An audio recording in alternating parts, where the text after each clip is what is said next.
high protein pizza will change your life. High protein cheesecake. Protein strawberry mousse. Protein cookie dough. We're making protein peanut butter balls. All you do is take a container of cottage cheese, add some cottage cheese. 1 cup of cottage cheese. A pound of cottage cheese. Blended cottage cheese. Cottage cheese. Cottage cheese. Cottage cheese. Cottage cheese. Some cottage cheese. Cottage cheese. And a cup of cottage cheese. Then sweetener of choice, I use Cottage cheese. Cup of cottage cheese. Cottage cheese and cottage cheese. You're gonna want to make these. But all of this got me thinking, what actually is protein? And how do I get everyone to stop yelling at me about it? So I decided to consult my friend Justin. He's been a weightlifter and nutrition coach for several years now, and he's also the only person I've ever met with the exact same physique as me. All right, so what is protein, and how much do I actually need? Protein's an essential. I'm zoning out. I mean, can you blame me though? This guy is boring as fuck. I need you to pay attention to me, all right? Now listen, we have macronutrients, right? Protein, Why did I fly across the country for this? We could have just done this on Zoom. Look at me. I gotta be smarter about how I spend my money, man. I haven't uploaded a video in like 3 months. The last one I posted got demonetized just because I accidentally made cocaine sound fun. I think I'm actually just gonna Google it. Protein is the part of food that helps you build and maintain muscle. It's how guys like Justin and I have gotten jacked out of our minds. No, I know this may come as a surprise to you, but I'm not actually jacked. I've just been lying about it for years. But if I'm allowed to be somewhat vulnerable here on my own YouTube channel, it has been a goal of mine recently to not constantly hate the body that I'm stuck in. I've been in what I would describe as suboptimal shape for pretty much my entire cognitive existence. Like ever since I was old enough to be self-conscious about my body, I was and have continued to be every day for 20 years. And I think like a lot of people, I've always had this thought of, well, you know, eventually I'll be better about that. You know, it's not gonna be this way forever. And then a lot of time passes and you realize it doesn't really matter what you intended on doing if you never ended up doing it. And to be fair, you know, a lot of us grew up during a time where the messaging around fitness was a little toxic and also just shrouded in misinformation. Remember Slim Fast? I used to drink those after I ate because I thought it would like undo the calories I consumed. That's not how that works. Remember when Subway sandwiches were treated as like the healthiest thing a person could eat just because one guy had big pants? That's not how that works.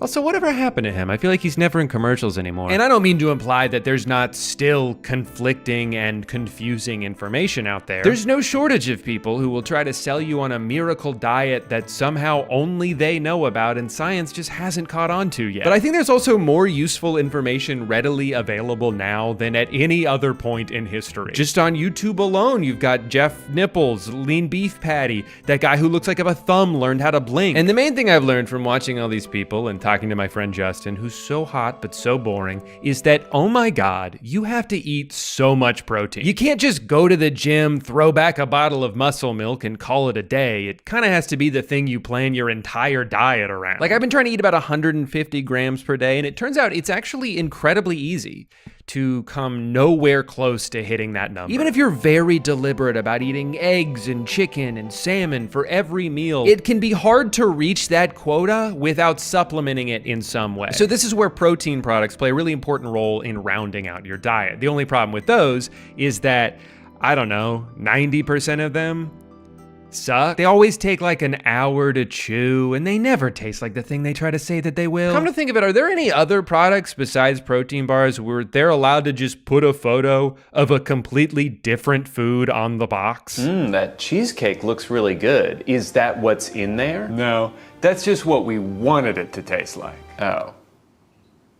Well, does it? Not even a little bit. And on top of that, they're all so expensive that you have to blow a bunch of money before you can even find out that it's terrible. So anyway, here's my goal for this video. Okay, I see ads for protein bars constantly. I am going to buy every single one of them. It doesn't matter how much it costs or if it even looks like something I would like. If I see an ad for it, I'm gonna buy it and eat it, and if you're lucky, I might even spit it out on camera. That way, if you're curious about one of these things, you can indulge in my suffering and maybe even save yourself some money in the process. Another reason I wanted to make and gluten-free have for foods that already were those things before more people started seeking them out. But now they cost more money because of all the boxes they check. Why would anyone choose to eat this boring old regular apple when our premium version has no added sugar and is vegetarian friendly. It even comes with this sticker that guarantees it's never been used as a torture device. Weird, I don't see that sticker anywhere on regular Apple, and I have to say, your silence is deafening. So there's a lot of products that tack on what I like to call the protein tax. Many companies have realized that by putting the word front and center on their packaging, they can get away with charging more for what is often exactly the same thing. This protein pasta is more than 1.5 times the cost of the regular version from that same brand. That's a pretty significant price difference, but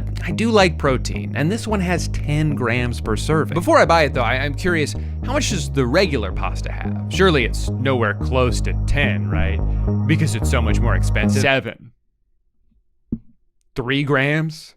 That's what we're making a big stink about? I saw this ad pop up and I was intrigued because I like the idea of protein snacks that aren't just trying to be a dessert replacement. And then you go to their website and they're like, high protein super snack. Whoa, this is incredible. 11 grams per serving, only 100 calories. These guys are wizards. How do they do it? But I was curious if they supplement it in any way or if that's just how edamame beans are naturally. So I found a random brand on Amazon and saw that it has 14 grams of protein per 130 calories. So for all intents and purposes, it is exactly the same. There is no difference between these two products, except this one costs 37 cents per ounce, and this one costs $1.76. Almost 5 times more expensive for exactly the same thing. They just market it differently. This is a vegan, low-carb, high-protein superfood.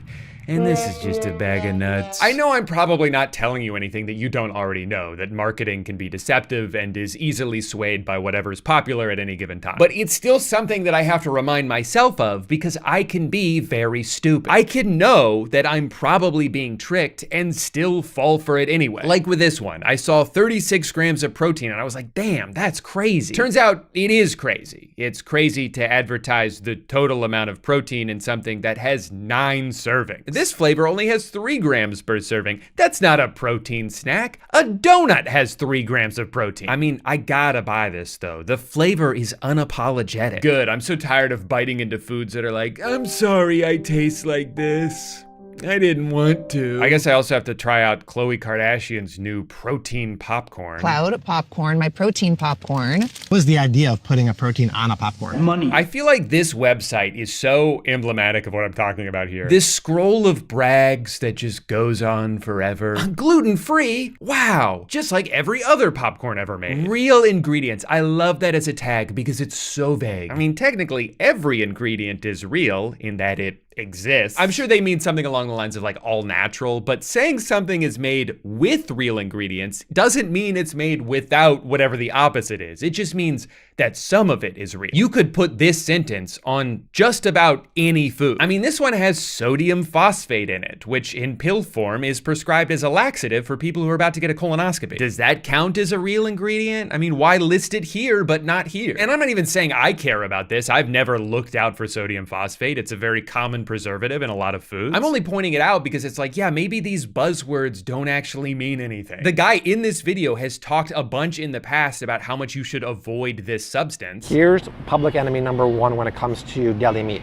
sodium phosphate. But then suddenly he turns the other way when he gets a chance to work with Big Kardashian. I guess my point is I don't know what to care about when I'm looking at a list of ingredients, and it's exhausting to try and figure it out. And sometimes this bombardment of arbitrary certifications listed on every food item that's supposed to help you quickly identify things at a glance just makes me feel more skeptical. I feel like the more stuff you're bragging about, the more you must be trying to distract me from something. I think the effect it's had on me is that ultimately I've adopted this like blissful ignorance when it comes to chemicals and preservatives and standing too close to the microwave because I like to watch my food spin around. I think step 1 is to just find things you like eating that are mostly healthy, that fit into your diet, and then later down the line, you can start to get a little bit pickier about ingredients once you've established a good foundation. Loser Bites new protein brownies come in 2 flavors and 2 sizes: chocolate and cookies and cream. Okay, I get what they mean by the loser thing, that they're talking about losing weight, but I still feel like we're getting off on the wrong foot here. Hey, dumbass. You wanna buy a little cupcake thing? Yeah, I bet you do, you stupid bitch. Also, this image is 100% AI generated. You can tell because it doesn't have the right number of fingers. I'm gonna try out these protein donuts because they look really good. Unfortunately, they don't come like that. You have to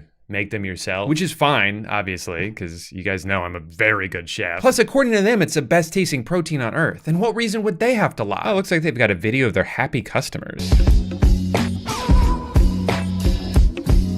Maybe they're still working on that. Sorry, I have to rant about how every website is exactly the same now. You walk in the door, they're already yelling at you about cookies. Do you want all of them or just most of them? For like 6 months or 12 months? Okay, hold on. You can't just say no cookies. You have to do some of them. Come on, man. Don't you want to join the Bean Squad? We'll give you 1% off if you let us text you for the rest of your life. This item is hot. We just sold 15. 38 people are looking at it right now, and one of them just added it to their cart. Ooh, you should probably do that too before this button slides right off the screen. There's so many symbols and check marks on all of these websites that are supposed to make everything seem more legit, but I don't even know what some of this means. As you can see here, there are exactly 38 reviews. Trust us. We count. And we're honored to say we have 100 points of diamond authenticity. I like how the opacity on these ratings gets lower the further you go down. I think some people gave it 1 star, but it's hard to know for sure. I've seen this one a lot. It's called Meal Boosters. I guess you can like sprinkle it on stuff for some extra protein. Pretty convenient, I suppose. Unbelievably expensive though. I mean, this is just dust. I still have to pay for the food I'm gonna sprinkle it on top of. $4 per bag of unflavored protein powder? I feel like you can buy that in bulk for pretty cheap. I mean, if you're not even gonna flavor it, what am I paying you for? Also, savory? It's unflavored. It's quite literally impossible for something that has no flavor to be savory. Because what are you savoring? The type 1 and 3 collagen peptide? Shit, my mouth is watering just thinking about that. Nah, I'm just gonna get cheesy cheese. Oh, but not before agreeing to their terms and conditions. Jesus Christ. Oh my God. And then for shipping options, I can do USPS, UPS, or Meal Boosters Special with no information on what that means. Why is it more expensive? Are they gonna come straight to my house and feed it to me? Hey, me from the future. I think I learned what the Meal Boosters Special is. It's when you pay for the most expensive shipping option and then 12 days later, they haven't even started packing your order. I guess the special is you spend $33 on 1 sample pack and then they never give it to you. Now, I'm just gonna kind of eat these as they show up. I think it will be a more accurate representation of what it's like to actually eat these as a snack. To just sort of eat them one at a time rather than sitting down to do a giant protein bar mukbang and then shit my pants. So this is called Munch Better. They're protein brownies, and I know they're gonna taste exactly like a brownie and not just sort of vaguely look like one. Wow, what a roller coaster that was. Half the time it's in my mouth, I taste nothing. And then the other half, it tastes like what I imagine brownie mix straight out of the box would taste like if I just had a spoonful of it. It is also very dense, which I think like can be a bad thing, but in that way, it feels like it would be very filling. Like if I ate one of these, maybe it wouldn't satisfy my sweet tooth as much as an actual brownie would, but it would take so long to eat this and then digest it that my body's gonna be so busy working on that I won't even have time to think about other food. I feel like I've been eating this for like an hour. It wasn't as good as I hoped it would be, but it certainly wasn't as bad as I feared it might be. Whoa, way to go out on a limb there, buddy. Now, there is a lot of protein in these, so you gotta temper your expectations a little bit, but here's how I would rate each flavor. The hazelnut was actually really good. I would definitely eat that again. The chocolate and coconut were both fine, and the peanut butter?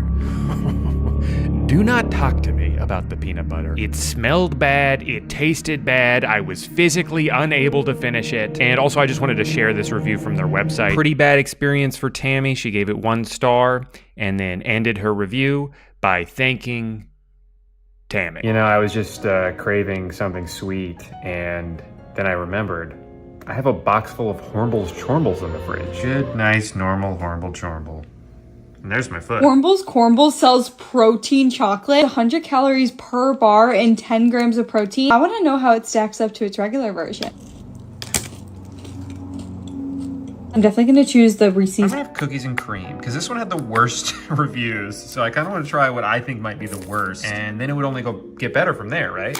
It's very lumpy. That's gotta be the lumpiest candy I've ever seen. It's got like goosebumps. That's not that bad. I spoke too soon. I actually think I like the texture more than I like the taste. I like how crunchy it is, but I'm not crazy about the taste. And I'm making a mess. Almost all of these have the same aftertaste, and I guess it's monk fruit. I think monk fruit is like a really common sweetener. I don't know if the value is there. For such a little thing, it's almost definitely overpriced. Honestly, I kind of think I just hate the name. I get that they're like, oh, we're silly, you know, we're not like other brands, but it just kind of feels like that girl with the bag of chips on her head, like if she was a chocolate brand instead of a person. Hey, speaking of brands, it's time for that ad I promised earlier. Hi, I'm the guy from the video you're currently watching, and if there's one thing I hate, it's danger. I'm getting pissed off just thinking about it.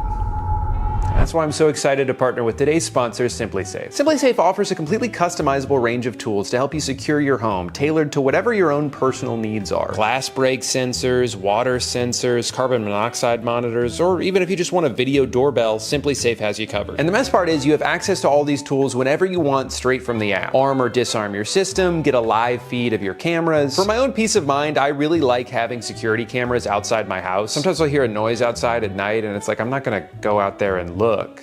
I'm a baby. But for my own peace of mind, I can just open the app and confirm there's not some guy outside doing nefarious things. It's just a raccoon eating my garbage again, which I'm not happy about either, but it's better than a burglar. And with their 24/7 professional monitoring, you don't even have to check the cameras yourself. SimpliSafe agents can do it for you using their Active Guard system to help stop crimes before they happen. Their advanced AI security cameras can even discern between familiar faces and potential threats, so it won't just alert them because your neighbor walks by with his dog. If you've been interested in getting a security system for your home or business, there's never been a better time to try out SimpliSafe. Not only are there no long-term contracts or hidden fees, but right now you can save 50% on your SimpliSafe security system when you sign up for a professional monitoring plan, and you get your first month free. All you have to do is go to simplisafe.com/Drew to customize yours. There's no safe like SimpliSafe. Thank you to SimpliSafe for sponsoring this video. I think this is the one I have looked forward to the most. I've definitely gotten this one advertised the most. ProMix protein puff bars are made by dietitians with 15 grams of protein in each bar. These are quite literally Rice Krispie treats with 15 grams of protein in them. It's like a Rice Krispie treat, but not as sweet. The vanilla is pretty much identical to a regular Rice Krispie treat. I love Rice Krispie treats, and if this is anything like one, which, let's be honest, it won't be, then it'll be really good. Okay, it looks good. Best part is they don't have that chalky, chewy consistency all those other protein bars have. It does not taste as good as it looks, man. And these other flavors are fire too. I mean, the blueberry tastes just like my grandma. It just looks so good. It's so shiny. It's glistening. Then you bite into it and you can only be disappointed. I'll give them credit. It's different. If you're tired of eating Quest bars all the time and you want something that just feels completely different to eat, this is like a fun change of pace. I just wish it tasted better. They smell so strong. The moment you open them up, you're like smacked in the face with this odor. Doesn't this look like it'd be delicious? Doesn't this look like you're 13, you just came home from school, you put Nickelodeon on, and you're about to have a delicious treat? That's what it looks like, but it doesn't taste like that. I'm so disappointed. I kid you not, the box is pretty much gone. Good thing they're almost always out of stock because I don't know if it's safe keeping these in my house. Snack time. I like that you could tell their printer was running out of ink before they put this on. Really makes me feel good about consuming the contents of this bag. Wow, can you believe that this cup of dirt only has 150 calories? Oh, yeah. Oh, it looks delicious. Now that's a brownie. Went from dirt cup to poop cup. I think I liked it better before I microwaved it. Kind of like just licking the spoon. For something that you just mix with water and throw in the microwave, it does have like a cakey texture to it. It's pretty solid for what it is. I don't remember what I paid for this, but it's also like a crazy protein ratio. I think I judged the book by its cover. The cover being a shitty AI generated image, but still, you know, I judged it. One thing I'll say about this though, it's gotten a little worse as it's cooled off. It was too hot to eat, but then now that it's cold, it tastes gross. There are definitely no chocolate chips in here. It's a pretty misleading photo to use. I mean, I know for a fact there aren't chocolate chips in here because it was a powder that I mixed with water. They are not just gonna materialize from that. Is it still pretty good for what it is? Yeah. But don't lie to me. Up next, we've got Magic Spoon, the high-protein, keto-friendly, gluten-free, grain-free, soy-free, wheat-free. As far as bars, I got blueberry muffin and double chunk chocolate. Comment down below how many booms you think I'm gonna give. They got 12 grams of protein, 140 calories, pretty solid ratio there. I gotta say, looks pretty good. They nailed the appearance. What I've learned so far in this video is sometimes the better something looks, the worse it tastes. Sometimes it's like they put their entire budget into making something look good, and then they are like, oh fuck, I forgot to taste test it. The texture is really good, actually. It's as crunchy as it looks. It doesn't have like an overwhelming aftertaste, or a before taste for that matter. I couldn't taste it at all until I put it in my mouth. That's really solid. I gotta say, that's one of my favorite things so far. All right, I'll pour myself a little bit of cereal. Okay. It's such an ungodly pink. Like, this color is not of this earth. I could use this table, but I'm not going to. It's more interesting for you guys to watch me struggle a little bit. Because at the end of the day, I'm not a person, I'm just sort of a clown. Why is it kind of like pre-soggy? I was gonna say, it has like kind of a sour taste. And I guess that's the cheesecake. Because it's not just strawberry cereal, it's strawberry cheesecake. And then cheesecake has like a little bit of tartness because of the cheese. Can't tell if I like it or not. Yeah, I don't know. I was gonna say, I don't really have an opinion on it, but I did eat the entire thing. Fine, I'll have some of the other one too. Maybe I don't have to make dinner now. Ugh. I don't like that smell at all. When I review stuff like this, there's the devil on my shoulder is like, you can't like it. Even if you like it, people are gonna think you're shilling for it. You gotta come on here and you gotta shit on the brands, because brands are bad. But then also, if I feel like if I shit on every single product, then it's gonna come off like I'm just doing it to be a hater. And I don't wanna be a hater. I wanna like these things. I spent a lot of money on them. This is how I pour cereal now. Yeah, I'm not really digging this one as much. I would never buy this again. I'll probably eat it because I have it, but I can't recommend this. The cheesecake's not that bad. I've actually been thinking about that old video recently because I've been trying so many protein things. And I think at the time, I was just comparing it to regular cereal, and that's not really a fair comparison to make. Like, yes, they're marketing it to be a Fruit Loops replacement, but it's like saying an ice cream sundae tastes better than a banana. Like, yeah, of course it does. It's not the same thing. It doesn't serve the same purpose. I definitely don't love the way this one looks in comparison. I assume those are supposed to be little blueberry specks, but they kind of look like bugs. Kind of looks like I dropped this on the ground, but got a bunch of bugs and dirt in it. Oh, that's nasty. Magic Spoon, what happened? We got off to such a good start. I will say, again, the texture is perfect, but it just tastes bad. It tastes bad. Also, I didn't get myself a drink, so the only thing I have to wash this down with is milk. And I don't want that. Guys, I have to confess something.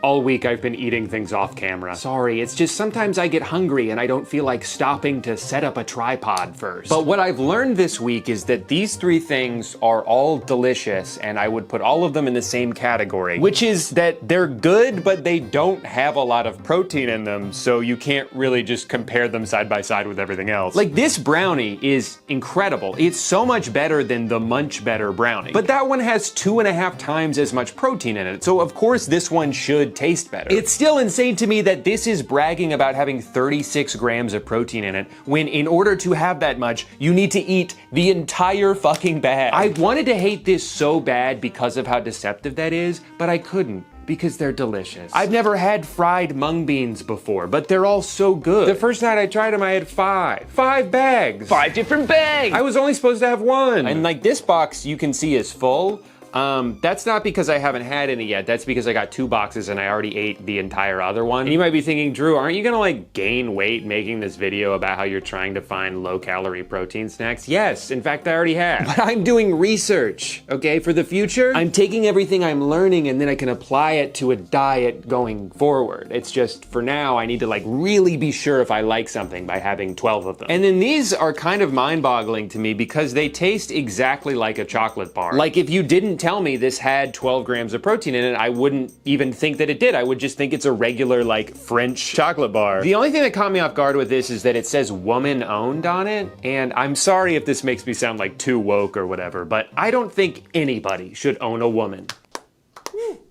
She can take care of herself. Yo, what's up, fuck fam? Today we're gonna be doing the viral Easy Mac Meal Boosters Challenge. I learned about this from what I would say was the most annoying ad that I got. And y'all know I like to make it cheesy pleasy, but I also like to make it beefy. Make it cheesy pleasy, Easy Mac Kraft, baby. Kraft is the fam, but this is the health. Kraft is the fam, but this is the health. People just say shit, man. It's crazy. The secret is, for one of them, you don't use the packet, you use this. And then you're healthy. because this is the health. You know what's funny? I didn't know this. Easy Mac apparently already has 7 grams of protein in it, and this has 15. So if you swap out the cheese for this, it does seem like just yet another very expensive swap to get a marginal amount of protein in. But paying a hefty fee for a very slight difference in protein is sort of the theme of this video. Gonna do regular cheese for this one. Oh man, I thought the other yellow was a little unnatural looking, but this is bright orange. This shit looks radioactive. Before me sit 2 identical foods. There is not a single visual difference in between these 2 mac and cheeses, but there is an important nutritional difference. One of them has slightly more protein, and I bet it just might taste worse. Haven't done this in so long. Hold on, guys. Oh yeah, that shit's good. And now the meal booster.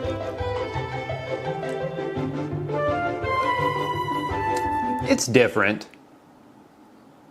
It's different. I wouldn't say that it's less cheesy than this one is. Like, there's definitely a very cheesy flavor to it, but it's not the right cheese flavor. See, I guess the problem with this being super liquidy was also that a lot of the protein is now at the bottom. And if I don't drink it, then there was no point in doing all that. I think if you want to have mac and cheese and you want to add more protein to it, just like throw some chicken in there, throw a couple hot dogs in there, you know? Now this takes me back to being a kid. Just as salty as I remember. All done. My stomach kind of hurts. But of course, there's no shortage of meals you can boost with this powder. The next day, I mixed some into my eggs. And fun fact about this, while I was getting this shot, which I'm now realizing I didn't even need, my phone fell into the eggs. Now, I don't know if you guys have ever dropped your phone into eggs before, but I have to say, it's pretty gross. Boy, oh boy, I can't wait to eat these. They smell. It's kind of the end of that sentence. All right, well. Let's see. Honestly, I don't hate it. A couple of bites have been bad because it's just been a chunk of cheese powder that didn't get mixed in. But that's my fault, let's be honest. I actually don't mind it. I think it goes well with the egg. I just don't know if it's worth so much extra money for this. And like, eggs are expensive already. This is like an $8 meal. I don't know if I can justify that. Man, I just wish there was some other way to add protein to your food and make it taste cheesier, but I can't think of any other way to do that. A food that has protein in it and tastes like cheese. Tastes like cheese and has protein. There's gotta be something, right? Nope. Only meal boosters. Protein candy. Crazy, right? I mean, the very phrase seems like an oxymoron, and yet the only moron here is you for not thinking that it was possible. Okay, expand your mind a little bit. Now, on the surface, this seems way too good to be true. 15 grams of protein, only 150 calories, and instead of sugar, they've loaded it up with a bunch of fiber, and that's good for pooping. I'm gonna start with the blue raspberry. I think in general, blue raspberry is one of my favorite flavors. Like if I could only have one candy for the rest of my life, blue raspberry sour punch straws, no hesitation.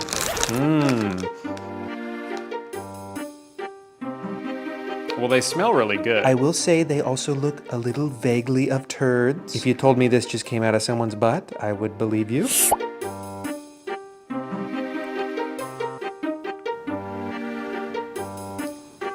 Okay. If you've ever wondered what candy would taste like if it was sour but not sweet, wonder no more. I think this might be one of the grossest things I've ever put in my mouth. The strawberry might be better because the sour taste is really throwing me off. It's so gross. Like, I think as humans, our nature when we taste something sour is to think that there's something wrong with it, right? Like fruit that's gone bad. I'm just tapping into my evolutionary instincts and they're telling me, spit this out, dude. Yeah, strawberry's not as bad. I don't know if it would be possible. I had a pretty visceral reaction to that first one. They nailed the texture. It feels like a gummy candy, like a gusher without the juice. But you can't just replicate texture and then call it a day, you know? As great as it is that there's so many protein foods that are designed to replace a specific craving you might be having, sometimes I think it might be better to just fight the craving and ignore it than it is to be like, well, I have to have candy right now or I'll die. So I'm gonna eat this rancid fiber ball and then that'll somehow satisfy the same taste. It doesn't. I love the idea. I really do. You know, 10 out of 10 for ambition alone. 0 out of 10 for everything else. Still averages out to be a 5 though. Boy, oh boy, have I been putting this one off. I have had these protein donut mixes for like a month now. I'm not even exaggerating. And they look so tasty, they really do. It's just that every other protein food I got comes in like a bag and I can just eat it. But this I have to prepare. It's got instructions on the back. Some of it's in all caps saying what not to do or you'll fuck it up. I'm gonna fuck it up. Step 1, preheat the oven. I can do that. Maybe I was nervous for nothing. I'm killing it so far. Huh. It does say I need to use a donut pan. I don't have that. I was just gonna use the baking sheet. Okay, I had a month to think this through and it never clicked for me. How the fuck would it be shaped like a donut if I just mix this up and dump it on top of a flat surface?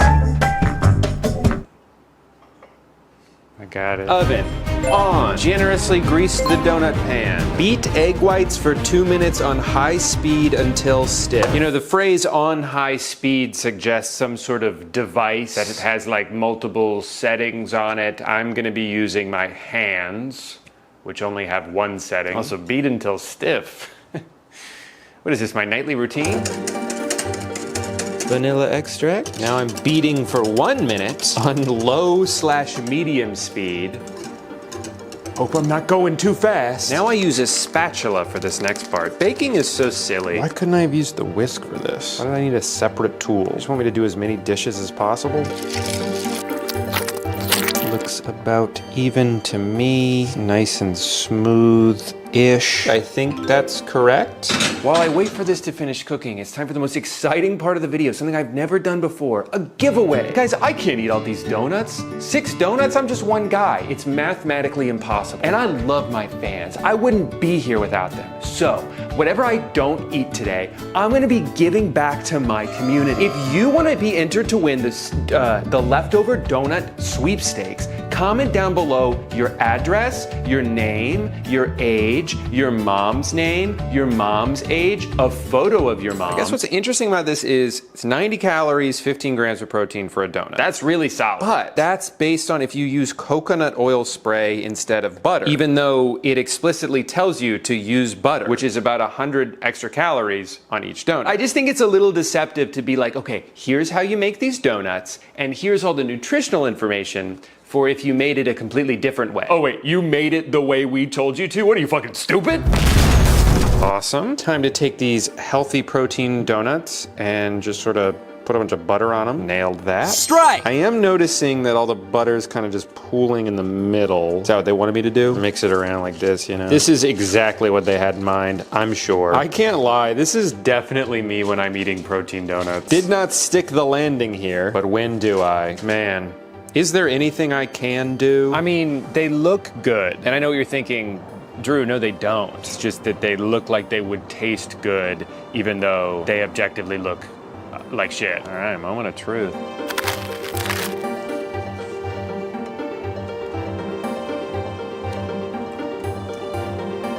It's all right. It's a lot of work to make this. I went to the store 3 times today. And I think as far as flavor goes, the butter's doing a good amount of heavy lifting here. You know, I feel like the thing with baking is the whole ends up being greater than the sum of its parts. But with this, I can very much taste every individual ingredient.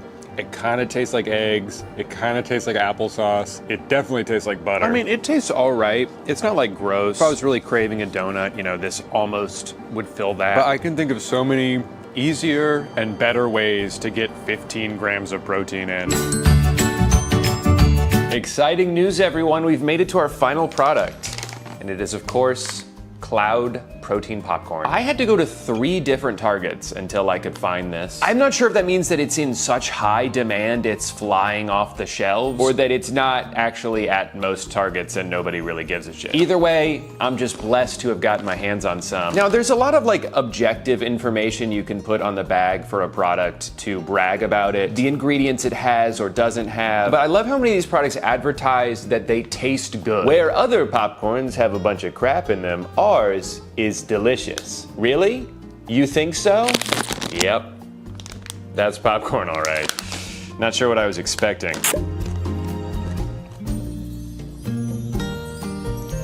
Hey, what the fuck? What does that taste? It tastes like burnt. I think they burnt this. Some of them aren't that bad, but a few of them, yeah. Believe me, I know what burnt popcorn tastes like. I do it all the time. Sometimes I'll get a little high and I'll crave popcorn, and so I'll put some in the microwave, but then I'll forget about it because of the aforementioned being high. And then the microwave beeps and I'm like, fuck, it wasn't supposed to be in there the whole time. I messed up. So I've got a lot of experience with this exact flavor, and I can't believe that it cost as much money as it did. Also, I hate when food brands brag about having ingredients that you can pronounce. How dare you presume to know my reading level, okay? For all you know, every word is hard for me to pronounce. Or is it pronunc? Pronunky? Now, if I was watching a movie and I had this in my hand and I was very mindlessly consuming it, could I easily eat the whole bag and not think twice? Yes. But I could do that with a lot of food. That doesn't make your food special, okay? You put anything in my hands while I'm focusing on something else and I will probably eat it. I don't know though, I just feel like there's something missing. Like maybe I could boost it in some way. Now you're starting to see the vision, right? I can hear your mouth watering. It's actually really gross, the squelching noise is coming from your mouth right now. Oh, look at that, guys, that's to die for. That's simply to die for. Dude, I've had 2 bites. Look at my hand. This was like the first ad I saw for them was put it on popcorn. Okay. And then get it all over your body and furniture. God, I feel like it's still missing something. Ooh, I know. Another bag of meal boosters. Why boost something once when you could boost it twice? I just feel like that's still not enough protein. One more should do it. Oh my gosh, guys. You know, cloud is the fam, but this is the health. What do you think? Do you think that's enough? It's gonna have to be. That was my last one. Oh my God, I can feel myself getting stronger. Like every bite is just going straight to my muscles. Wow, my hand is so covered in cheese that the autofocus on the camera prioritized my foot because it didn't recognize this as a human body part. That's how boosted this meal is. Every piece of dust tells a story, and the story is about how fucking yoked I'm about to get. Wow, that really hit the spot. The spot being the back of my throat where a kernel is currently stuck, but you know, it still hit it. Well guys, I've reached the end of my journey. After 2 long months of boosting my meals, eating Kim Kardashian popcorn, and even going to the gym 3 times, it's time to see the results. To be honest, I'm very nervous about this. I've never taken my shirt off on camera before. But if I want to inspire the next generation of bodybuilders, and I do, I need to let my guard down. Here goes nothing. Oh my God. I look so good. Go off, King. My pecs are so big I can hold the microphone right in between them. And my nipples, completely gone. I don't have to be self-conscious anymore. Oh, the perfect bicep shape. Narrow, but tall. That's a very coveted look in the gym community. All right, look, maybe I've been neglecting my back a little bit. That's all right. Gives me something to work towards. Holy shit, guys.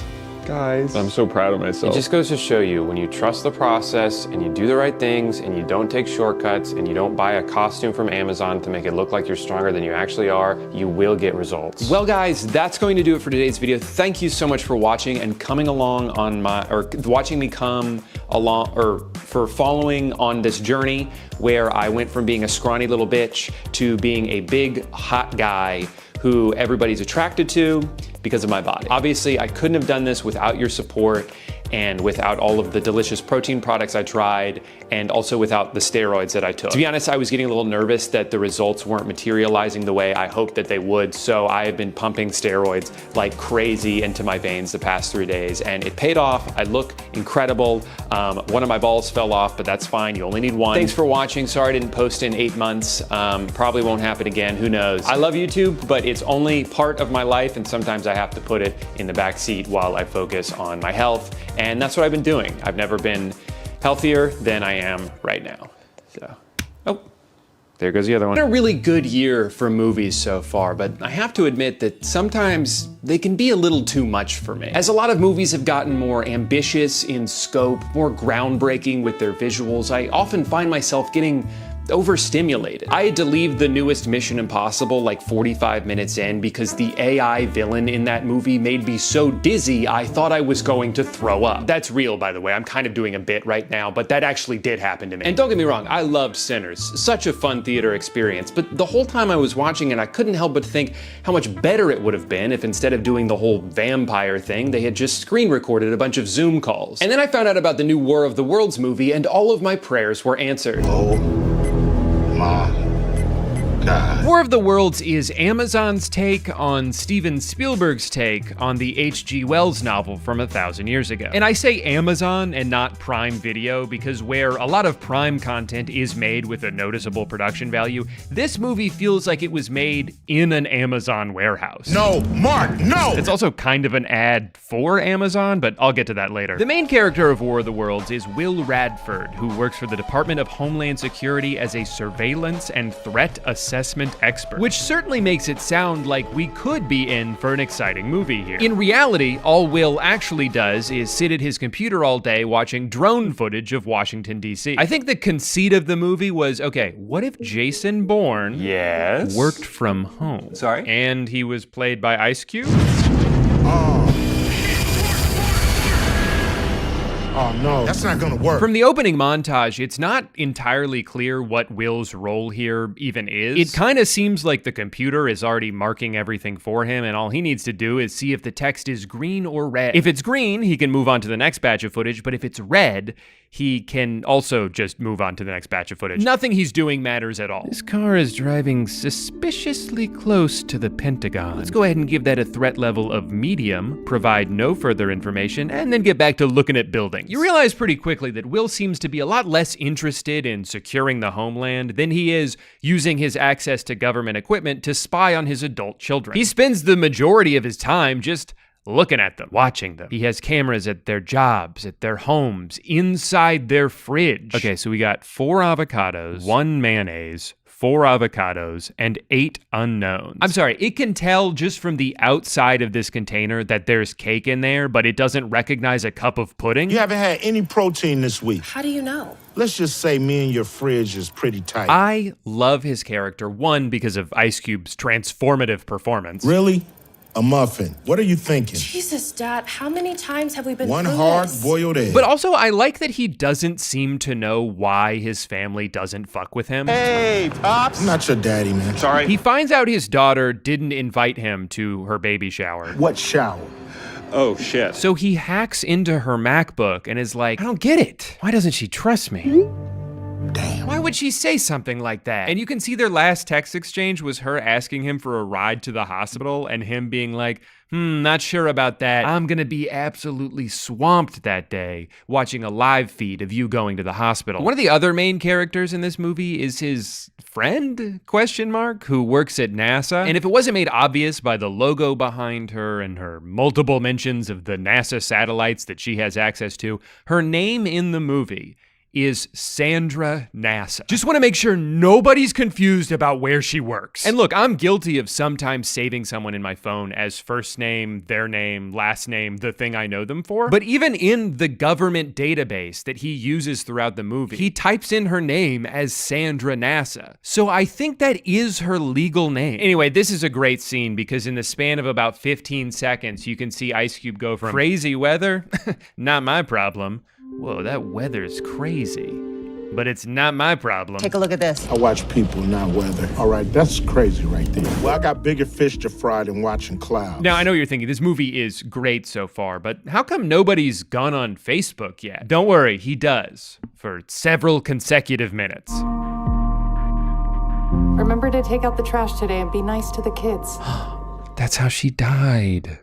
He forgot to take out the trash and she got hit by a garbage truck. Yeah. Here's another example of very efficient writing in this scene. From this, we don't just learn that wife is dead. We learn that in this universe, the deliverability of a Facebook message is what indicates whether or not someone is alive. This is a crucial detail to remember, as later on when shit hits the fan and the aliens start attacking, spoiler alert, sorry, there's a very tense moment where Will's message to his daughter Faith does not go through. The implication being that she died so hard her Facebook doesn't even work anymore. Look, I know Facebook certainly has some weird policies, but I don't think they deactivate your account the moment you die. Now, thankfully she survived, and her dad is able to confirm this because he, again, has access to 24/7 live feeds of every building she might be inside of. Aw, he really does care.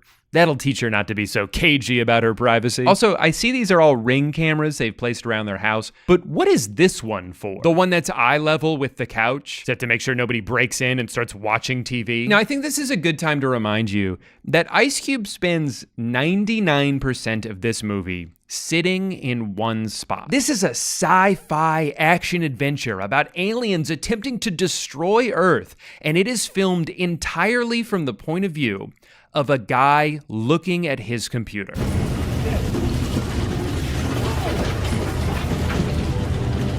You could make the argument that there's no point in even trying to make this movie if you're not going to actually film any of the things that are supposed to be happening in it. And I'd almost be inclined to agree, but have you stopped to think about how much more work that would have been? Ugh. Watching someone's facial expression change slightly while looking at a bunch of desktop notifications accomplishes the same exact thing. It's terrible. Like even when meteors are hitting the Earth, aliens are coming out and shooting people, we're still not really watching any of those things. We're just watching Ice Cube react to those things.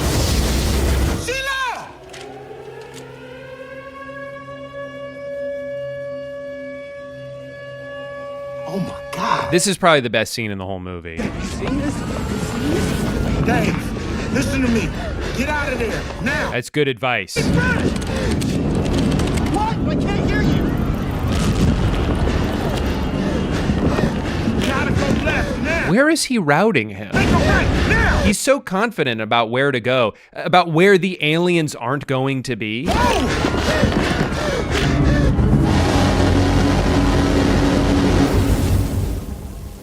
Oh no. My son died from explosion. When is this week gonna end? Thank God. Don't worry, Dave is okay. But now Faith is in trouble. I've never showed Dad. What are you doing outside? At least put a jacket on. It's cold out there. Get away from that. Okay? Stay clear of that stuff. Get out of there. Go. Yeah, she's working on it.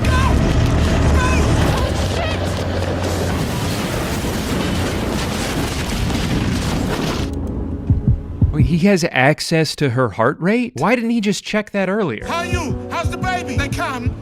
Your heart rate is way too high. 105? That's not that high, especially considering the situation they're in. She just sprinted away from an alien laser beam. If anything, it's kind of low. She's freaking calm right now. Oh, cool. We're moving from the computer to the phone. All operators are busy now. The world is at war. I'm coming. Gross. Here I come.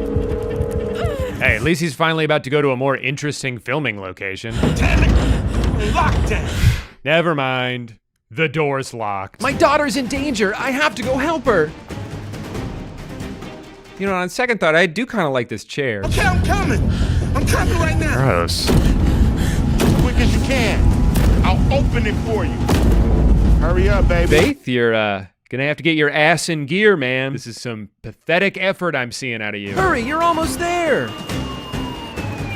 Keep moving.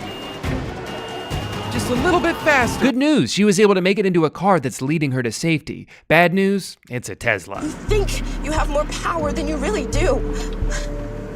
You think you had the power to have saved Mom?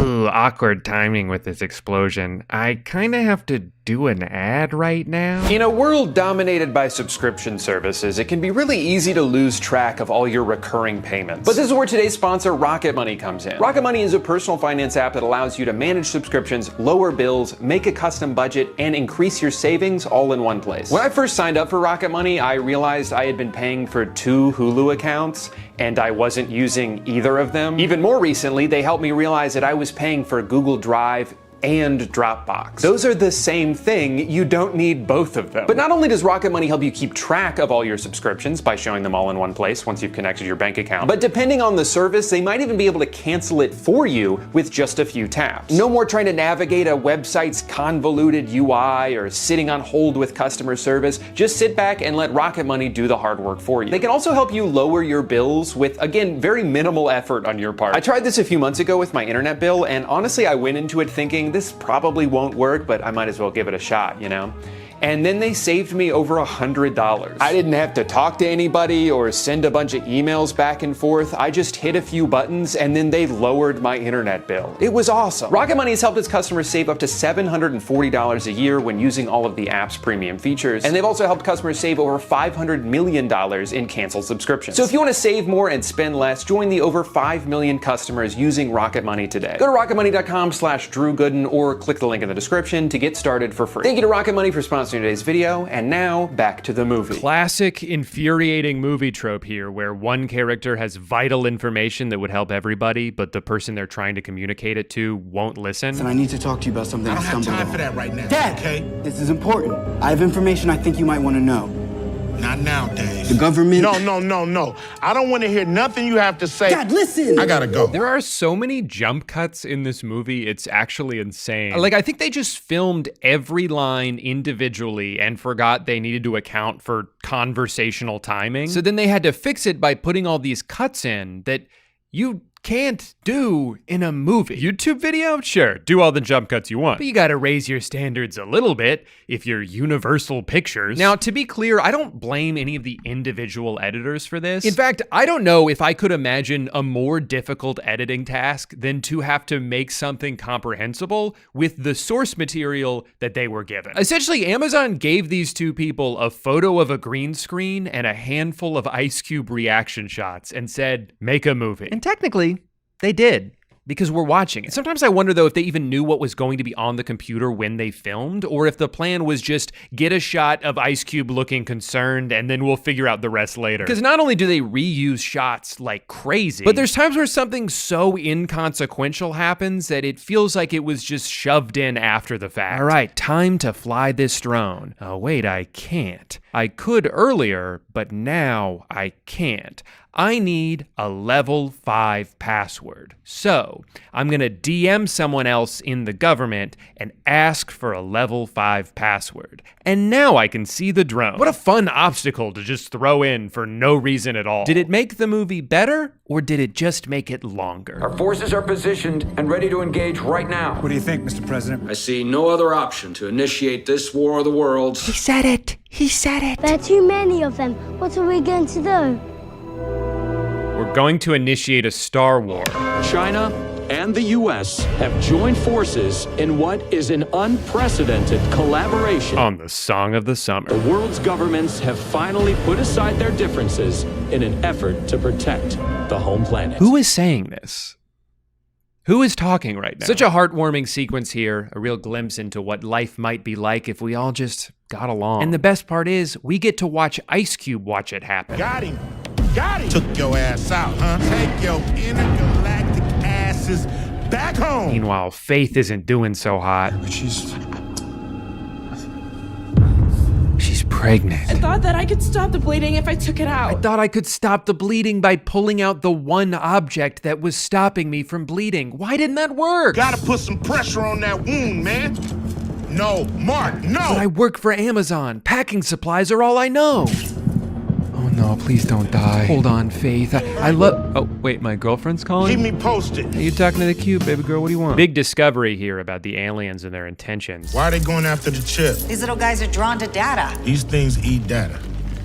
Exactly. Wait a minute. This whole attack is just a big diversion to get those tripods to the data center. And those tripods are just Trojan horses to get those little bugs into the server. I feel like I have to point out that that's not how Trojan horses work. A Trojan horse is when you sneak something nefarious inside of something that appears harmless, so the people you're trying to attack let their guard down. I don't think that quite counts when you're talking about a 50-foot walking laser beam. Guys, a giant robot's destroying the city. How fun is that?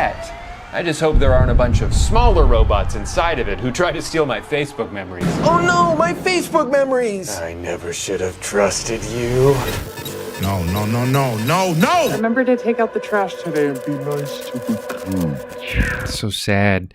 It's like she's dying all over again. And how is he going to remember to take out the trash now? Kind of seems like he already forgot the part about being nice to the kids. Jesus, Dave. Dad! I love how often in this movie, Ice Cube exasperatedly takes off his glasses, only to just have them back on immediately in the next scene. Also, in case you didn't pick up on the insane plot twist here, turns out the aliens aren't here to take over the world, they're here to eat our data. We are in utter chaos without our most precious resource, our data. And because of the internet, we have a whole bunch of it. Collecting data? Oh, man. The clues were there all along. Look how hungry that robot is. Shit. Briggs is behind the whole thing. Traitor. Yeah. I think you're going to want to take those glasses off, man. And go ahead and put them back on. NASA warned you if you activated Goliath, it could spark an invasion.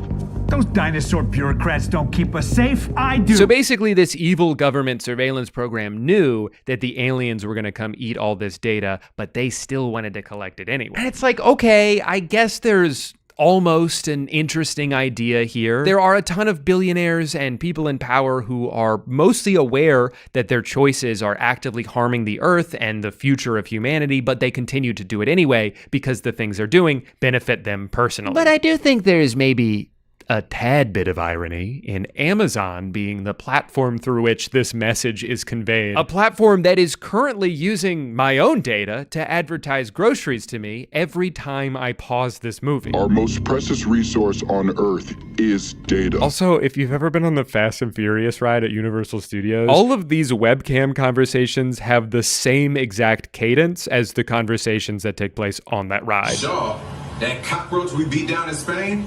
What's he got to do with this? Nothing. VP, justices, chiefs of staff, all secure. Okay. You insane. I didn't sign up for this shit. Thank you for your service, Radford. You're dismissed. Stop this thing. Wait! No. Oh, no. He's being dismissed. Not sure I understand, though. I might need to see 5 different examples of him being locked out of his computer. What?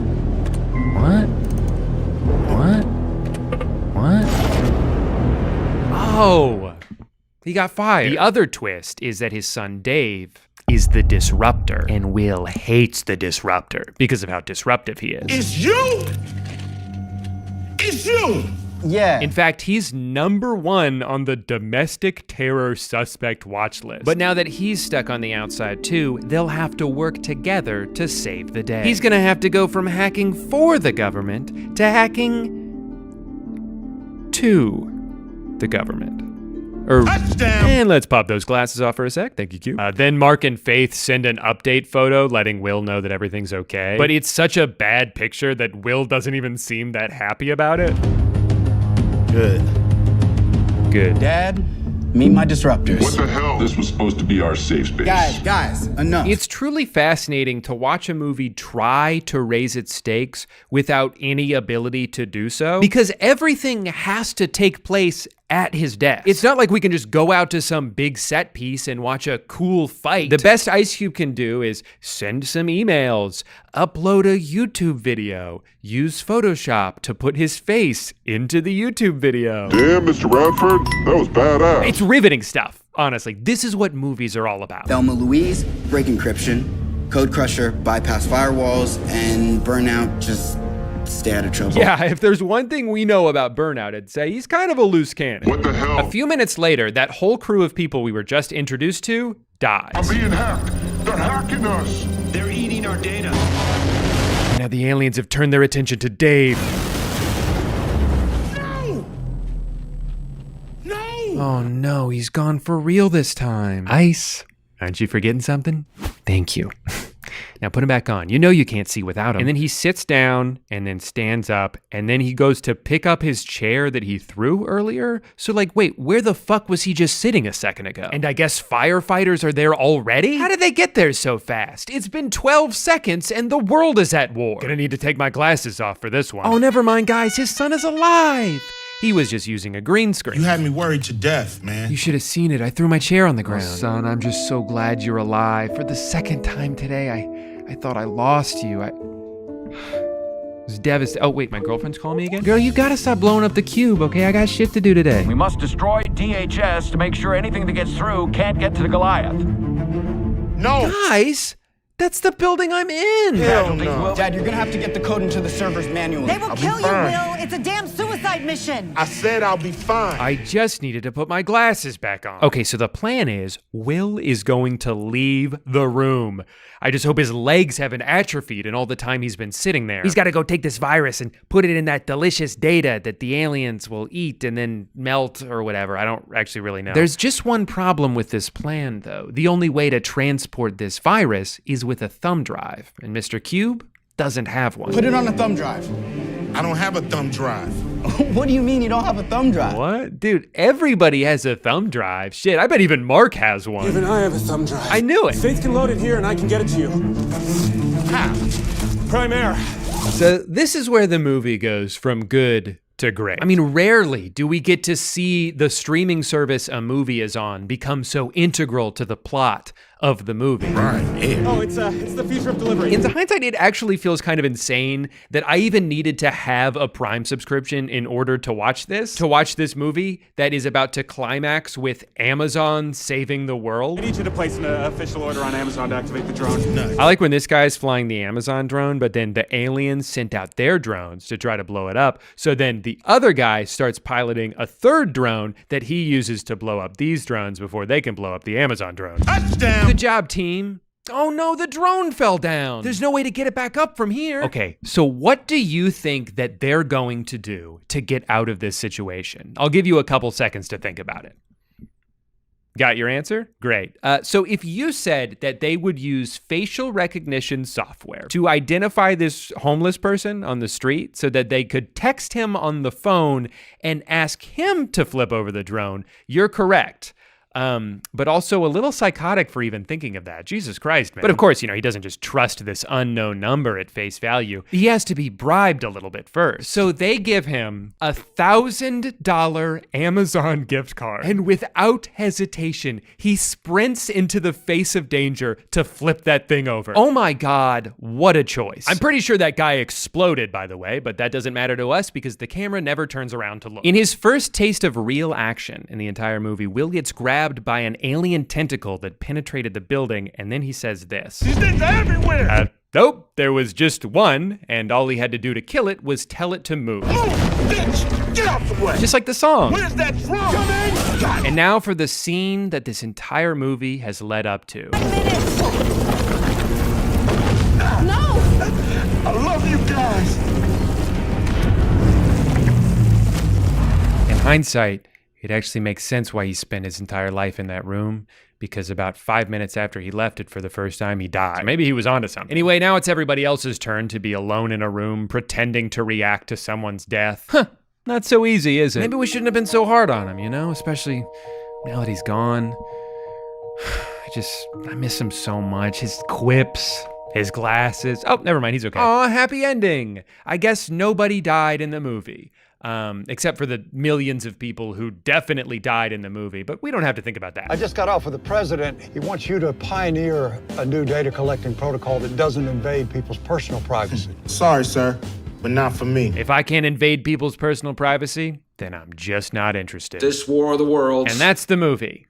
It's a total abomination. It's a hoot and a half. It's already being called the worst movie of the decade, but it begs the question, how the fuck did this happen? Look, I refuse to believe that a single person involved in making this was not aware of how terrible it is. I mean, my first thought when I initially saw people posting clips and making fun of it was, oh, Amazon made a terrible movie on purpose to get free publicity, and it's working. If this movie was only kind of bad, no one would be talking about it. And even if it was somehow really good, they still wouldn't be talking about it. I think they put out this steaming pile of product placement-ridden garbage to trick me and 10,000 other YouTubers into making full videos about it. The streaming services have caught on to the effectiveness of rage bait, and just like those data-hungry robots, none of us could resist taking a bite. Weirdly though, the more I read about the production process, the more I actually kind of think this was not intentional and it just happened to suck. The biggest factor being that this movie was filmed 5 years ago during COVID lockdown. It wasn't a conscious artistic choice to shoot it the way they did, although they have now retroactively tried to say that it was. They did it because they could either put each actor in a separate room and try to piece it all together in post, or they just couldn't make a movie at all. And that makes sense. Everything was pretty janky in 2020. We were all just trying to adjust to that new reality. But then they sat on this movie for 5 5 years. We are well past the era of late night shows being filmed on a webcam and sports being played in front of empty stadiums. Movies have been normal again for a while now. Nothing else looks like this. It's so out of place in the year 2025 that you can't help but stare at it. So I don't think they necessarily set out to make a terrible movie.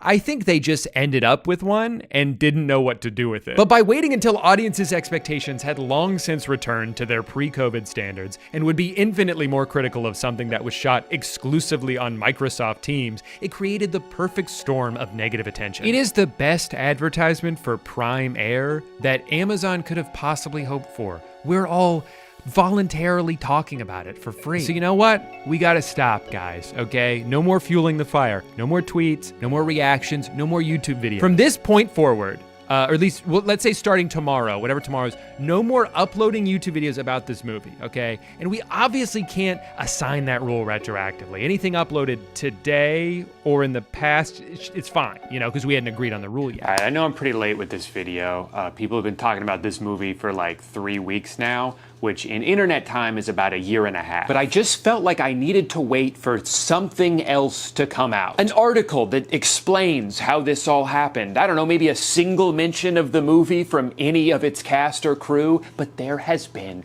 nothing. Every day I Google War of the Worlds 2025 in hopes I can find one little nugget, one extra piece of insight into this debacle of a film, and there's just radio silence to an almost alarming degree. Not one person from this movie has acknowledged its existence in any way whatsoever, positive or negative. It's like the opposite of a press tour, where instead of sending all the actors out to do interviews and podcasts, they made everyone sign NDAs. Even Ice Cube, who posts on Instagram 400 times a day, has not mentioned this movie at all. Andrea Savage has a long list of credits in her bio that doesn't include this movie, but does include the hashtag butthole. Great, now I have to click on that. There goes my afternoon. There's such a collective lack of acknowledgement here that I'm actually concerned that maybe none of the actors even know that they were in this movie. Like, they have no memory of it, and that's terrifying. Someone needs to tell them. It's someone besides me, of course, because I've already tried and it doesn't seem to be working. I guess whatever happened behind the scenes of this movie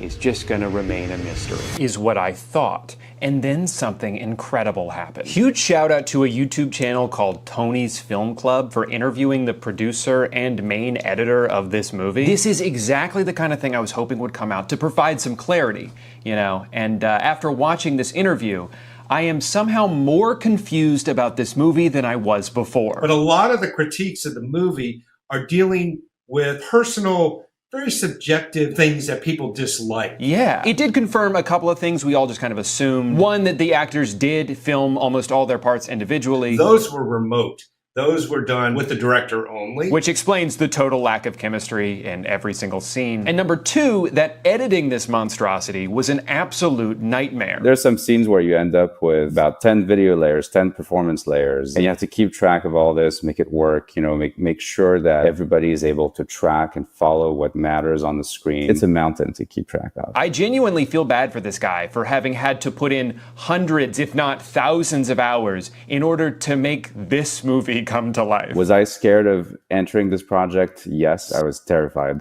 frankly. Another thing is that the producer seems to genuinely believe that people just aren't understanding their vision. But Q being a dad, saving his kids and family, that was the movie's intent. They seem to think that they've made this really heartfelt movie about a loving family and are annoyed that other people aren't seeing it that way. Instead, the movie was received as an enormous disappointment, as if it was to be this gigantic $200 million tentpole.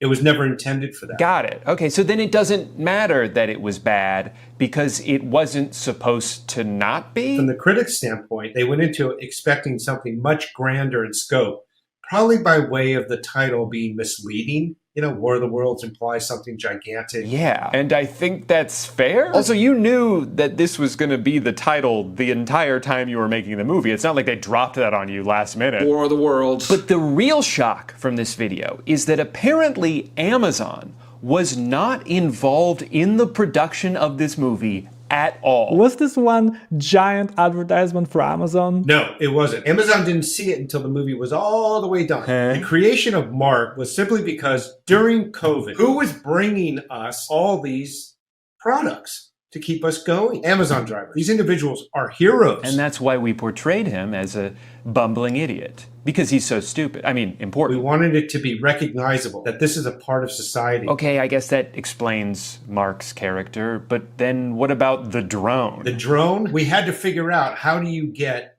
Ice Cube a USB stick with a virus ready to be uploaded when he's 2 miles away from where Mark is? Right, of course, and there's just no other way to do that. And the logo on the screen the entire time? There's the drone that Dave is piloting, and then there's the drone that Mark is piloting. It was very confusing for a time, the edit, when you didn't have the Primaire overlay. Okay, but what about the part where they spent like a full minute on Amazon's website? That was the only way that the drone, which was pre-programmed to deliver to the correct address, could get to Cube. Right, of course, and that's not the kind of thing that you could just take creative liberties on. If people saw you using an Amazon drone, but they didn't get to see the entire process of something being ordered online, they would be outraged. Yes. Okay, so that explains all that. What about the Amazon gift card? The Amazon gift card, I would like to address that. LA has a huge homelessness problem. But we wanted to also take the everyman who is not appreciated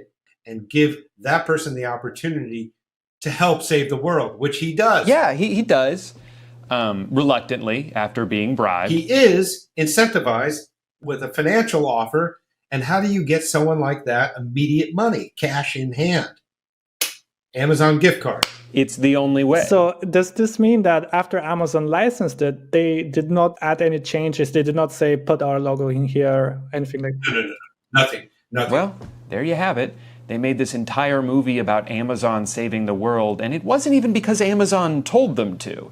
They just did it out of the goodness of their own hearts. I actually think that makes it worse. Amazon saw the Amazon character and identified clearly this would work wonderfully for them on their platform worldwide. And here we are, cut to 3 weeks later, and it's a smash hit for Amazon. For all the right reasons. Thank you so much for watching. Remember, if you didn't like this video, it's not because it wasn't entertaining, or that I was 2.5 weeks late to this whole trend, or that I'm ugly. It's that you didn't understand it. It wasn't supposed to be good, and it's your fault for expecting it to. All right, I'll see you guys next time. It's a cult classic in the making. I can already see that.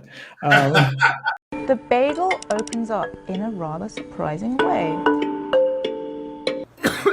Hey guys, I'm sick.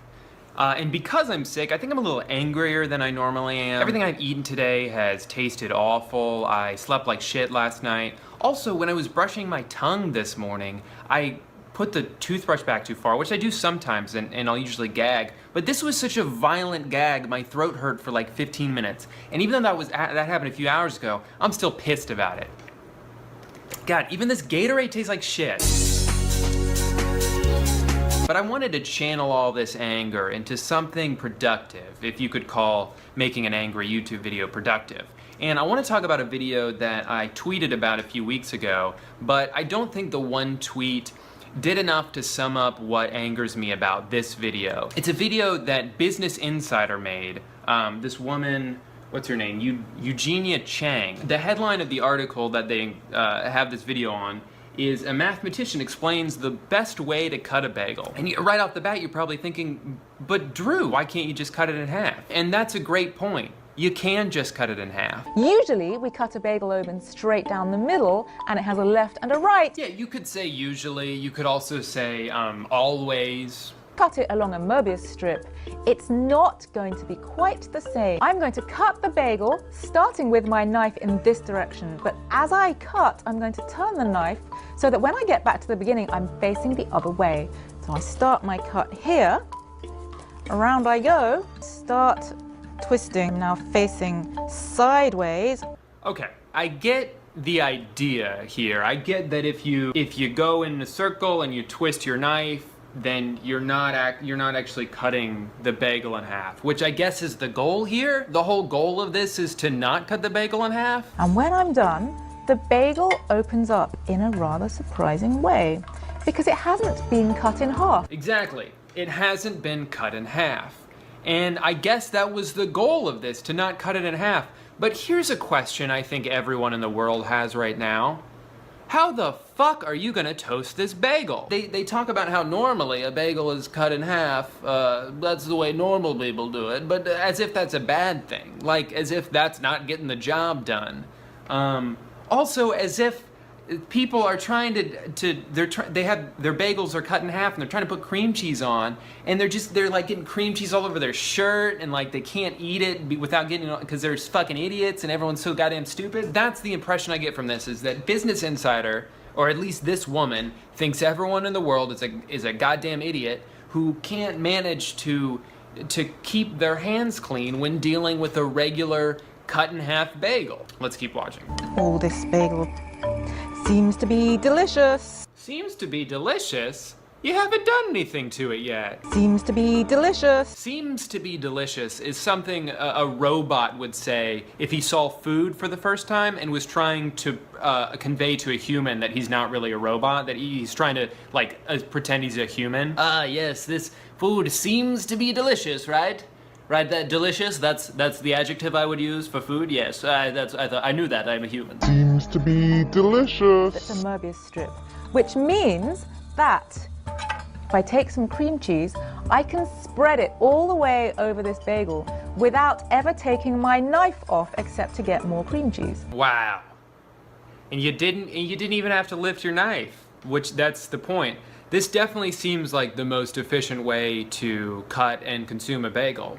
Assuming your definition of efficient is the opposite of the actual definition of efficient, because this would take me 20 minutes to figure out how to cut a bagel like this. And like I said, you can't even toast it. The last time I had a bagel that I didn't toast was, I have never done that.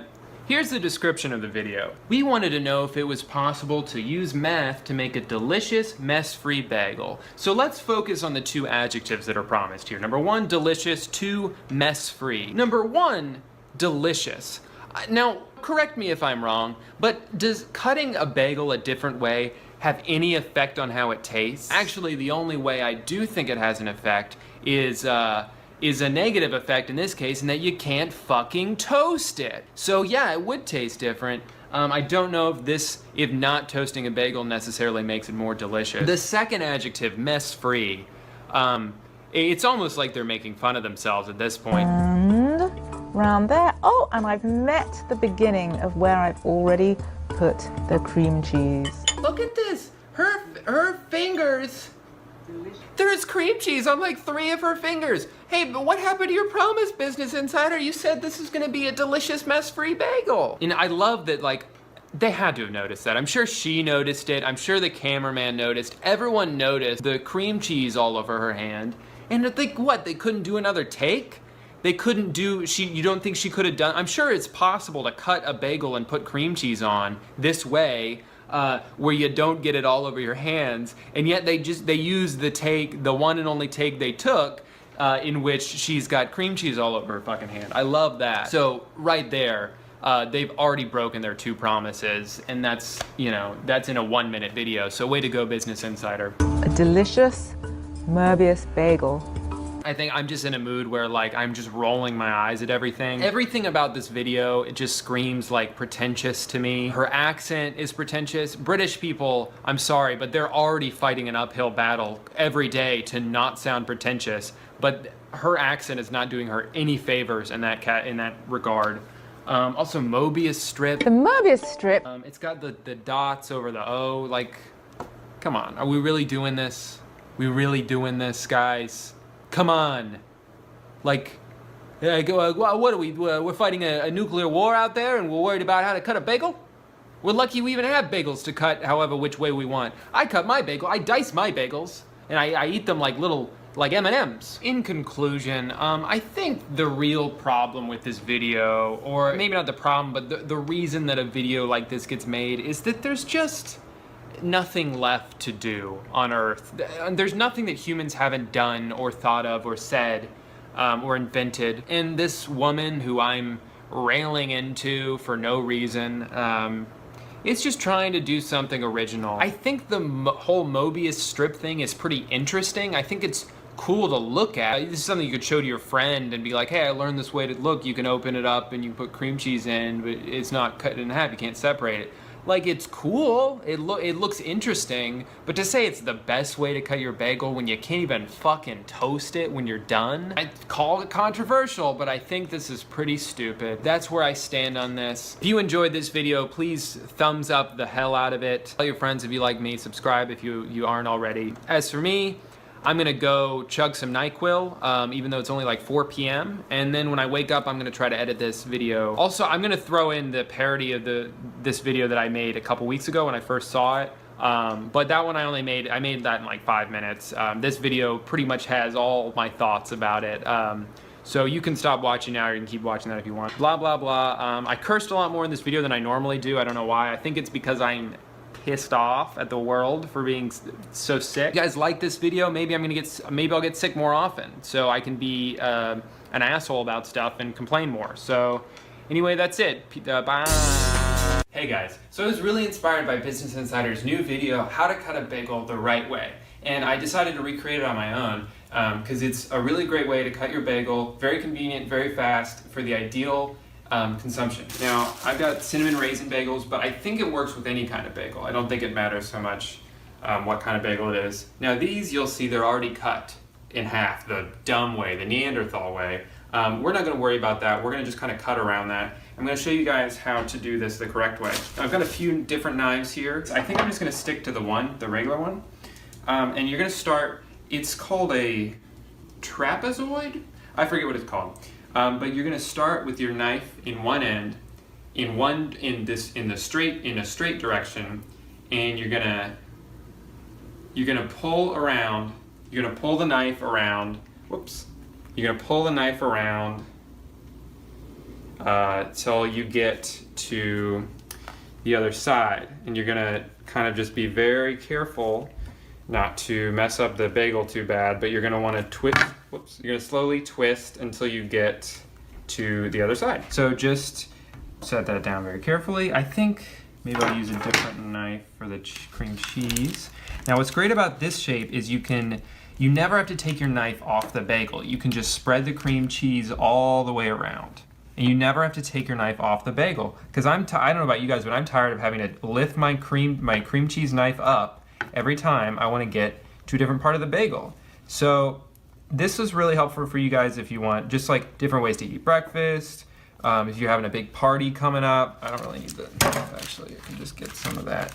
And this is probably the fastest way to eat a bagel, to cut a bagel, and show this to your friends. They're really gonna like this. I can't wait to dig in. This is starting to look very good. Try this at home if you want. Like I said, it's very, very fast, very convenient, and only a little bit messy, but take care.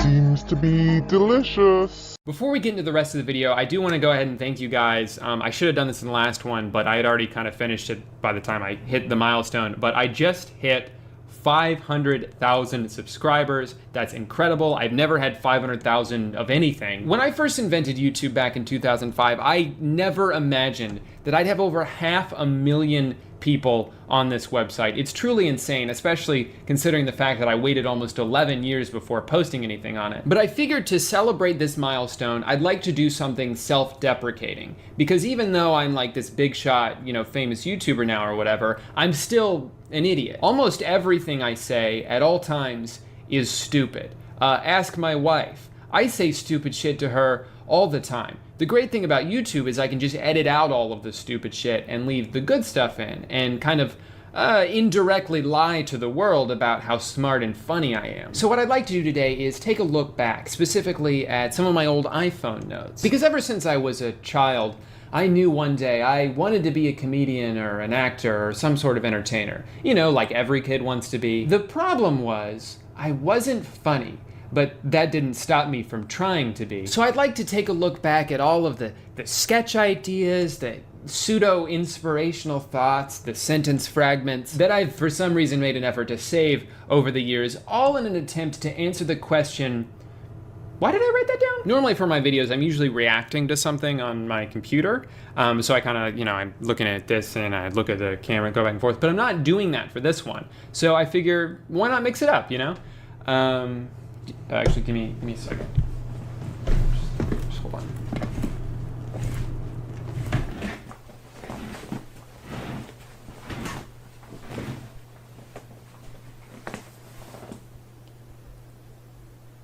Hello. My doctor says it's a bad idea to get out of my chair. All right, let's look at some iPhone notes. But first, have I ever shown you guys my pop socket? It's a blurry picture of a dog that I bought very late at night while intoxicated. That's actually going to be a common theme for today's video. I'm pretty sure 80% of these notes I wrote, I was high. I used to get really, really high and then think that every thought I had was brilliant. But then by the time I would start writing it down, I'd be like halfway through and I'd forget what it was and I'd never finish it. So you end up with notes like this. I guess if there's one, oh, that wasn't the only one from that night, because 20 minutes before that I put, if you want, while writing a sequence of texts. I'm very curious to know what these were supposed to be, but I'll never know. I can't possibly remember what I was trying to say at the time. Man, I gotta be honest with you guys. People really don't be giving a fuck. Butterfly for dinner again. I hate my wife. I bleed Beethoven's Fifth. Pressing a Benjamin button. Candy that comes with instructions. I feel like with this one I was having like a midlife crisis at the age of 20. Maybe being good at video games isn't a necessary skill in your life. Curious Jorge. A show called What About Country Music? Where country music enthusiasts interview people and ask them what kind of music they like. And they'll start listing them until the host interrupts and says, but what about country music? That's objectively terrible. This was probably a little trick I was leaving for myself, for my girlfriend at the time. Surprise her with food. That's not a bad idea. I think I was still learning how to like be in a relationship, even though that was like my 5th one. Honestly though, surprising your girlfriend with food is a pretty good idea. She'll almost always appreciate that. Surprise! Babe, look, I got you pizza. Surprise! It's like 3 a.m. But... Get out of here! I thought you liked pizza. I'm trying to sleep. Okay. I like the notes where it's clear I went back later and like commented on the note. So this one is, oh hey, I cleaned that weird stain on your computer, and then it cuts to a perfectly clean computer and the stain was just like a sticker. So the joke is that like I saw that there was a sticker on someone's computer. I was like, oh, let me clean that weird stain, and I just like rubbed the sticker off. And then I came back later and said, this is comedy gold. So no one steal this idea, because I declared that this is comedy gold. Uh-oh, another midlife crisis here. If everything you do is ironic, then what's real? Weed is supposed to relax you, but it turns me into, that's like a joke in itself. The fact that I didn't finish it, the fact that it cuts off right there, that's pretty funny. Honestly, there's still some truth in this. On a good day, I feel like my personality is a mix of John Mulaney and Scott Aukerman. But most days it's just Brenda Song and diarrhea. I used to think that the only way I would ever be successful, like creatively, would be if I wrote a book, which is like so unrealistic. First of all, I've actually tried to write a book before, but like it's easy to start a book. I feel like almost every comedian or whatever creative person has tried to write a book, and it lasts anywhere from 30 minutes to like 40 minutes, and then you just kind of give up because you realize, oh, it's gonna take me a fucking year of hard work, and there's no like payout. With YouTube, at least, it's like I can work pretty hard for a week or whatever, and then I have a thing I can show people. With a book, it's like, forget about it. I'm gonna write this for 2 years before I get any feedback on it. But I remember for a long time I was gonna write this like fake advice book for college kids or whatever. It was gonna be a mix of like relationship advice, health tips, school advice, stuff like that, but the joke was going to be everything was terrible advice. Starting a new workout regimen? Go ahead and get all those rest days out of the way now. You're going to need that energy later. General weight loss tip, try quitting your job. A great way to lose weight is to not be able to afford food. It's kind of all downhill from there. Hunger is caused by extra room in your stomach, which isn't there if nothing comes out. No pooping means no eating, which means looking good. These are terrible. Hey, if I'm not pooping, I'm looping. DJ with chronic diarrhea. Evil baby genius who finds a way to control the actions of every adult. But the only thing he gets them to do for him is get candy that's on a shelf too high for him to reach. And eventually he dies of diabetes. Don't say it. There's definitely some potential there. Getting second place in a small penis contest. Pedophile Phil. You see, the way my brain works is that it doesn't. Use another example of commenting on my own joke. Picture I'm at like a wedding or something. Guys, let's make some toast. It's very funny. Just ask me when I wrote it. I kind of feel bad for 20-year-old Drew, because I definitely, I wasn't that happy with myself yet, and it shows in a lot of these. I don't feel like an adult, not for lack of responsibility or because of my petite wrists, but because the absence of any significant amount of self-worth. I enter conversations with other adults, but the playing field isn't even. I know my place in the relationship. They aren't my peers, they're my superiors, and whether that's the reality of it or just the thought I forced into my head, that's the feeling I have. I feel a little bummed out reading that. This one just says, unconventional wisdom teeth. I guess this is something that would have gone in my fake advice book. The key to success in life is relationships. Always introduce yourself to everybody, even if you already know them. It seems silly to use sleeping lessons as my alarm. I bet if someone were to really give you sleeping lessons, the first thing they'd teach you is not to set an alarm. That would be like rule number 1. It's kind of funny. Just to point out the irony there. It's not bad. That's not bad. Ugh, this one really grinds my gears. Texting during a conversation. I bet I had a lot of observations about that. I didn't write any in this note, but... Alright guys, are you ready for the cringiest, most convoluted attempt at clever wordplay you'll ever hear in your entire life? So try to follow along here. There's a rapper named MC Anarchy, but he goes by MCA. Don't guess where this is going. I feel like you might have a feeling, but don't. So he asks his friend, hey man, I've been feeling kinda down lately. Do you know anywhere where I could maybe play some basketball or do some indoor swimming? Just kind of sad. And the friend says, why, MCA? And MCA says, no, they don't let me in there anymore.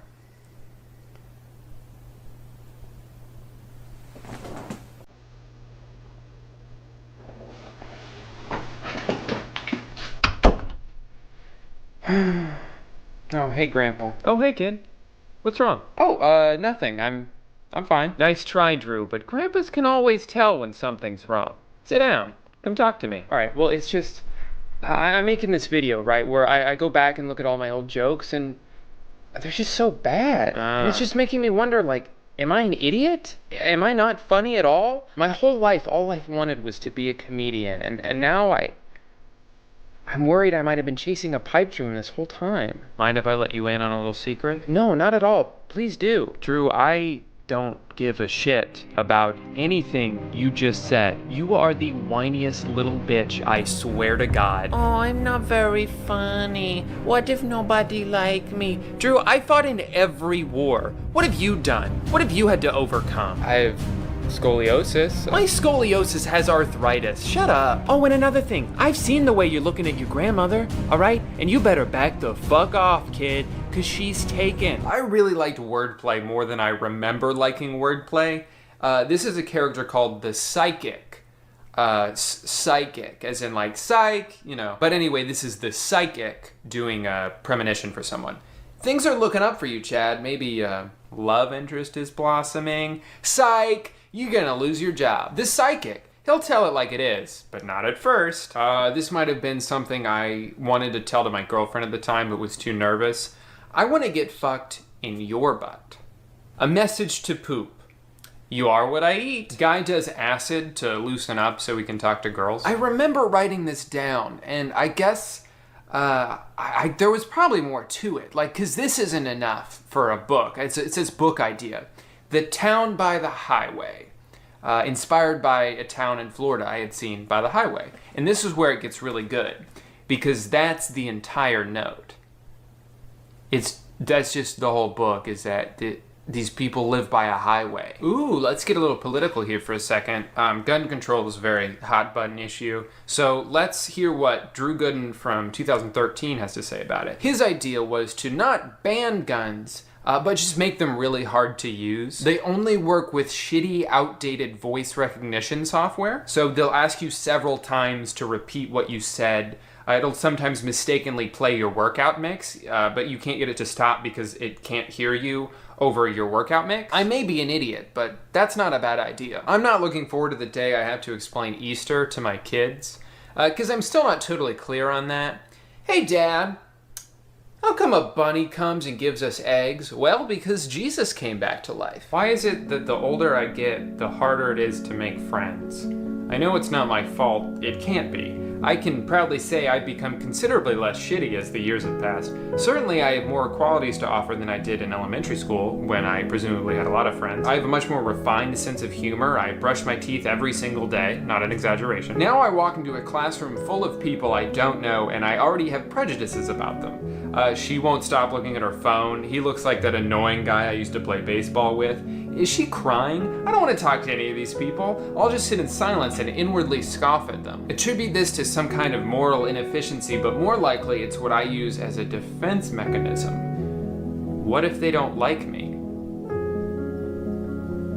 Damn. Who the fuck stole my deodorant? I would say like half of my thoughts that I think are funny aren't funny, but I don't realize they're not funny until later. But I thought they were when my brain created them. That's what's weird. With comedy, I feel like I have two sides of my brain kind of butting heads at all times. Like on one hand, I want everything I say to be funny. Like I want to just pull something out of my ass and be like, it's funny, right?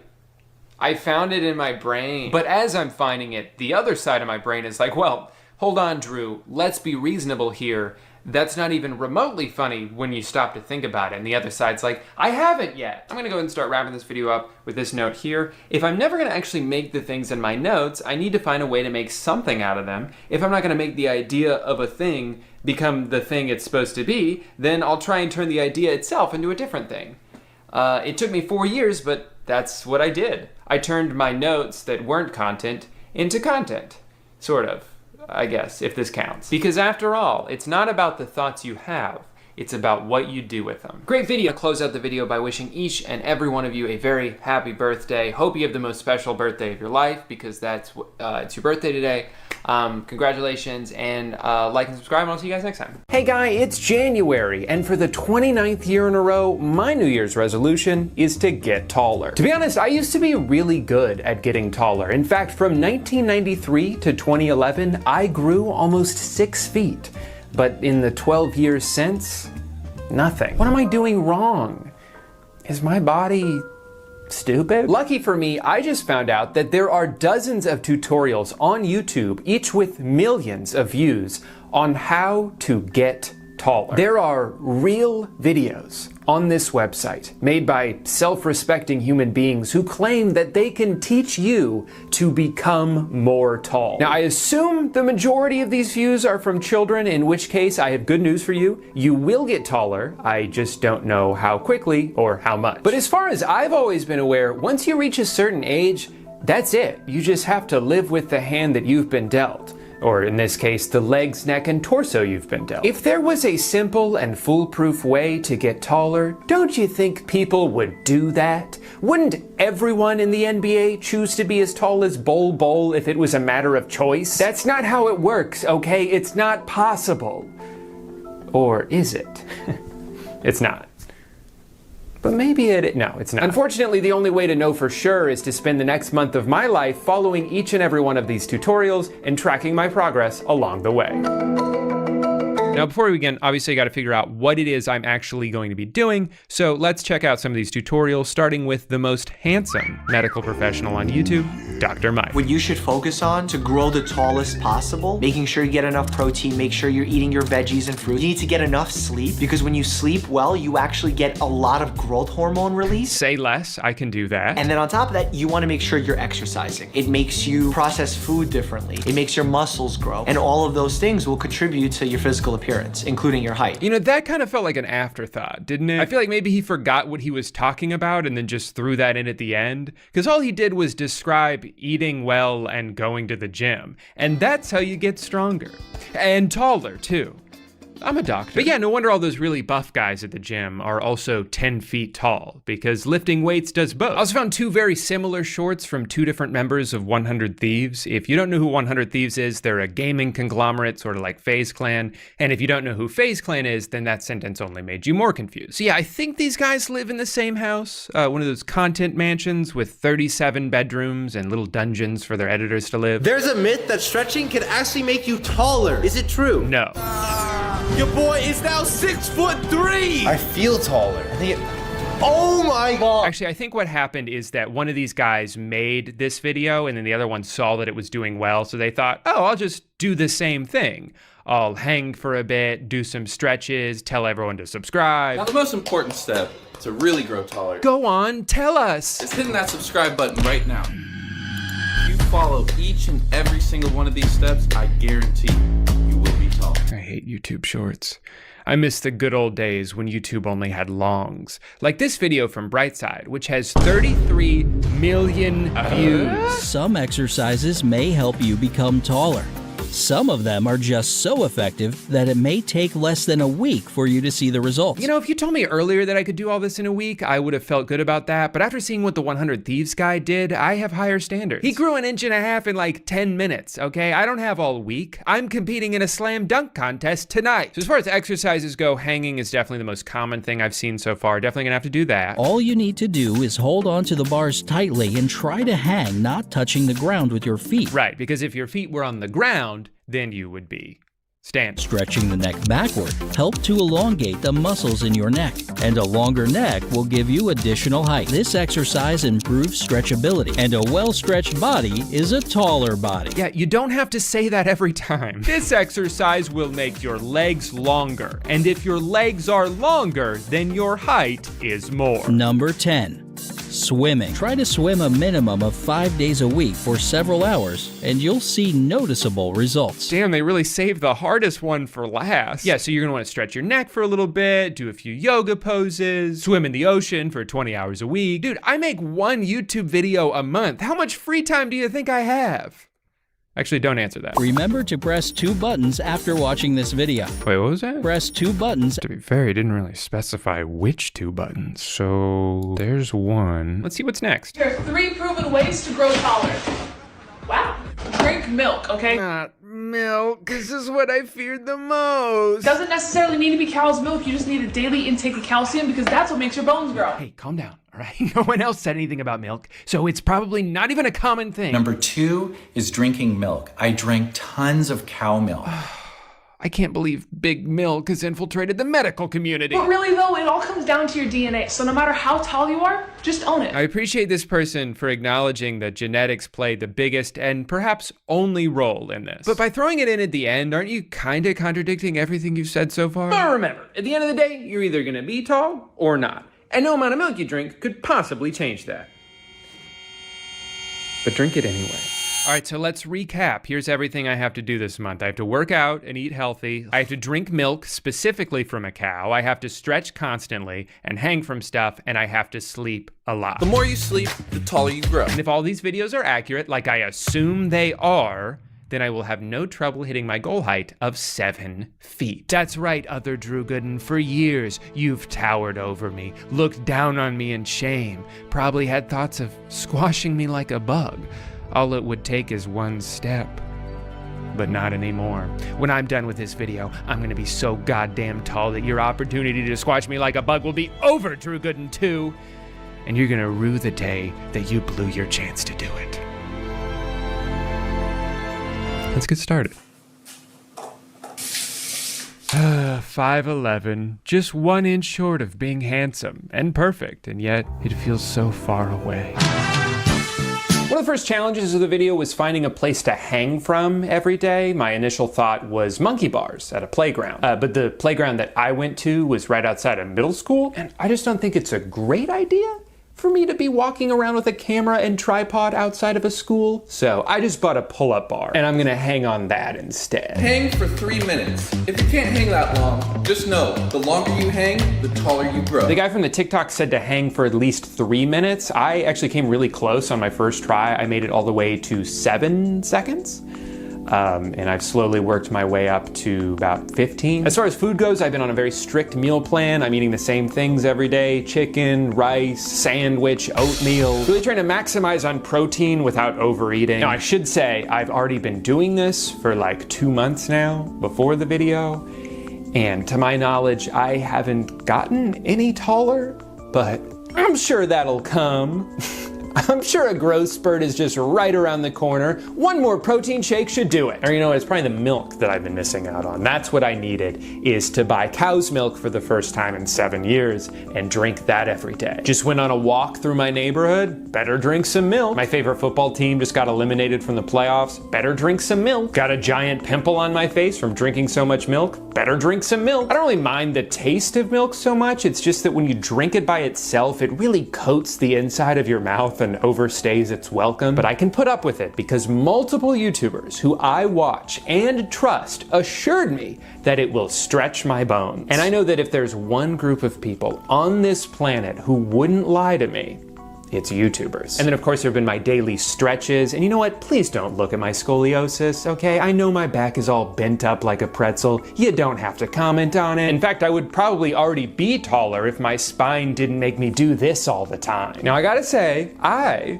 forgot how good stretching feels. Even though this is currently having zero effect on my height, I don't mind doing it because it's actually improving my mood. You know what's not improving my mood though? Sleeping as much as I am. What initially started as the easiest goal on my to-do list has quickly become my least favorite part of this challenge. When you spend every morning laying in bed, you have way too much time to just think about your life and ask all these difficult questions like, why is it the things that we can't control about ourselves are what we obsess over the most? And why does Mr. Beast have a Fortnite skin? The more I slept, the harder it was to get out of bed, and the more tired I'd feel throughout the day, the more weird, unsettling dreams I would have, and the more disconnected I've generally felt from myself. I feel like I'm not getting enough done during the day, so then I put off going to bed at night, which only makes me sleep even later. And as my days get shorter, I'm finding myself becoming more and more irritable. I'm getting overwhelmed easily by basic tasks. It's like I can feel the pressure of time wasting away in front of my outstretched hands, always just out of reach. It's hard to come to terms with the finite number of minutes you've been given on this earth when you don't feel like you're doing enough to take advantage of them. But maybe worst of all is that I'm still the same goddamn height. I don't understand. It's been almost 3 weeks. I've followed every step and I have not 1 extra centimeter to show for it. Maybe a little television will cheer me up. Oh hey, the new Scooby-Doo show is out. I like Scooby-Doo. This should be good. I spit truth without a filter, like every comedian before #MeToo. This is the worst show I've ever watched in my life. Well, at least I didn't get any shorter, right? Oh no, I did get shorter. All right, well, now that I have even more ground to make up, I think it's time we start thinking outside the box. Subliminals, possibly the single most gate-kept online community. Through a powerful mix of manifestation and listening to lo-fi beats with headphones on, it turns out you can change any physical feature about yourself that you don't like. Hair, eye color, face shape, even your height.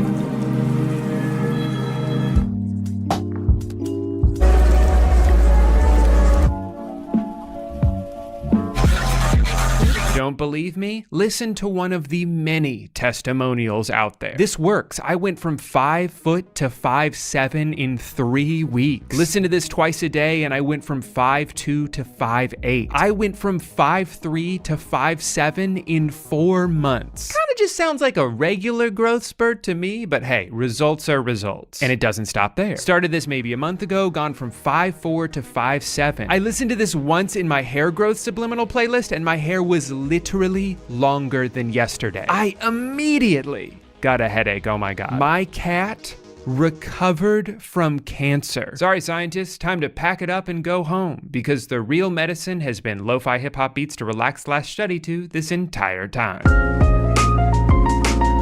Alright, well let's make a playlist. Grow taller, height increase after age 21. Grow taller, growth plates, activation, increase height fast. Grow taller in one listen. But get this, I can make it even more powerful. You see, they also have booster subliminals. Use any subliminals once and get instant results. Literally the most powerful booster made in existence. So if I listen to these before and after my height subliminal, then I'll double my results and get them instantly. Man, the internet's so helpful. Well, here goes nothing. I will be 30 feet tall. 30 feet tall. 30 feet tall. I will become a spectacle of human achievement. Spectacle. I will need custom pants tailored for my very long legs. Custom pants. When I wake up tomorrow, my body will extend far past my bed frame, through the wall, and into the next room. And when I stand up, I will bang my head on the ceiling. All right, think tall thoughts, tall thoughts. I'm a big old boy. Who's that big old boy over there? Is that Shaquille O'Neal from basketball? No, I think that's Drew Gooden from YouTube. Oh my gosh, the road work ahead guy? Yeah, I heard he's so tall. I heard he's about 5'10". I heard he shrunk when he listened to subliminals. It's day 23, and I'm running out of time. I've tried everything. I've hung, I've stretched, I've manifested, I've eaten so much protein.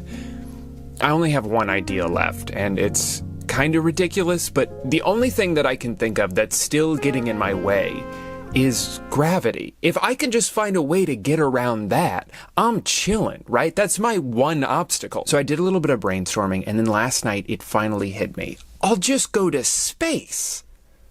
Unfortunately, that did end up being a little bit outside of my budget, so I settled for the next best thing. I ordered an inversion table from Amazon. You see, my thinking is that if I can contort my body so that gravity is working with me rather than against me, then I can harness its power to achieve heights never before seen by man.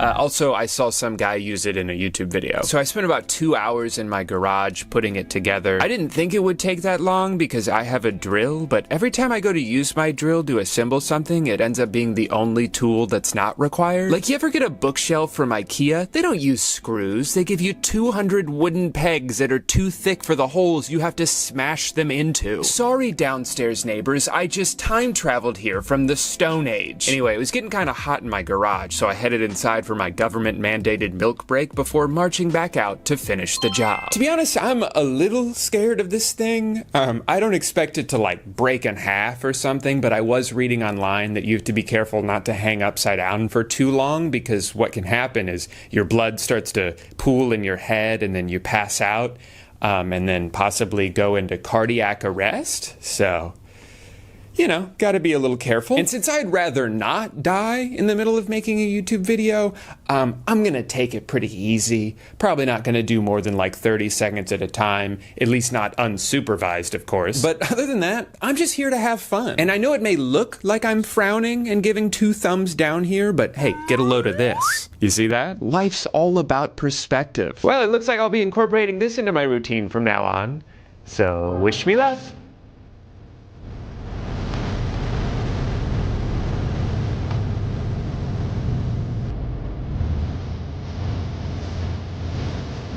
All right, everyone, it has been almost a week since I last measured myself, and I've really kicked it into high gear. I've done everything right. I'm feeling very tall, so I am so excited. Let's see where I'm at. Here we go. Holy shit. I'm 6'3"? It actually worked. This is incredible. This is life-changing. I forgot I was standing on a chair. False alarm. Let's try that again. I can't believe it. All those people, they lied to me. I thought I could trust them, but they deceived me. Hi, 911. I'd like to report a lie. You guys don't do that?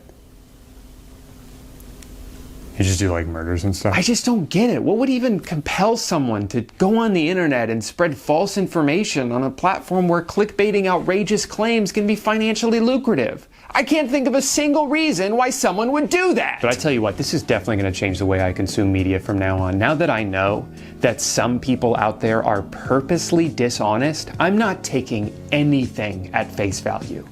And as soon as the Nigerian prince who emailed me last night is done wiring me my inheritance of $1.6 million, I'm gonna use that money to change the world. I'm gonna take out ads in the newspaper. I'm gonna put up billboards warning everyone to be careful because some people don't have your best interest in mind. Some people do, like this guy who's about to trim my armor for me and give it back to me in the wilderness, but not everyone can be as kind-hearted as him. So yeah, maybe I started this video with a New Year's resolution of getting 13 inches taller, but after everything I've learned today, I think my new New Year's resolution is to be 13 inches kinder. Thanks for watching, everybody. Hey guy, I know you probably want to, but you don't actually need to tell me that I have two distinctly different hair colors fighting to the death on top of my head. I am aware of that. I am also aware of the fact that they are both losing. So a little over a year ago, I got an ad for something called The Cove, an almost $500 sleep headset that was touted to me as a hug for your mind. Not that there's literally any other information in this ad. It's just kind of floating there, and I guess you're supposed to be like, well, it emits vibrations, so it's got to do something, right? As expected, the website focused more on buzzwords than anything else. Enjoy life more by stressing less. Cove makes peace of mind effortless. Cove plus TV equals evening serenity. I feel like it's such a cop-out to be like, this thing will make your brain calmer. Just, you know, make sure to wear it while doing something you enjoy. Otherwise, it's not gonna work. Like, I wonder what's making me happier right now. Is it the show that I like or the piece of plastic I put on my head? The most notable scientific citation they have is something called interoception, the sixth sense that we've conveniently never heard of. Because how can I say that they're wrong if I don't even know what that is? Anyway, at a price point of $490, I didn't end up buying it at the time because it was so expensive and supposedly life-changing. I figured I would save it for its own video one day. But before long, I noticed that the Amazon link I had bookmarked changed it to say currently unavailable. So I thought maybe they're coming out with a newer version. I guess I'll just wait and see. Cut to about a month ago, I checked their website again and The Cove has been discontinued. No! Where am I gonna get my interoception from now? Here is their explanation. In an effort to scale Cove's proprietary technology to reach as many people as possible, we have made the strategic decision to discontinue the Cove product line as it exists today and will no longer be selling directly to consumers. Huh? In an effort to get the Cove to as many people as possible, we will no longer be making or selling them. What the fuck does that mean? Okay, so maybe they explained it more somewhere else? No posts in over 10 weeks, and you can't comment on their Instagram, and you can't comment on their Facebook, and you can't reply to any of their tweets. Now, I can't say for certain that they're trying to hide something, but I can say that if you were trying to hide something, this is how you would do it. I tried to look more into it, and all I could find is just like article after article over the past couple of years of people either saying, it kinda helped me, I think, or that it was a huge waste of money. And then all of a sudden, it's just gone? So I don't know what happened for sure. The wording of their statement almost makes it sound like they sold their technology to another company. Maybe because they didn't actually believe in it that much in the first place, so as soon as I got an offer to cash out and disappear, they jumped on the opportunity. But either way, this abrupt departure and nebulous goodbye message is not really a great look for them after spending 2 years promising to change people's lives. Well, it seems we've killed the man, but not the idea. There are now seemingly dozens of copycat headsets and watches and vibrating eggs you put on your chest. A whole slew of little devices that each cost hundreds of dollars, all with the same promise of fixing your broken brain, usually backed up by vague in-house research. I mean, we think it works pretty good. And can you guess what all of these things have in common? That's right. I've gotten ads for every single one of them on Instagram. If I had to guess why, it's because about a month ago, I had the worst panic attack of my life, which honestly is saying something because in the past I've talked about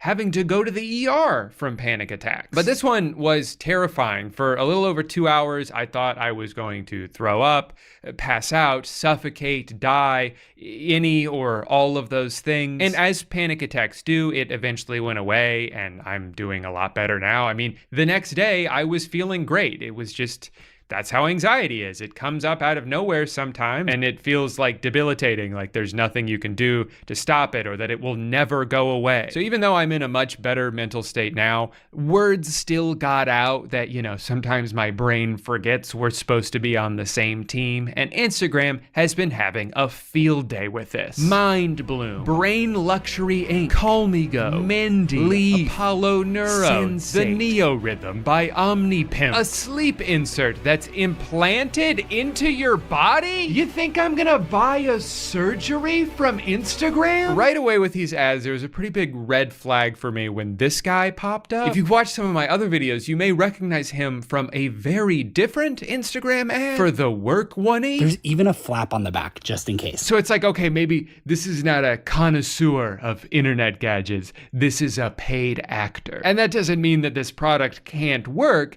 but it does sort of break the illusion that this is just a candid testimonial. Working several jobs, I tend to have high stress and anxiety buildup. I decided to try this product right here to help with that. This product is clinically proven to decrease stress and anxiety in 8 weeks or less. 8 weeks is a long time to have something taped to my chest, not even knowing if it's gonna work or not. Also, a lot can change in the span of 8 weeks. Like, there's so many factors that go into mental health that it's almost hard to like even point to this as the sole reason why your stress or anxiety would go down. The Leaf is a wearable device that utilizes vibration feedback to assist in regulated breathing and increase your heart rate variability. But all right, product number 1 uses vibration feedback. Product number 2 is the Mendy. I had been using it probably about 3 times a week for a couple of months, and then went to a conference with my husband. I was sitting there listening and thought, okay, pay attention and focus. And as I did that, I realized I was focusing. All right, that's very anecdotal. The Mendy is working. At least the other one, they said vibration feedback. This one, she's just like, I put it on my head 3 times and then I was able to listen better at a conference. The headset is used to measure your brain activity. It automatically connects to Mendy's app. Okay, but what does it do? Follow your progress and get lifestyle recommendations that help you boost your training and brain health further. Okay, but what does it do? Controlling mood, increasing focus, improving sleep. But how? How does it do those things? The training game shows what's happening in your brain. Simply focus to make the ball rise. Okay, so it doesn't like do anything to myself to focus by rewarding my brain when it does a good job, I guess. Up next, we have another headset. It's called the Neo Rhythm. I swear by my Neo Rhythm. Notice big differences. I'm able to fall asleep faster. Okay, so it helps you sleep. Able to get a lot more work done. Okay, so it helps you stay awake. This little miracle of a device has kept me up for the past 8 hours. Okay, so it keeps you from sleeping. I was really skeptical, like, it looks like a Halloween costume, let's be real. But I have to say, I think it's actually working. All right, well, I mean, if she thinks it's working, then I gotta spend $300 on it. Neo Rhythm is a pulsed electromagnetic field therapy device that emits corresponding dominant and accompanying frequencies to which the brain synchronizes, creating a perfect mental environment for the desired state of mind. The fuck? I guess I'm just skeptical on how the same device could help you do 2 opposite tasks. How does it know whether I'm trying to sleep or stay awake? Well, let's see the reviews. I like the idea, I just have not felt any benefits or difference from using the device. Seems to be a scam. The product does not have an efficacy beyond that of a placebo. It's hard to know if you're improving as there is no feedback. My experience so far has been no different than if I'd purchased a really expensive piece of plastic with an LED light on. I've tried almost daily for several months as a sleep aid, but can't say I've noticed any difference. Damn. But still, way more people seem to swear by it than the amount of people that think it sucks. Maybe they're just doing it wrong. Maybe they're just stupid. So those are things you put on your head. You've also got the Apollo that you put on your wrist. Why I can't go a day without this wearable. It improved the quality of my sleep. I've never slept better than when I started using the Apollo wearable. Okay, so it helps you sleep. It helps me focus when I'm working. My productivity has almost doubled since buying the Apollo wearable. Okay, so it helps keep you awake. It's kind of like a wearable hug for your nervous system. I mean, that sounds good, but like, like, what does that mean? Like, I don't want to hear a metaphor of what it's like. I just want to know what it does. So this one is the one I've heard the most about. I've heard it mentioned on podcasts before. It's also the most expensive out of all these products, although they're all about the same price. So we'll see. Product number 5, we've got the Sensate, which is described as a pebble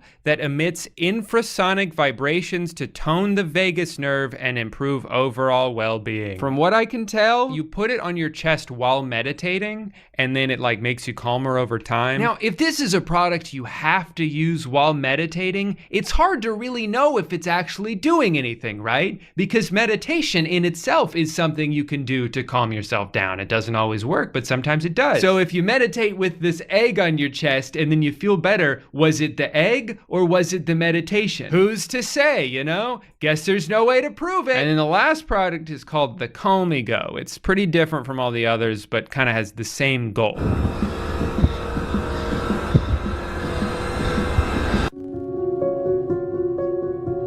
Everything's better now. So how do you look so calm? I use Calmigo. It's a little device that helps calm you down when you're anxious. Okay, so it's like an inhaler that you breathe into and you're having a panic attack, and I guess it smells good. The thing is, though, like my first impression of this is that out of all of these products, this would be the most helpful because it doesn't rely on doing some invisible thing like emitting magnetic rays into your brain. I can't see that, so I don't know if it's actually doing that. Whenever I'm anxious, the first thing I'll try to do is like pay attention to my breathing. I'll breathe in slowly and breathe out. And if that's what this thing is helping you do, then like, even though it's overpriced and you can breathe for free, at least it's like doing a physical thing to help you. So you probably notice I'm a little skeptical of almost all of these products. I want to believe that the science is all true and it's all legitimate. I want to believe that these companies truly just set out to help people on their journey. But let's be real about it. As more and more people talk about mental health struggles, there are other people who look at that as a new market to target. It is an ever-growing demographic of people who are probably seen as easily exploitable. So that's why I'm a little hesitant to just be like, oh boy, all this stuff is gonna fix my brain. Because you wanna know how much money I spent on 6 devices? $1,462.96. $1,462.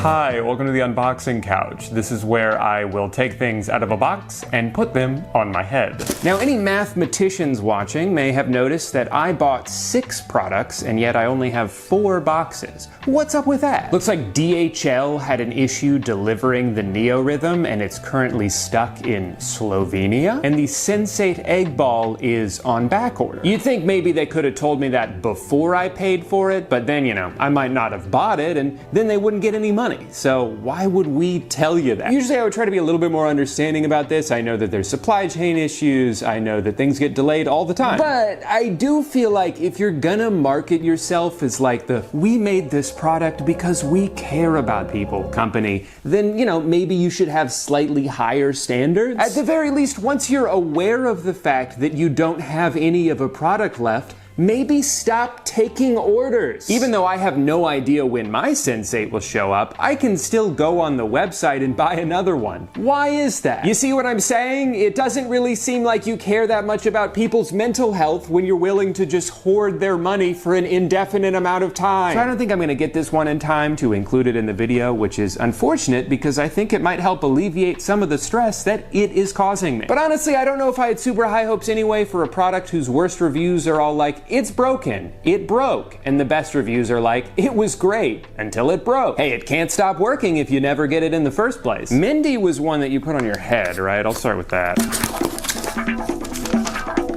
What is the point of this? It's in a box, wrapped in bubble wrap, inside another box. And then for extra protection, they put in 1 sheet of paper. This is how it arrived in one piece. Oh, it's beautiful. Finally, I can pay attention at the conference. Welcome to Mindy. Inside this box, you have one of the very first Mindy devices to ever see the light of day. Guess they haven't sold that many. Important product and legal information.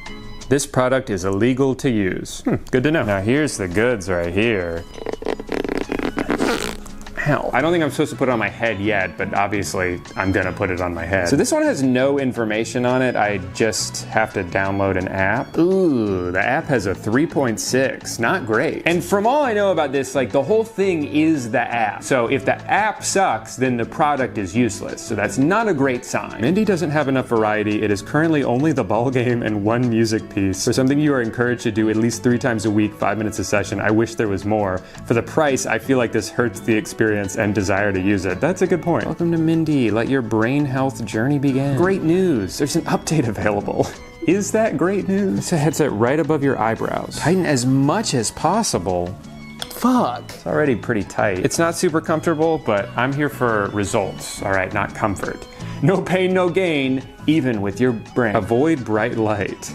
Oh, not sure that's really an option. All right, the movement of the ball represents your brain activity. Ball rises a few seconds after you increase your brain activity. Win stars by sustaining your brain activity. I want to win some stars. Do they work on the Jeremy Renner app? I don't know how to make myself focus more. Whoa, I did it. Oh, I suck now. Don't get me wrong, I love that I'm getting stars, but I don't know what I'm doing to earn them. I'm just gonna shut up and focus.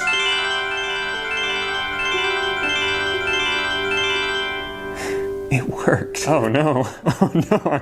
I'm plummeting right now. 58? I failed? I guess the thing is, like, I don't know how to be good at it. Like, I understand that if it goes up, I'm doing well, and if it goes down, I'm sucking ass, but I don't know what I'm doing to cause either of those things. The only thing I do know is that it's on so tight I can feel my pulse in my forehead, and I don't love that. Okay, at least though, it gave me a metric, it gave me a starting point. I can do this every day for a couple weeks and see if I get better at it. Set a weekly goal. 7 days. I'm doing it every day this week. Add the weekly goal to my home screen? Aw, no. So you're supposed to do this like every day when you first wake up and then go straight to work and have like a giant like bruise on your forehead. So I've got something for my head. Now I need something for my wrist. I gotta stop trying to figure out how stuff works before just reading the instructions. We recommend having the Apollo wearable gently vibrating on your body for at least 3 hours a day. I have 2 watches? I look like such a dork.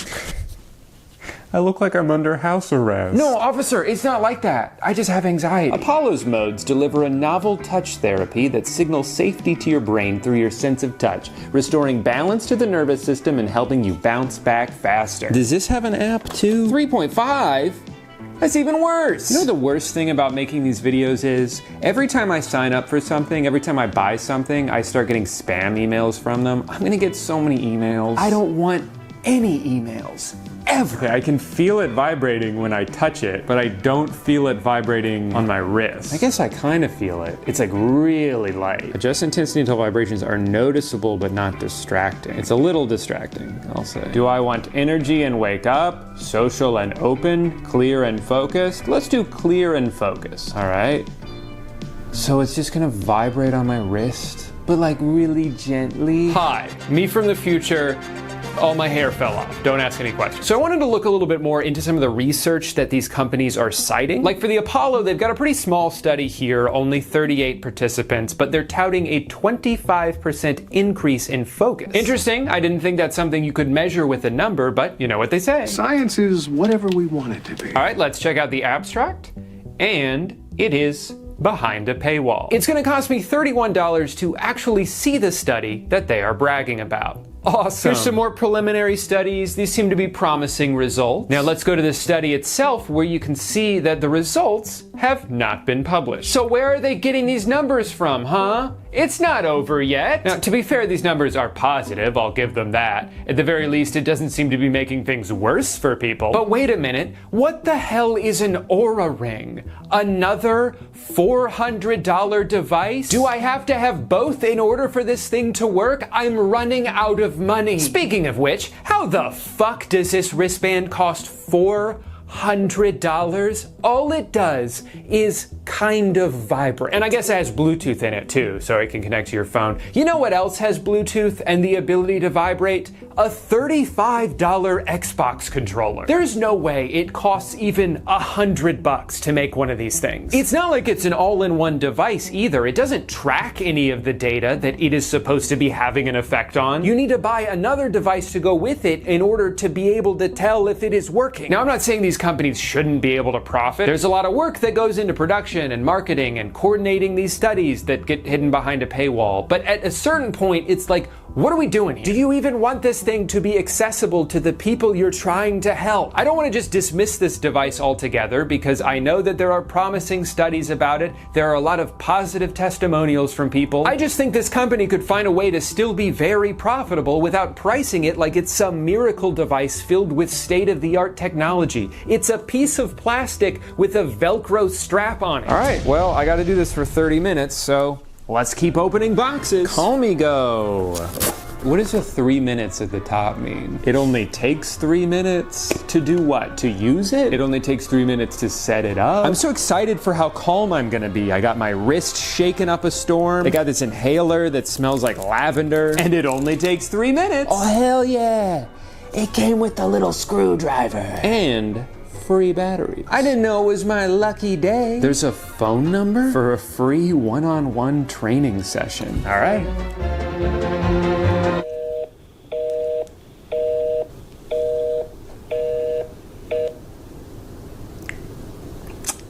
Not a great sign. Can't be that hard. I'll figure it out myself.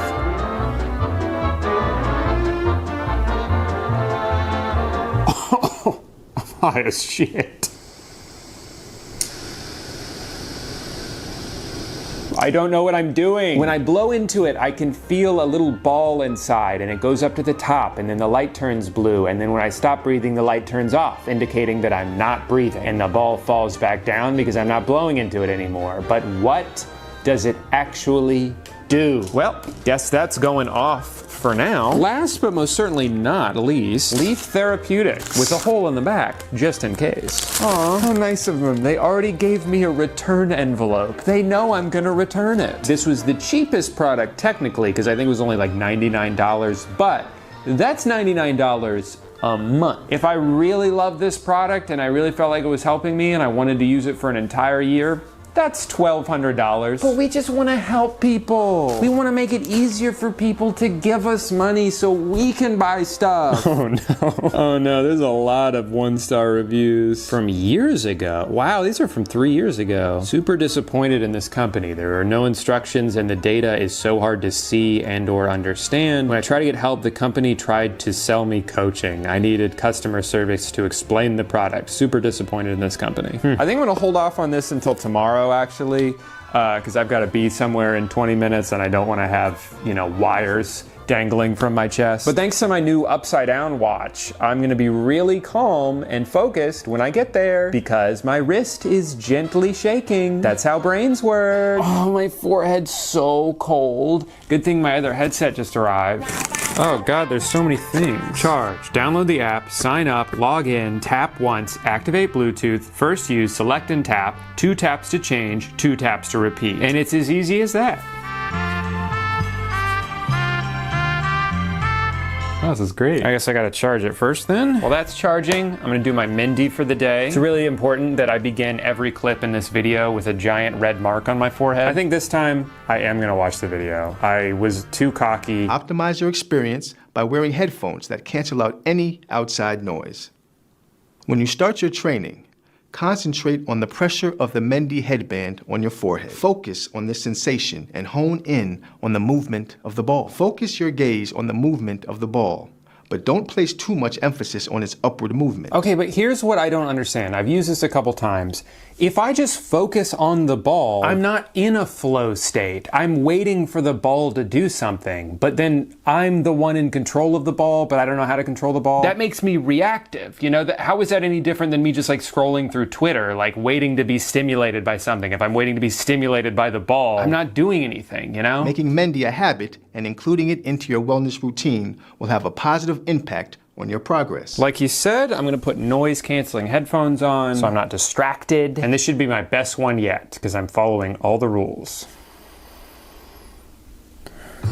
Hi, me again. Now, I developed a suspicion early on that no matter what I did, the Mindy app was going to tell me that I kept doing better every single day because obviously it wants me to think that it is working. So after a couple days, I decided to see what would happen if I intentionally sabotaged my training. On day 4, I just laid down until I dozed off, and boy was I focused. I mean, look at all those stars. I'm killing it right now. On day 5, I spent the entire session just watching a YouTube video. On day 6, I played RimWorld the whole time. On day 7, I didn't even look at my phone once. I just spent my whole session eating a wrap that I made purposely too big. My best score so far. On day 8, I rode my exercise bike while playing a guitar solo to the Mindy song.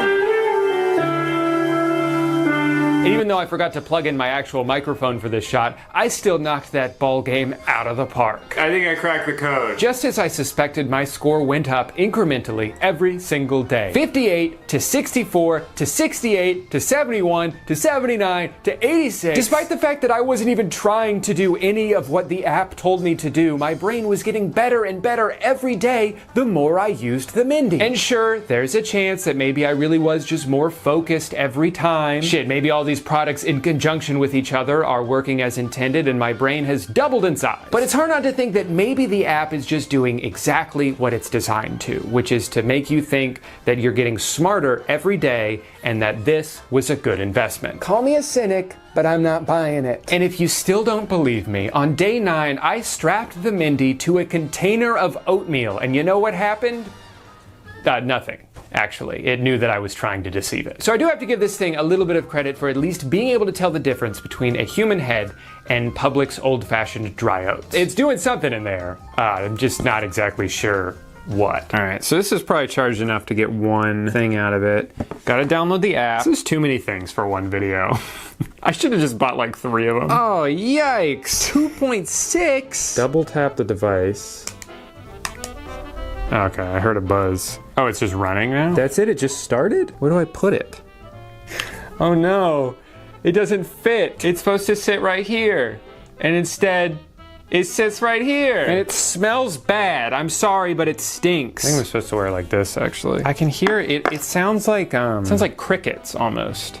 It's like this has really bad branding because it's like, okay, I set it up, but like, what do I do now? It's not giving me suggestions of like what mode to do or when to do it or how often to do it. I'm supposed to just know all this stuff, I guess. I want to enhance mental capacity. I'm trying to get that limitless brain. We're gonna do it for 30 minutes. I'm going to continue the video while my brain just gets bigger and bigger. You guys let me know if I start getting really smart in the next 30 minutes, we'll know why. All right, let me figure out how to get this fucking leaf thing going.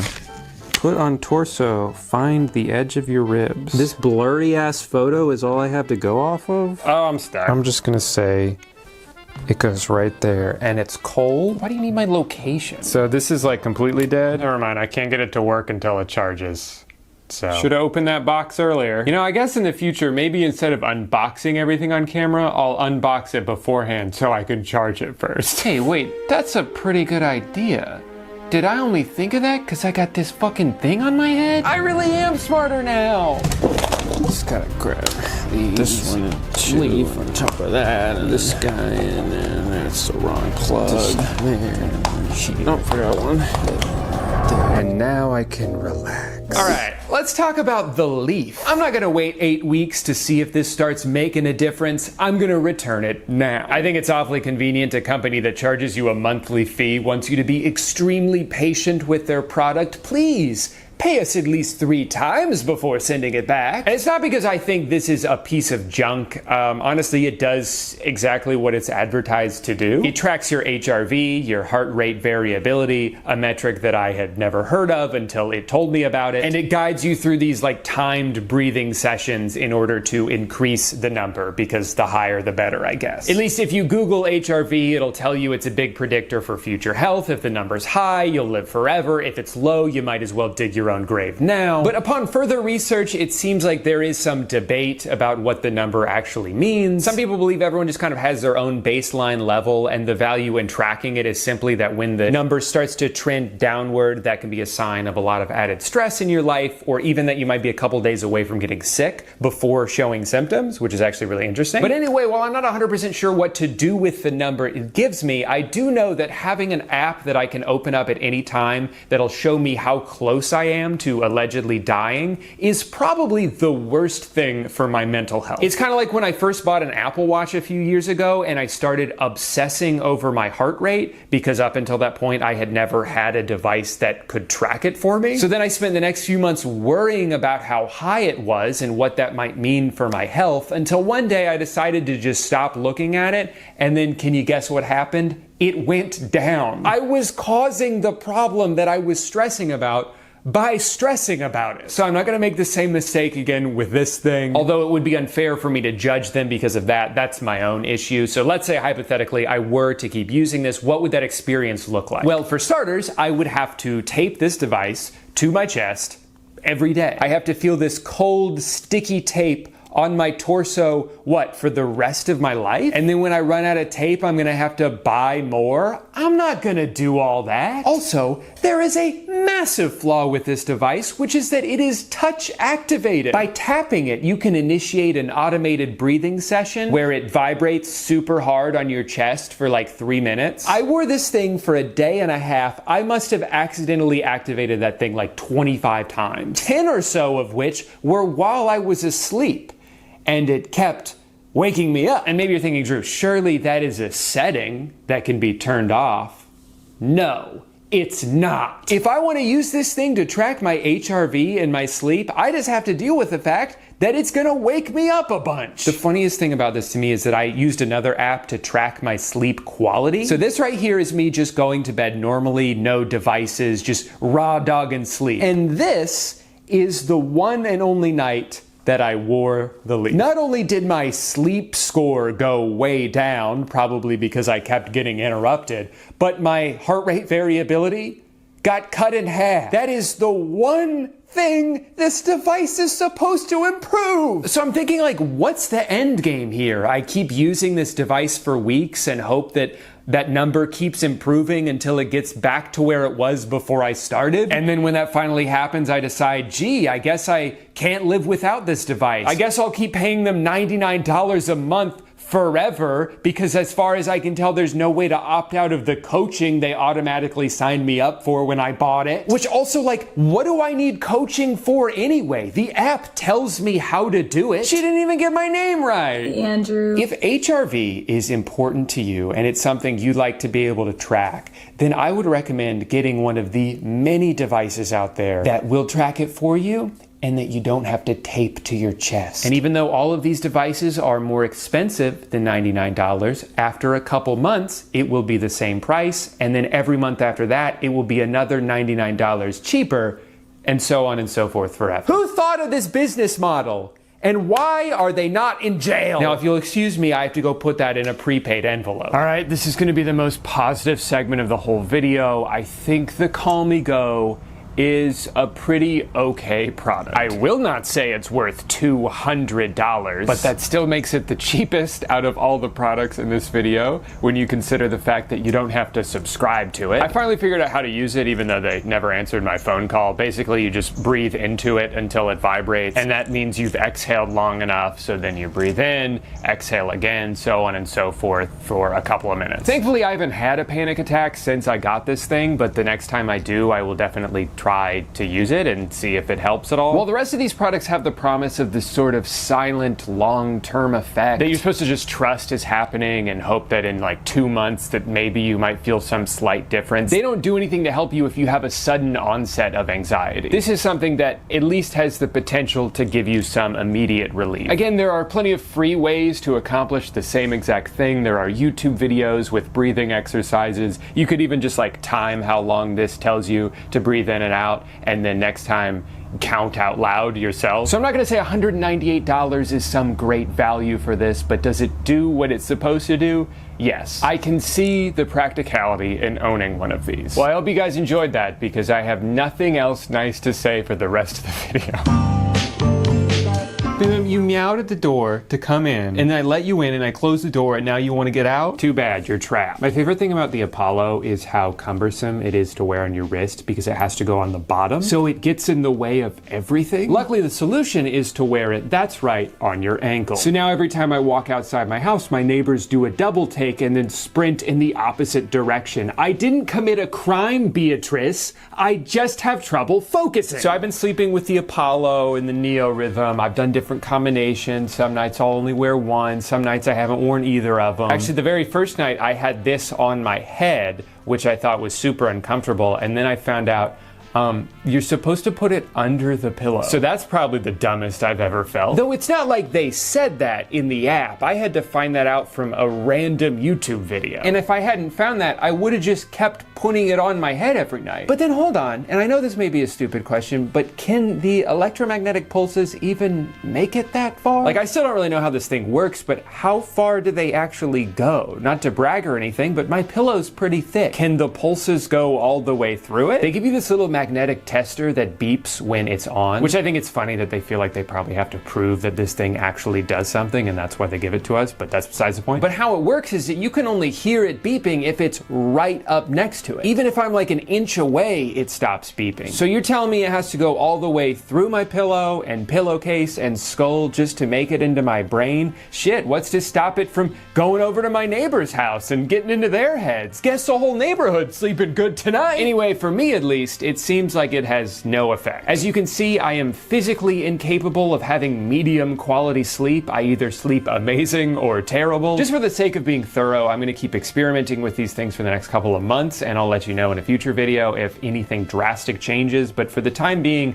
I don't feel like I'm getting anything out of these wearables. There are people who say that they felt relief within seconds of putting this thing on their neck, and like the third time I put it on, I got a headache. I'm not trying to spend $300 on a headache. I don't want that shit for free. Out of curiosity, I looked up a few reviews of the product on YouTube, and it kind of seemed like all of them had affiliate links in the description, which sort of means that they're incentivized to say positive things about the product. Even still, I thought it was funny how many of the reviewers would say things like, this technology is groundbreaking. It's so cool. It didn't do anything for me, even though I wore it for 3 weeks, but maybe if you buy it, you'll have different results. Now, the thing about mental health is you can't see it. To everyone else around you, it's invisible. That's why even though it has been heavily destigmatized, no matter what, there will always be people who look at you and say, you're not depressed, you're just lazy. Or like, anxiety's not real because I don't have it, and I'm the main character. But because brain health is invisible, it's impossible for me to prove that these products don't do anything. Like I said, there's people online who say they bought one and it changed their life. I would love it if these things worked perfectly for everyone all the time and it made all our lives better. That would be amazing. I would love it if I could put a piece of plastic on my head and never have anxiety again. But I worry that because it's so clear how hit or miss these devices are, that maybe there might be some placebo effect going on. And look, if it works, it works. That's great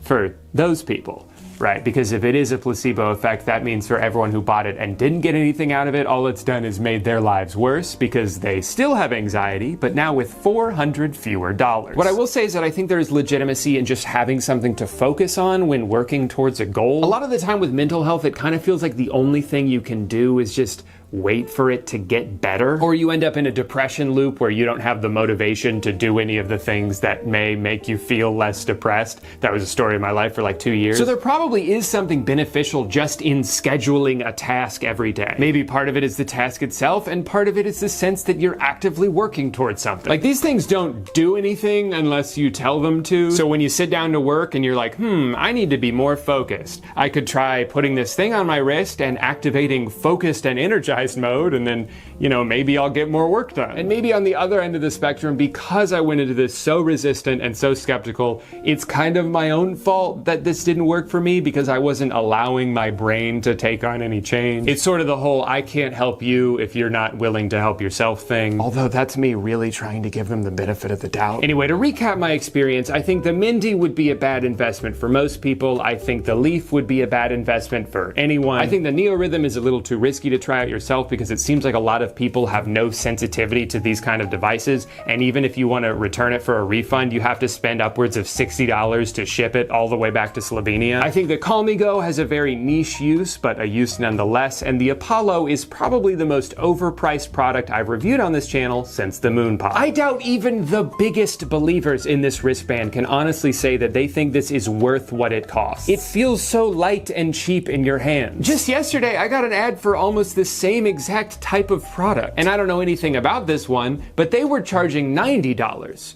for 2 of them. And they're also just little watches that vibrate. Sure, maybe this one knocks it out of the park. Maybe it's way better, but is it $350 better? I doubt it. So as a company focused on people's well-being, if you can afford to charge substantially less for a product and still profit from it, why aren't you doing that? It seems like you've arbitrarily tacked on this mental health tax because you know that your target audience might just be desperate enough to spend all that money anyway. And so no matter how effective these things prove to be, I cannot comfortably get behind them. To me, this whole business model seems extremely exploitative. That being said, I'm curious to hear if you guys have bought anything like these and if you've had similar or hopefully better experiences. It's always hard to tell exactly what the consensus for something is, when from past experience, I know that some of these websites heavily moderate their reviews. And also half of these products don't even show reviews. They just show a handful of testimonials at the bottom and call it a day. Wow, this product is approved by 3 out of 3 people? I guess it's perfect then.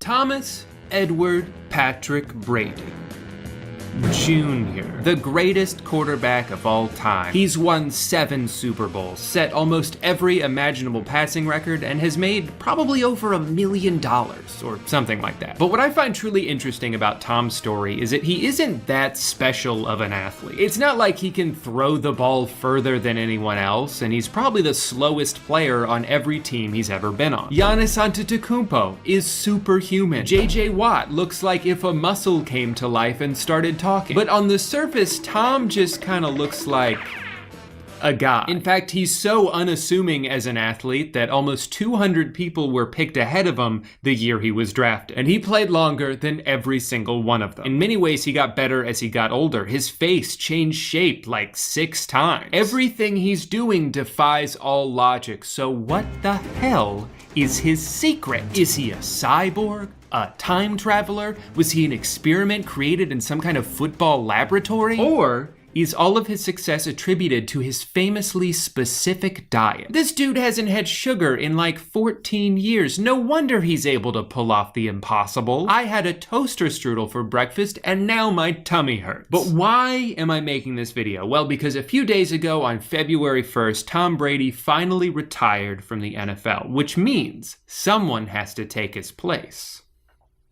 And that's where I come in. Slightly above average height? Check. Total underdog story? Check. Lives within reasonable driving distance of the Tampa Bay Buccaneers practice facility? Check. But if I'm going to become the new starting quarterback of the Tampa Bay Buccaneers, I'll need to eat like Tom. I'll need to train like Tom.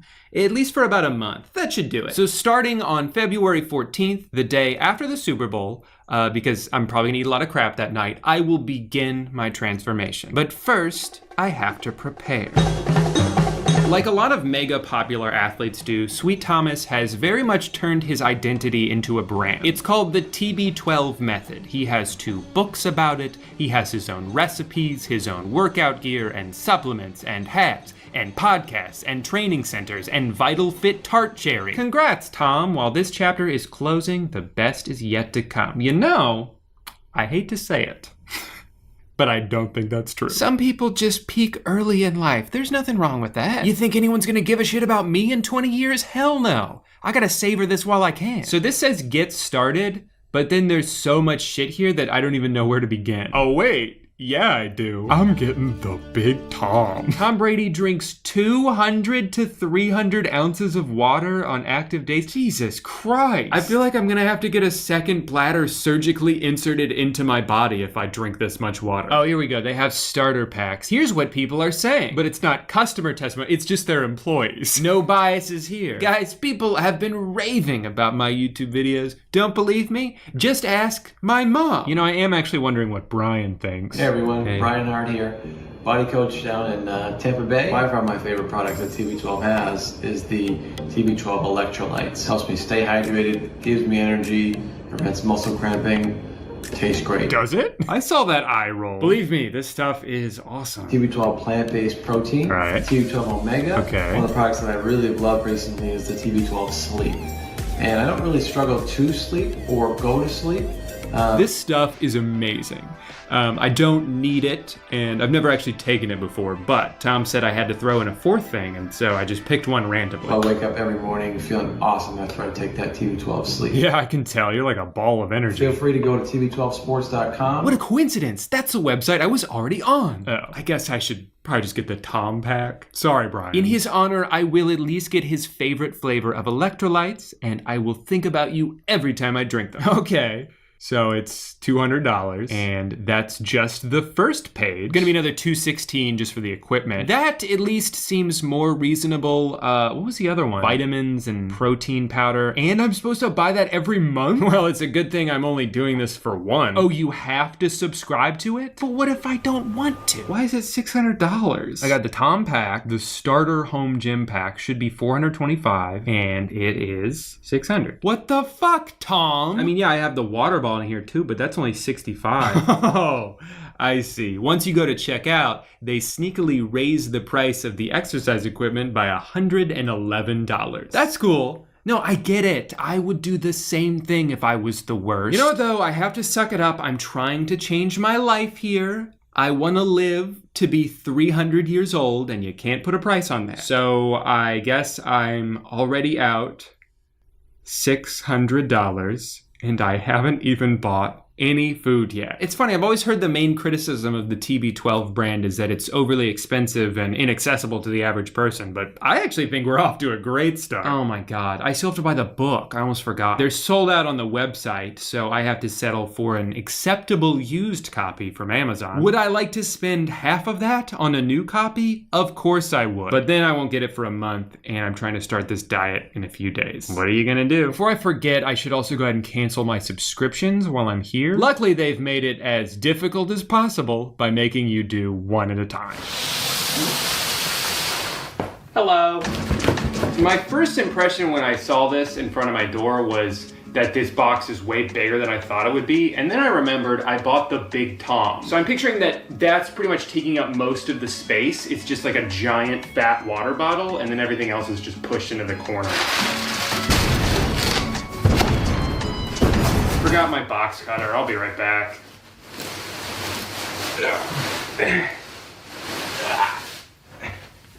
Best thing about the moon pod is how easy it is to get up. Sorry about that. There's the Big Tom. There it is. Wow, these are fancy. Glass jars. Everything's kind of dusty, which is fun. Oh. Because this popped open and there's very expensive protein dust all over this box. And I got my electrolyte, my vibrating pliability sphere. So that's all the stuff that I put in my body. Now for what I put my body on top of. To be honest, I kind of blindly just bought the starter kit. I didn't really look at what was in it. I just assumed, you know, if this is good for Tom, it's good for me. But I did end up doubling up on water bottles, and I don't know what anything else is. Don't know why they gave me a little bag, when clearly that's not big enough to put all this stuff in. I got a vibrating pliability sphere and also a vibrating pliability roller. Lots of different shapes in which I can vibrate. This is just like a phone stand that they threw in here. Don't know what I was expecting. It's gonna be a journey figuring out what to do with all this crap. So we got some pills to pop here. Thanks, Tom, for that. We've got sleep, which is pretty self-explanatory. I'll try this once, but I'm probably not gonna take this every night because I don't like melatonin. It makes me feel weird and gives me really crazy dreams, and I don't want that. But then you've got the other two. This one is like brain pills, daily support for mind, body, performance, and then the other one is for like joint support. But this is one I'm really intrigued by. For like a year, I used to take something called Alpha Brain, and I'm pretty sure it was just a placebo, but I would take it every time I filmed or wrote anything, and I felt like it helped, like I could think more clearly, but again, it might have just been I told myself that I would be more focused, and then I was more focused, so who's to say? But this shit was personally engineered by the greatest quarterback of all time, and if anyone knows something about brain performance, it's Tom Brady. So let's see what happens.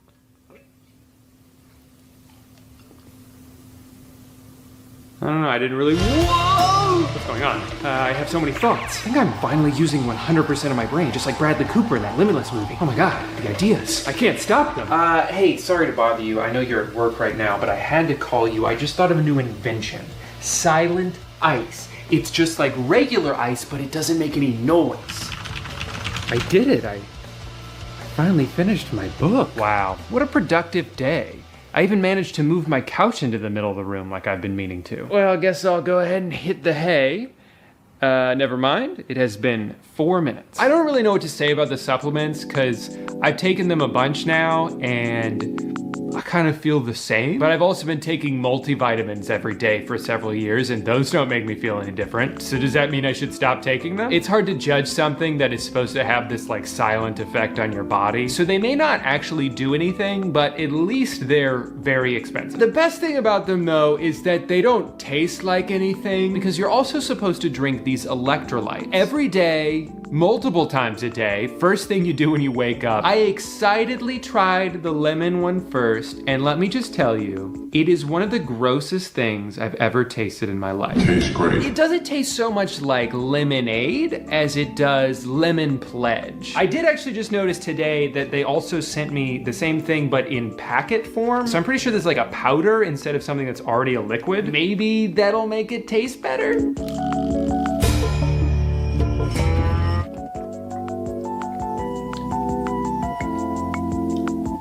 Oh, thank God. Okay, this is way better. This is a huge relief because drinking electrolytes is very much part of Tom's daily routine, and I physically was not able to drink the other one. It was so gross. And it's not like, oh, it doesn't taste like Gatorade. This isn't very good. I don't need it to taste like Gatorade. I don't need it to taste sweet. Honestly, I don't need it to taste like anything. Good thing they also have one called unflavored. This has no flavor. It's just gonna go in my water. I'm not even gonna notice it's there. It's just gonna taste like nothing, right? No, this shit just tastes like salt. I'm just relieved that a lot of the reviews say the same thing and I'm not the only one going crazy here. This person said it tasted like watered down cough syrup. That's a good description. I love Tom, but I threw away the electrolytes. Terrible taste. The electrolytes did not agree with me, and I agree with you. I think when I run out of these packets, I'll just buy a different brand of electrolytes and hope they don't also taste like shit.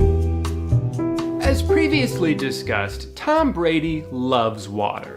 You think this is a lot? This jug that weighs almost 5 pounds when full? Well, he drinks 5 of these every day. My goal for this has been to at least drink 3 of these a day because that's still on the low end of the spectrum. And 3 a day is doable, but it's also a lot. There are a few things that I don't love about the water bottle. For one, it takes about 90 seconds for me to fill it up all the way because it's so goddamn big. It's also so heavy and bulky that you need to use 2 hands to drink out of it, and it makes you look like a baby drinking out of a sippy cup. It's too wide to fit in a cup holder, so it kind of just jostles around in my car as I drive. And unless it's more than halfway full, I can't drink out of it while I drive without it hitting the ceiling. But do you think I'm gonna ever drive somewhere without having a little beverage in my car? Hell no. But all of that pales in comparison to the worst thing about drinking this much water, which is that I now pee roughly 600 times per day. Sometimes I'll just drink and pee at the same time because I know I'm gonna have to do it in 5 minutes anyway. It really makes me mad that Amanda and I thought it would be funny to have the Pledge of Allegiance in our guest bathroom, but now the joke's on me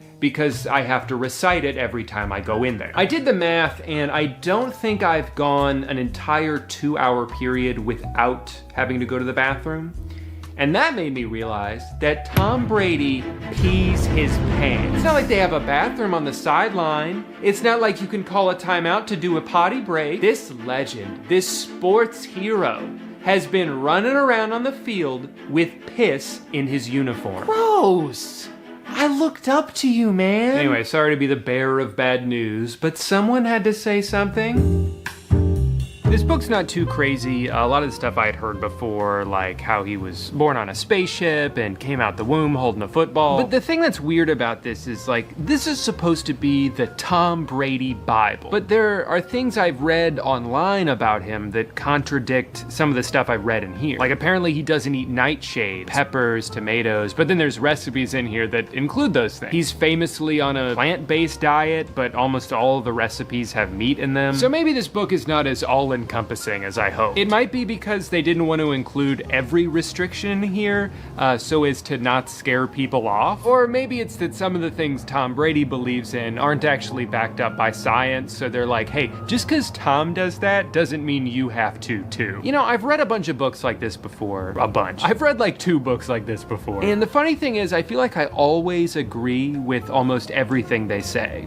I just forget to actually do it. We all have one body and one life, and you should make it a priority to treat that body and life as respectfully as possible. And it's like, of course, what a beautiful mindset. Of course, I'm going to only eat the healthiest foods I can so my body can function as healthily and as prosperously as possible. And oh my God, is it 1 a.m. already? I'm gonna have a snack. Part of the reason I wanted to make this video is just to force myself to do it. I'm so bad at self-discipline, but I'm really good at making excuses. Like, I've had a long day today. I deserve this. I deserve to go to Twisty Treat. Twisty Treat is a restaurant shaped like ice cream, because they sell ice cream. Obviously, life would be really fucking boring if you never ate anything fun, but there has to be a balance to it, one that I rarely achieve. But one thing I've realized as an adult is that if I don't hold myself accountable, no one else will, because it's not their responsibility, it's mine. I have to do it, so I will do it. So let's start off with what you're not allowed to eat. You're not allowed to have dairy, or bread, or fast food, or soda, or things with added sugar, or overly processed foods that have a bunch of preservatives. Let me tell you the betrayal I felt when I found out these snap peas aren't actually healthy at all. They're not even real peas. They're just cleverly engineered to look like them. Everything is always too good to be true. Whatever, I'm not mad. You can have alcohol, but in extreme moderation, and I just went ahead and didn't have any because beer makes me want pizza. You can only have a little bit of caffeine, which thankfully wasn't much of a change for me. Something happened a couple years ago, and ever since then I've had an extremely low tolerance to caffeine, even though I drink coffee every single day. But I usually don't even finish 1 cup because I know if I drink it all, I'm gonna get all jittery and probably end up with a headache. You know what my Starbucks order is? I get a venti cold brew and then slowly drink it over the course of 4 days. That's not a joke, that's just my life. As far as what you are supposed to eat, it's pretty much a lot of vegetables all the time. Mostly just vegetables, actually. And you have to buy organic produce, preferably sourced locally, otherwise Tom will come to your house and kill you. According to the book, it's because non-organic food tends to have less nutrients in it, and also when food has to travel really far, it loses nutrients. I don't know how true that is, but man, was it depressing to have to ignore all the regular fruit that was on sale so I could get the special version of it. So I'll get to the meals themselves in a little bit, but there were 2 things that I've eaten every single day. Number 1, I have a smoothie with spinach and blueberries and most of a banana and almond butter and Tom powder and Greek yogurt and almond milk. These I don't mind at all. They taste really good and they fill me up for a few hours. I actually used to make smoothies like this all the time until one day our blender broke, and instead of buying a new one, I was just like, all right, well, guess I'm not doing that anymore. The hardest thing about these smoothies is that you always run out of different ingredients at different times. And it's like, am I really gonna go to the store right now just to get blueberries? For the sake of this video, yes. Yes, I am. The other thing I get to eat every single day is homemade guacamole. This is, for some reason, an absolute staple of the TB12 diet. Well, it's a good thing finding perfectly ripe avocados every single day isn't like hard to do or anything. Otherwise, this would be really annoying. For me, this was the first major example of this diet being 100 times more doable if you have someone else go buy ingredients and prepare food for you. Tom's not going to the grocery store. He throws a few footballs around and then yells, "Feed me," and an army of TB12 assistants come to shovel kale into his mouth. Now, if you're like me, you might be thinking, guacamole every day? That sounds awesome. But remember, you can't eat them with chips. That would be too easy. So usually I just add it to whatever meal I'm eating, or I'll dip celery or carrots into it and scarf it down that way. As far as grocery trips go, I've been doing them a lot.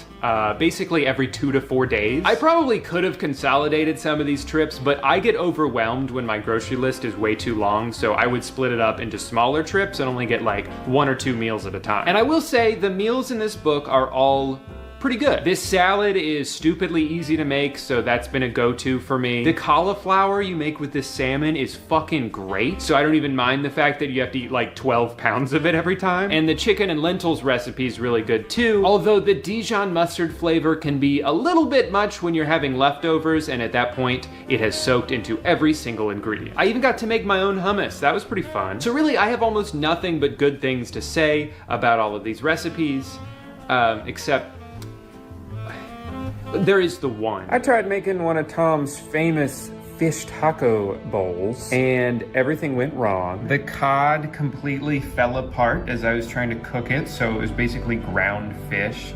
The sauce was way too runny and just tasted like sesame seeds. The beans were all wet. The worst part is that it's been about 14 hours and the whole house smells like fish. Still. To make my life a little bit easier, I have been ordering the same meal prep service that I've used for a while now. Only where before I was mostly doing it out of convenience, now I have to make sure I'm pretty much only eating chicken and vegetables or fish and vegetables. This takes care of 5 lunches a week, so I only have to worry about breakfast and dinner and then what I'm gonna eat on the weekend. I would say my biggest takeaway so far is that what you do eat is a lot more important than what you don't eat. I've had a couple of 2 or 3 day stretches in here where I don't really have the energy to cook, so then I don't eat enough, so then I don't have any energy, so then I don't cook any food. It's not enough to just not eat sugar. Just because I'm not eating McDonald's doesn't mean I'm doing a good job or being healthy. I need to have like a checklist of things that I do eat every single day, otherwise it's inevitable that I end up going crazy one night and eating half a block of cheese at 1 a.m. Am I saying that because that's what I did last night? Yes. But I'm not gonna beat myself up over it. I'm just gonna go outside and spike some footballs and get right back on track. So I'm about 2 weeks into eating like Tom Brady, and I can't say a lot has changed. I did notice that I've started floating. I don't really know how I'm doing it. I just know that whenever I go to walk somewhere, I am now levitating off the ground. If I had to guess, I would assume that my body has simply transcended past the need for gravity, which is cool. I don't think I used to be able to do that. At least not that I remember. I love how this box they gave me is just filled to the brim with crap, and yet there's no instruction manual of any kind. I don't know what any of this stuff does. I mean, I know what this bag does. I've used a bag before. So I was looking at some of the exercises in the book, and I kept getting confused on like, okay, I see that you're supposed to pull on the rope, but what is the rope attached to? And the photos don't help because it sort of just fades off into the void. But I realized one of the things in here was this like door strap. So I should be able to strap this to my door and then connect things to it, hopefully without breaking the door in the process. The issue with this for me though is most of the doors in my house, there's not a lot of room in front of them to maneuver and do things. So I'm gonna have to be doing most of my workouts in my laundry room. I'm realizing maybe I didn't put the camera in the right spot for this because I did the whole thing and I don't think you could see any of it. All right, looks pretty good, I think. Still worried this is somehow gonna break my door? If it does, I'll just ask Tom to buy me a new one. I now have something else I'm deathly afraid of, which is that while I'm doing one of these exercises, the back will snap, propel forward into the back of my head, and I will immediately die. The good news is if that does happen, I will at least get it on camera.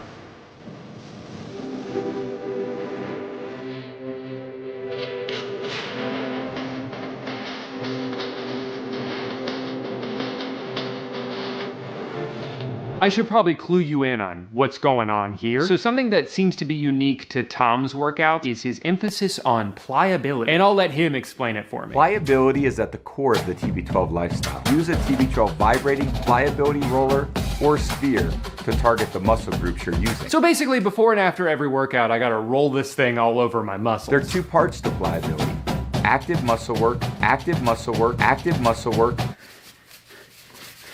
This is how you play football. Finally, with just a few days left, having transformed into the best shape of my adult life, which unfortunately does not mean anything, it's time to hit the field. Hi, my name's Drew Gooden. I'm over 4 feet tall, and this is my audition for the role of quarterback. Dear Roger Goodell, President of Football, I am politely demanding that you have me signed to one or all NFL teams as soon as possible. Obviously, my talent and positional versatility should speak for themselves, but I also have other attributes I can bring to the table that will make me instantly marketable as the new face of the league. Number one, I'm charitable. When this crazed fan came up to me and demanded my attention, I didn't throw 100 footballs at her face until she went away, even though I wanted to. I took the time to take multiple photos with her, a memory I'm sure she'll treasure forever. Reason number two, I'm already friends with several Hall of Fame athletes, like Rob Gronkowski, Jeff Gordon, and Air Bud from the movie Air Bud. I believe these connections will help me thrive in the NFL. After all, it's a relationship game,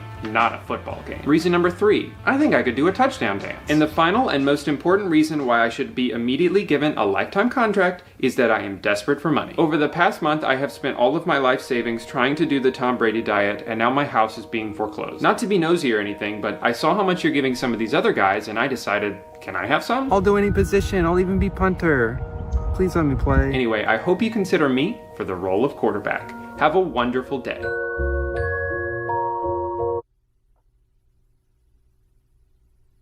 What the fuck? You're telling me I lost 5 pounds and felt great for a month and I have nothing to show for it because I can't even play professional football? I'll get you, Tom. Ooh, I just know for a fact that I am the person most negatively affected by this. Okay, so maybe I am the person second most negatively affected by this. So I'm gonna break down my final thoughts on this by answering 2 questions. Number 1, is the TB12 diet good?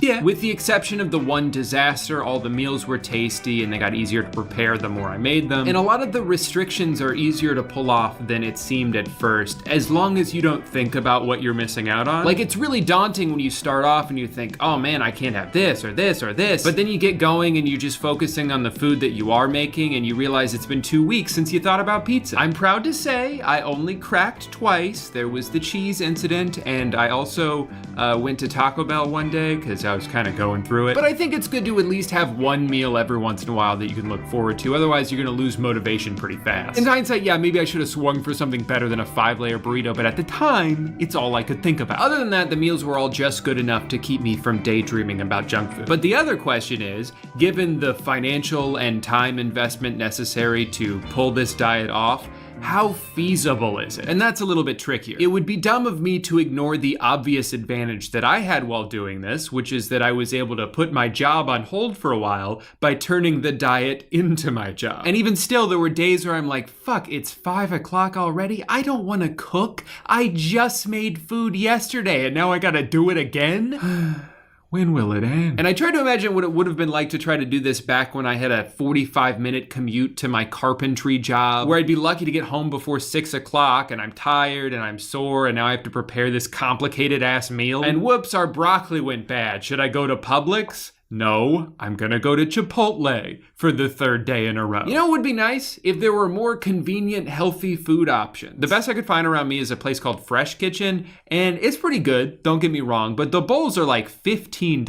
Also, I don't even know if that place is healthy. Did you know that restaurants aren't required to provide nutritional information unless they have over 20 locations? I didn't know that till I tried to look it up. And yeah, you can always drive through somewhere to get a fast food salad, but not only do I not want to eat salad every day, but a lot of the time, the salads have more calories than the regular food that they sell. Without a doubt, the best way to follow the TB12 diet is to have multiple fresh cooked meals every single day. And the easiest way to do that is to pay someone to cook them for you.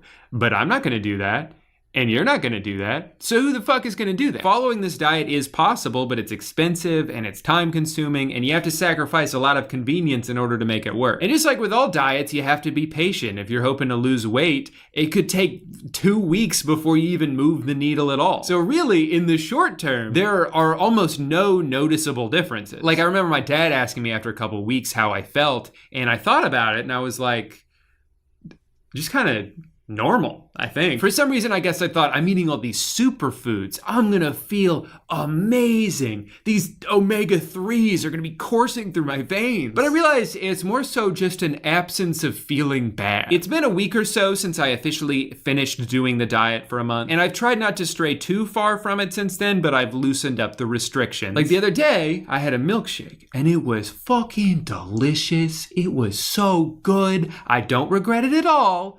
But I felt like garbage afterward. I was in a bad mood. I was groggy and irritable and I went to bed really early for some reason. Same thing happened when we had pizza a few days later. It was the best pizza I've ever had in my life.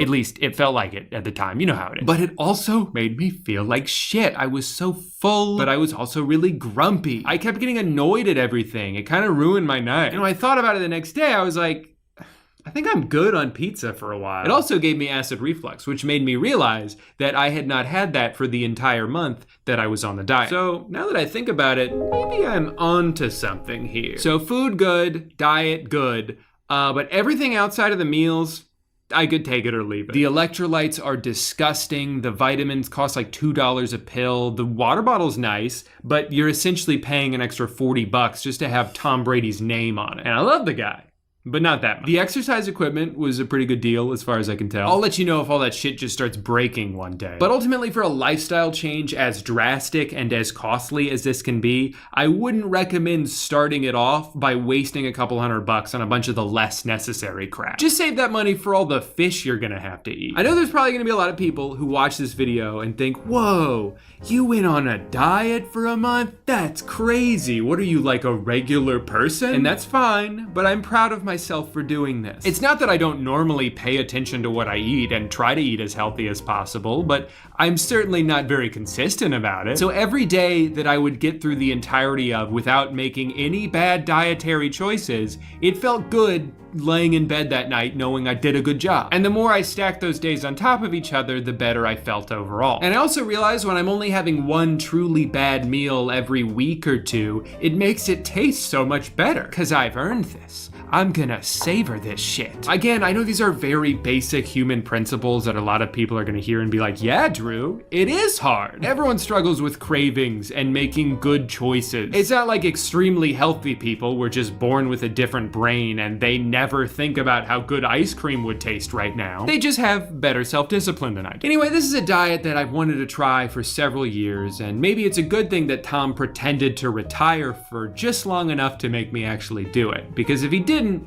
I probably wouldn't have. I'm still kind of pissed that he took my spot on the team, but I'll try not to hold a grudge. Well, I think I have finally run out of things to say. I've been working on this video for almost 2 months now, and I'm ready to be done. I know you guys are all probably pretty impressed right now by how well I'm able to hold my composure, despite the fact that I can very clearly see the dryer that held me captive for 2 weeks. But I'm a new man. I have no fears. I'm not afraid of looking at the dryer. I'm only closing this door because I think it's funny. Not because I'm scared of the dryer. Hey guy, welcome back to the classroom. As you can see, your regular teacher couldn't make it today. He got into a bit of a golfing accident over the weekend, so I will be your substitute. Not to worry though, I'm one of the cool subs. I'm not gonna make you do any work. We're just gonna watch some old VHS and then talk about it when it's done. Sound good?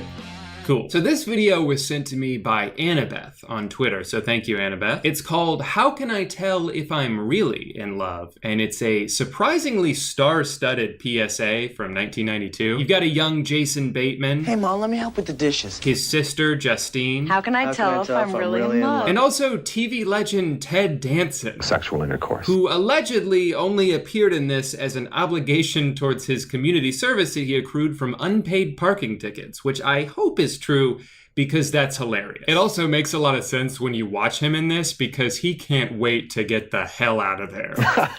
Okay. Anyway, I'm really excited to show you guys this video, so let's just jump into it. The fun starts right away with this Star Wars style scrolling disclaimer from the Los Angeles Board of Education being like, okay, yeah, we did make this video, but that doesn't mean we sponsor it, or that we take responsibility for it, or that we necessarily endorse it. All we did was make it, okay? You can't pin this on us. Such a weird tone to set before we even start. I love it. This is my brother Jason. I've made a huge mistake. After a few introductions, which are worth showing because it'll give you an idea of how jarringly this is edited. Hi, you guys. I'm Dina. Hi, I'm Jennifer.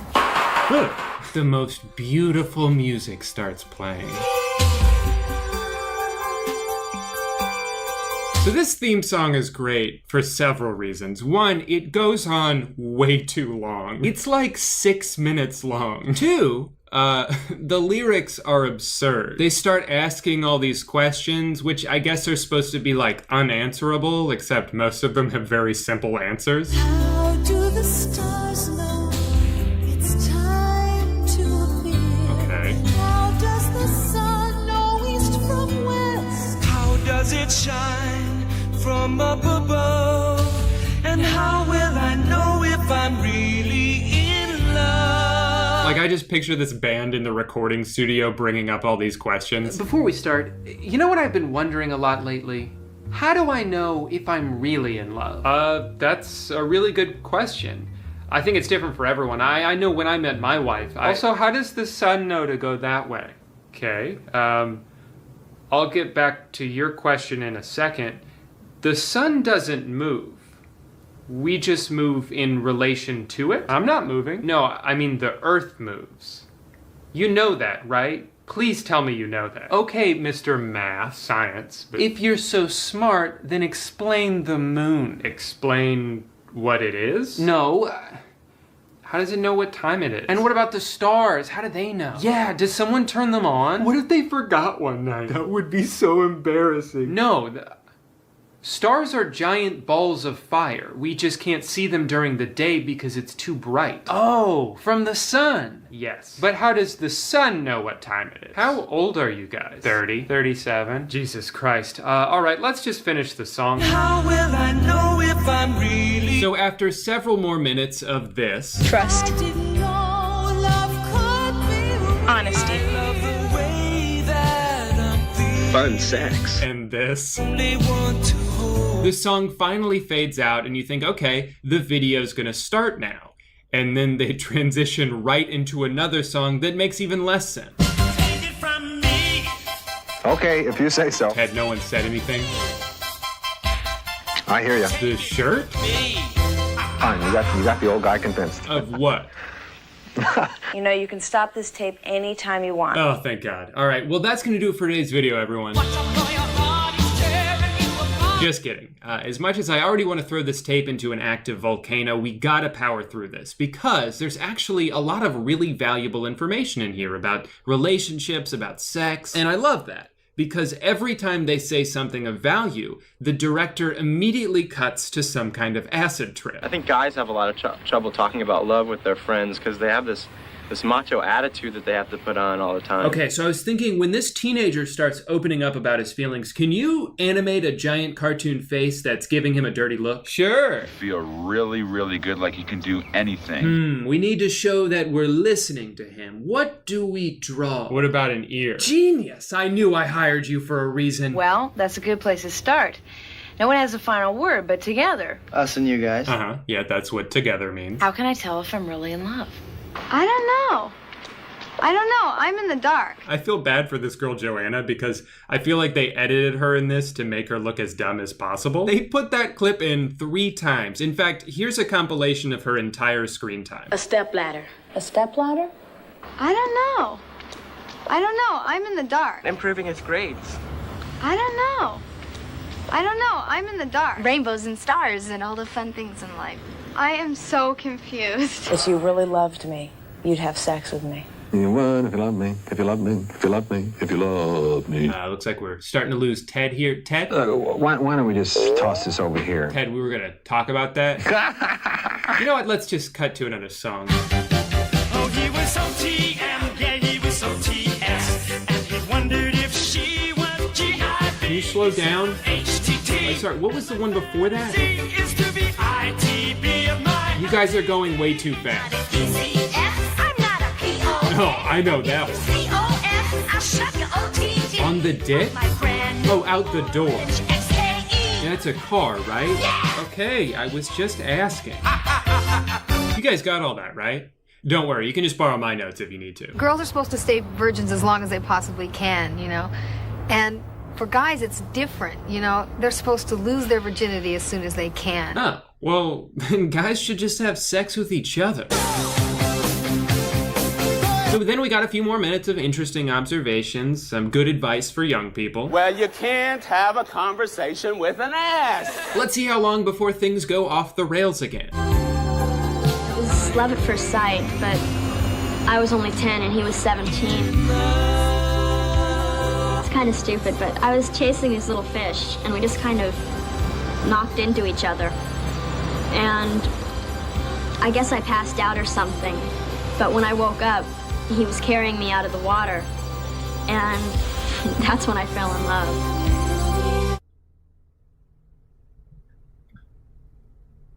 What the fuck? If you love me. Okay, can someone please reel in Ted? If you love me. If you love me. He won't stop singing the song. We only asked him to do it once. You would. If you love me. You would if you love me. You would. And then right on schedule, once again, we have another very insightful segment, this time about the difference between good and bad relationships. Mature love is energizing. Immature love is exhausting. And this is probably my favorite part of the video, because I think this is a big thing that everyone needs to hear, which is that sometimes continuing to be in a bad relationship is worse than just having no relationship at all. You can't stand to be with the person you're supposed to be in love with, and you can't stand to be without them. But you're so used to the relationship that the thought of breaking up seems too difficult, so you continue to stay with them way longer than you should. I've done this before. Most people I know have done this before, so I think this is a really valuable segment to put in here. It's almost like they managed to lock the director out of the room for just long enough to cram this sensible advice in. Hey, huh? You guys aren't messing with my movie, are you? No. Then what are you doing? Nothing? Good. And now Jason's gonna talk to a picture of a heart, right? You got it, boss. Oh, yeah, sure, fine. Mm-hmm. No, I understand. Sure, great. She doesn't like my hair. And we're still gonna leave that really long, awkward pause in, right? Yep. You know, someone loves me. I think the editing here is just relentlessly nonsensical. For 2 years, I went out with this guy. He was the football player, I was the cheerleader. Okay. We were cute together. We took good pictures together. I'm sorry, who is this? If there is a special love with this certain girl, she could be looking like a toad, she can be a princess, and you could still love her, and that is love. To put it simply, love is when she be looking like a toad. On the good side of love is the ultimate fulfillment, and when you're totally fulfilled, it's as if you're on the planet Z of funness. I love how casually he said that. You know, planet Z of funness, a thing we all say here in the 90s. I used to be on planet F of badness, but not anymore. Planet Z, yeah. Let's see, been a while since we heard anything from you, Jason. Got anything to add? interest, intrigue, infatuation, love. What? Staircase. Oh. Oh, what? Glad they kept that. So then buried at the end of this video is a solid 10 minutes of information about teen pregnancy, which no teenager will ever see because they turned this off 30 minutes ago. Yes! My biggest takeaway from this video is that whether it's 1992 or 2020, whenever an adult tries to send a message to a child in a way that they think will relate to them, it always backfires. Like, I'm still reasonably convinced that this Pokemon go to the polls cost Hillary the election. It doesn't matter how good your message is, if the way you deliver it makes you look like this guy, no one's gonna take you seriously. And then my second biggest takeaway from this video is what I consider to be the icing on top of an already insane cake. I was curious to read more about this guy, Saul Gordon, because he's featured pretty heavily in this video. And when I read what I thought was his obituary, it took 3 days to pick my jaw up off the floor. Now in this article, it says he died in the year 2000. It goes over some of his life accomplishments. You know, it's an obituary. But here's what really made me pause. The spectacular event in Gordon's life occurred in 1991, which would be 1 year before this video came out, when essentially he was the target of assassination. 2 women extremists tried to firebomb his house, but he heard the commotion in his basement while reading the Bible, went down to investigate, and in his excitement threw the Bible at them, forcing them to drop the bomb, and then they exploded. So I'm like, okay, you have my attention. But it's such a crazy story, I had to make sure that was true. So I tried Googling keywords from it to find evidence of it somewhere else. Nothing. You'd think that maybe a news outlet at some point would have picked up on this spectacular event, but no, as far as I can tell, it's only in his obituary. But I'm still thinking like, well, it has to be true, right? Otherwise, why would they put that in there? Then I kept reading, and the next paragraph, they talk about how the super fascist party won the 1988 election. And now I'm like, okay, I know that that didn't happen. I definitely would have heard about that. So what the hell's going on here? Turns out, you ready for this twist? Saul Gordon actually died in 2008, and this is a fake obituary that he wrote himself in 1980. So everything in it is entirely untrue. He made it all himself, which is actually even more bizarre than if all of this actually happened. So to sum everything up, how can I tell if I'm really in love is what happens when you take the ramblings of an already crazy person. Did you see his muscle? Give them to a director who's in the middle of experimenting with every drug, and make a video that's only still relevant today because Ted Danson forgot to pay a parking ticket. And that's the 90s. Things up here, I just want to give a little speech. It has always been my dream to be a first grade teacher, and after how well today went, I feel more confident than I ever have that that dream is going to become a reality. And I just want to thank each and every one of you, because without you guys, this never would have... You guys are leaving? No, it's fine. I was done talking, so it's okay. All right, I'll see you next week. Hey, guy. So this past week has kind of sucked. I got the flu for Christmas. It came a few days early, so I got to enjoy it for a while. The flu's always kind of confusing to me because it doesn't sound that bad. I mean, Michael Jordan once played a whole basketball game with the flu. But when I was sick, I couldn't stand up for 3 days. Did we have the same flu? But hey, I guess that's just the difference between a superhuman world-class athlete and me, an adult toddler. Anyway, I had a lot of time this past week to think and reflect on things, and one thing I couldn't stop thinking about was this article I had read before I got sick about Yellowcard. Now, like less than a month ago, I admitted to the world that Yellowcard used to be my favorite band, and no one was surprised. However, I was surprised to find out that they are suing Juice WRLD, who tragically passed away this month, and they're suing him. Now, in fairness to Yellowcard, they sued him before he died. And then when he died, they paused the lawsuit for a little bit, for like a couple days, and they thought about it. And then they were like, let's keep suing him. And so they did. Basically, Yellowcard alleges that in Juice WRLD's very famous song, Lucid Dreams, he uses a melody of theirs from a song that they released in 2006. Now, here's the thing. I am a self-admitted fan of Yellowcard. I spent a lot of my life listening to their music, especially their first couple albums. That was back in the early 2000s when I didn't have like an MP3 player, I had a CD player. So I only had like 3 or 4 CDs I would listen to over and over again. So their original music, their first 2 albums especially, I listen to all the time. I know these songs very well. They're very deeply ingrained into my brain.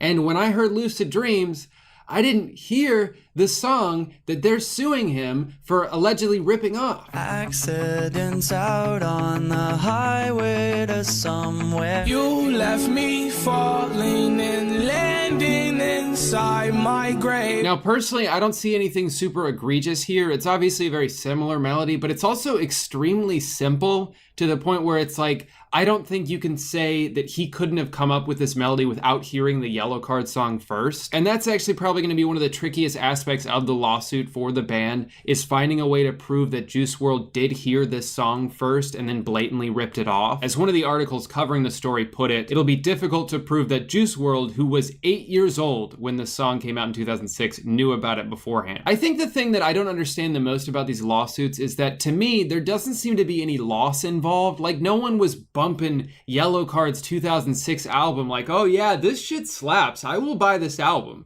Oh wait, is someone playing Juice WRLD over there? I will buy that song instead. Like, there's nothing like that here. It's just greed. It's just a scenario where I think a couple lawyers approached the band saying, hey, you guys might have a case here based on the precedent set by other similar lawsuits. And they were like, okay, we'll do it. But then he died. And it should have ended there. They should have dropped it, and they didn't. And that's why this is so fascinating. I think the thing that's most interesting to me about this lawsuit, other than the fact that this is a band that I've supported for most of my life, is that they're so desperate for money that they're willing to alter their legacy forever, to make villains out of themselves just for a small payday. There are dozens of examples of songs or riffs being similar to other songs where the artists who have been ripped off could have pursued a lawsuit but didn't. They've even spoken out against the idea of a lawsuit, which is really interesting to hear when you think about how much money they could have potentially earned in court. Def Leppard didn't care that One Direction used the same chord progression as them in one of their songs because they said that chord progression was just one of the building blocks of blues music. So they didn't pursue a lawsuit. You could argue Tom Petty was ripped off by the Red Hot Chili Peppers, but he said that he didn't see any malintention there, so he didn't pursue a lawsuit. He actually said there are too many lawsuits and he didn't want to add on to it. Breakbot, whose song Baby I'm Yours is almost identical to a Bruno Mars song that was released 3 years after it, basically came out and admitted he felt like he was ripped off, but it didn't matter. He was cool with it. Basically saying that every musician is influenced by another musician, even himself. Every song has elements of other songs in it, and that's just how music works. And that is how music works. That's how all of art works. Every artist ever was inspired by other artists who came before them, and that influence is always going to be there. Whether it's music or comedy or finger painting, every artist is just a combination of all of the artists that they've been influenced by. And to expect that every song that ever comes out has absolutely zero ties to any previous songs that came before it is just unrealistic. I think a lot of songwriters relate to this. This happens every time I try to play the guitar. A few weeks ago I was writing something and it sounded like this.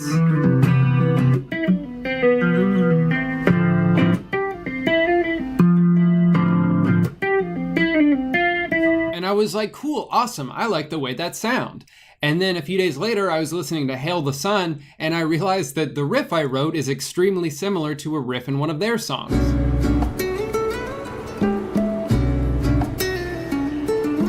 And at first I was upset and I felt angry and unoriginal, but then I accepted that that's just how music is always going to be for me. I'm always just doing an impression of all the other guitarists that I've been influenced by, like Will Swan, Yvette Young, Ichika, that Tippy Canoe guy from Vine. So tying this back to Yellow Card, who think they're so important that they invented this melody that's so integral to the success of Juice WRLD that it's worth them becoming villains over forever. Like, think about it, these guys are so desperate for money that they're willing to destroy any legacy they might have had left at this point and replace it with infamy, with pure hatred. I saw hashtag fuck Yellow Card all over Twitter for a few days, and it's totally worth it to them because they're that desperate for money. Which I will say, this all doesn't really surprise me after I saw them lust over money for the last 10 years of their career. The singer especially always seemed to be the one leading the charge. Despite the fact that they had a loyal following, still listening to their music and going to their shows and buying their albums, he was like, nah, we gotta get on the radio. He was so certain that he could turn Yellow Card into Coldplay that they started putting these stupid radio songs onto their album, these dog shit transparent attempts at pop music, and it didn't work. They still didn't get on the radio. So then in 2013, they kicked out their drummer, who was the only thing setting them apart from just being another average punk band, and they signed with Razor and Tie Records. You know who Razor and Tie is? They make Kids Bop. I'm not even joking. These guys were so tired of being a mildly successful niche rock band that they were like, let's sign with the fucking Kids Bop record label and make shitty pop music, and then we'll be famous again. And it didn't work, because of course it didn't, because nobody cares about Yellow Card, and so they broke up 2 years later. And now they're still broke, probably working regular ass jobs again, as they should, and they saw this opportunity and were like, hell yeah, we can sue this kid, get that Ocean Avenue money back, pay off our credit card debts, it's gonna be great. Oh wait, he died? We could still sue him though, right? Yellow Card, you're fucking pathetic. I supported this band for years. I bought their CDs, I went to their shows, I brought my friends to their shows, I swore by them. I was like, no, they're good, you don't get it. The violin isn't just a gimmick. But you know what? I'm starting to think that maybe I was wrong and I shouldn't have done that. And now I'm done. I don't care if they come back and do a reunion tour or make more music. I'm not supporting them anymore. I'm not supporting a band who's willing to sue the family of a dead kid just because they think they own a melody. Fuck Yellow Card. Anyway, y'all already know how we do it on this channel. When I get sick, I like to complain about things that no one else cares about. There's cream cheese on like 3 of her fingers. It is the end of the year, it's the holiday season, and I like to give back. I'd like to start doing this every year where in December, I pick the last video of the year and give away the AdSense to a couple different charities. So if you have any in mind, comment them down below. If this video gets demonetized or copyright claimed, I'll just be donating a portion of the brand deal instead. Guys, thank you so much for watching it and supporting me. This year especially, this has been probably the most fun year of my entire life. I got to go on tour with my good friends. We got to do a bunch of shows, and I got to make some of the best videos, in my opinion, that I've made on this channel. And I have a lot more to come next year. So thank you for all the support. And everyone have a wonderful 2020, a happy new year. Please don't get sick. Wash your hands, take your vitamins. Happy New Year, everyone. And to all, a happy new year. See you tomorrow. It's been a really good year for movies so far, but I have to admit that sometimes they can be a little too much for me. As a lot of movies have gotten more ambitious in scope, more groundbreaking with their visuals, I often find myself getting overstimulated. I had to leave the newest Mission Impossible like 45 minutes in because the AI villain in that movie made me so dizzy I thought I was going to throw up. That's real, by the way. I'm kind of doing a bit right now, but that actually did happen to me. And don't get me wrong, I loved Sinners. Such a fun theater experience, but the whole time I was watching it, I couldn't help but think how much better it would have been if instead of doing the whole vampire thing, they had just screen recorded a bunch of Zoom calls. And then I found out about the new War of the Worlds movie, and all of my prayers were answered.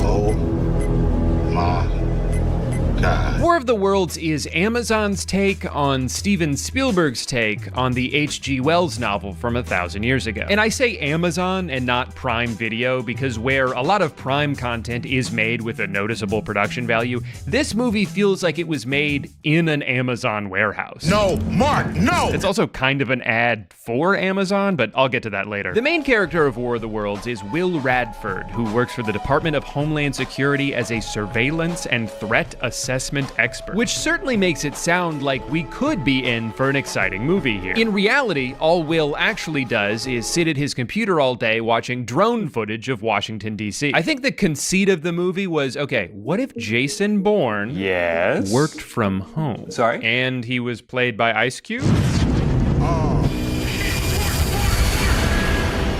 Oh no, that's not gonna work. From the opening montage, it's not entirely clear what Will's role here even is. It kind of seems like the computer is already marking everything for him, and all he needs to do is see if the text is green or red. If it's green, he can move on to the next batch of footage, but if it's red, he can also just move on to the next batch of footage. Nothing he's doing matters at all. This car is driving suspiciously close to the Pentagon. Let's go ahead and give that a threat level of medium, provide no further information, and then get back to looking at buildings. You realize pretty quickly that Will seems to be a lot less interested in securing the homeland than he is using his access to government equipment to spy on his adult children. He spends the majority of his time just looking at them, watching them. He has cameras at their jobs, at their homes, inside their fridge. Okay, so we got 4 avocados, 1 mayonnaise, 4 avocados, and 8 unknowns. I'm sorry, it can tell just from the outside of this container that there's cake in there, but it doesn't recognize a cup of pudding. You haven't had any protein this week. How do you know? Let's just say me and your fridge is pretty tight. I love his character, one, because of Ice Cube's transformative performance. Really?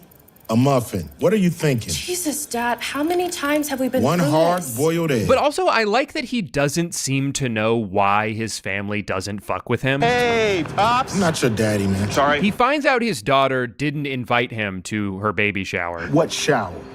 Oh, shit. So he hacks into her MacBook and is like, I don't get it. Why doesn't she trust me? Damn. Why would she say something like that? And you can see their last text exchange was her asking him for a ride to the hospital and him being like, not sure about that. I'm gonna be absolutely swamped that day watching a live feed of you going to the hospital. One of the other main characters in this movie is his friend, ? Who works at NASA. And if it wasn't made obvious by the logo behind her and her multiple mentions of the NASA satellites that she has access to, her name in the movie is Sandra NASA. Just want to make sure nobody's confused about where she works. And look, I'm guilty of sometimes saving someone in my phone as first name, their name, last name, the thing I know them for. But even in the government database that he uses throughout the movie, he types in her name as Sandra NASA. So I think that is her legal name. Anyway, this is a great scene because in the span of about 15 seconds, you can see Ice Cube go from crazy weather, not my problem. Whoa, that weather's crazy, but it's not my problem. Take a look at this. I watch people, not weather. All right, that's crazy right there. Well, I got bigger fish to fry than watching clouds. Now, I know what you're thinking, this movie is great so far, but how come nobody's gone on Facebook yet? Don't worry, he does, for several consecutive minutes. Remember to take out the trash today and be nice to the kids. That's how she died. He forgot to take out the trash and she got hit by a garbage truck. Here's another example of very efficient writing in this scene. From this, we don't just learn that wife is dead. We learn that in this universe, the deliverability of a Facebook message is what indicates whether or not someone is alive. This is a crucial detail to remember, as later on when shit hits the fan and the aliens start attacking, spoiler alert, sorry, there's a very tense moment where Will's message to his daughter Faith does not go through. The implication being that she died so hard her Facebook doesn't even work anymore. Look, I know Facebook certainly has some weird policies, but I don't think they deactivate your account the moment you die. Now, thankfully she survived, and her dad is able to confirm this because he, again, has access to 24/7 live feeds of every building she might be inside of. Aw, he really does care. That'll teach her not to be so cagey about her privacy. Also, I see these are all Ring cameras they've placed around their house, but what is this one for? The one that's eye level with the couch? Is that to make sure nobody breaks in and starts watching TV? Now, I think this is a good time to remind you that Ice Cube spends 99% of this movie sitting in one spot. This is a sci-fi action adventure about aliens attempting to destroy Earth, and it is filmed entirely from the point of view of a guy looking at his computer.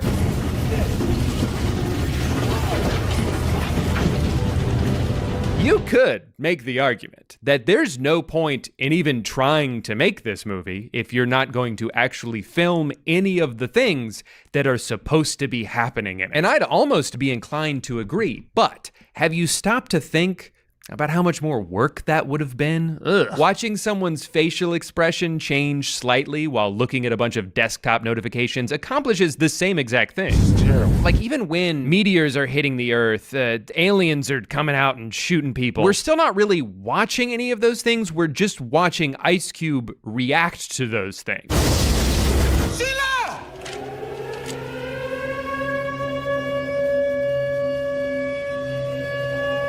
Oh my God. This is probably the best scene in the whole movie. You see this? Dave, listen to me. Get out of there, now. That's good advice. What? I can't hear you. Gotta go left, now. Where is he routing him? Take a right, now. He's so confident about where to go, about where the aliens aren't going to be.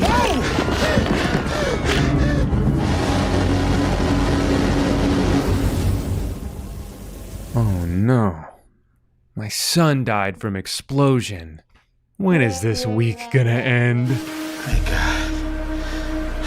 Don't worry, Dave is okay. But now Faith is in trouble. I've never showed it, Dad. What are you doing outside? At least put a jacket on. It's cold out there. Get away from that. Okay? Stay clear of that stuff. Get out of there. Go. Yeah, she's working on it.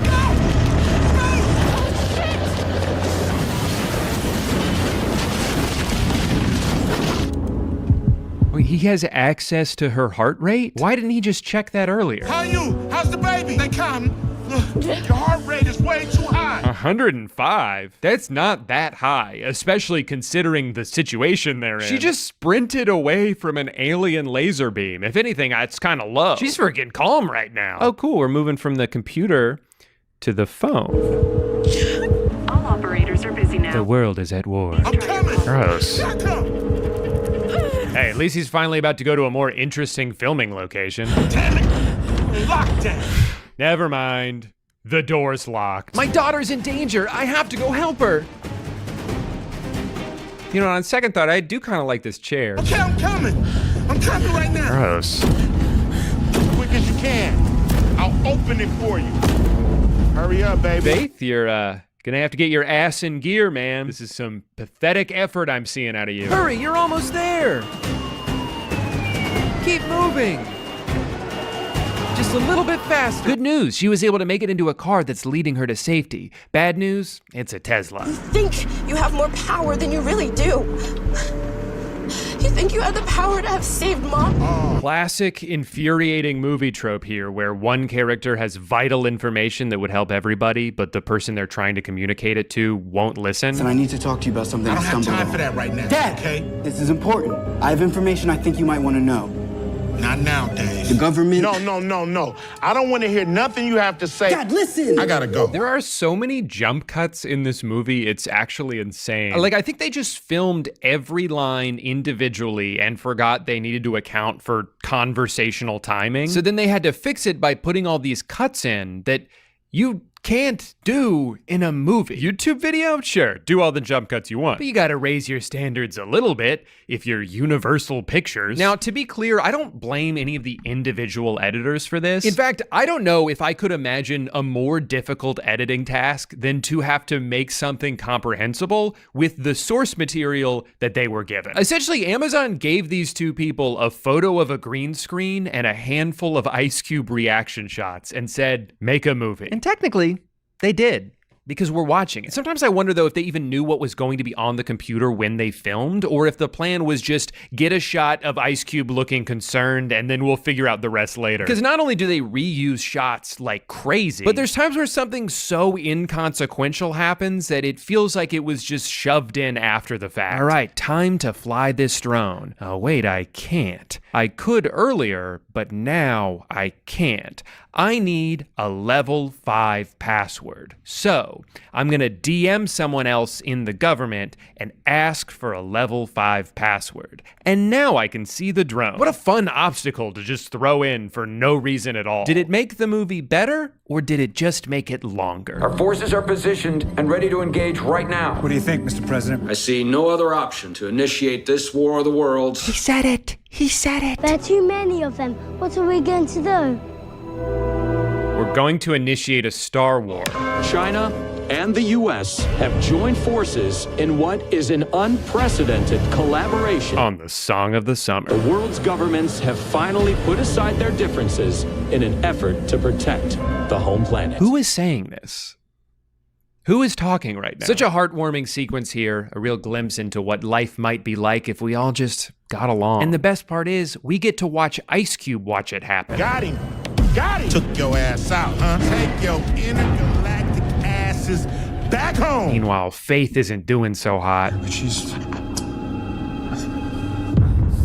pregnant. I thought that I could stop the bleeding if I took it out. I thought I could stop the bleeding by pulling out the one object that was stopping me from bleeding. Why didn't that work? Gotta put some pressure on that wound, man. No, Mark, no! But I work for Amazon. Packing supplies are all I know. Oh no, please don't die. Hold on, Faith. I love... Oh, wait, my girlfriend's calling? Keep me posted. Are you talking to the cube, baby girl? What do you want? Big discovery here about the aliens and their intentions. Why are they going after the chip? These little guys are drawn to data. These things eat data.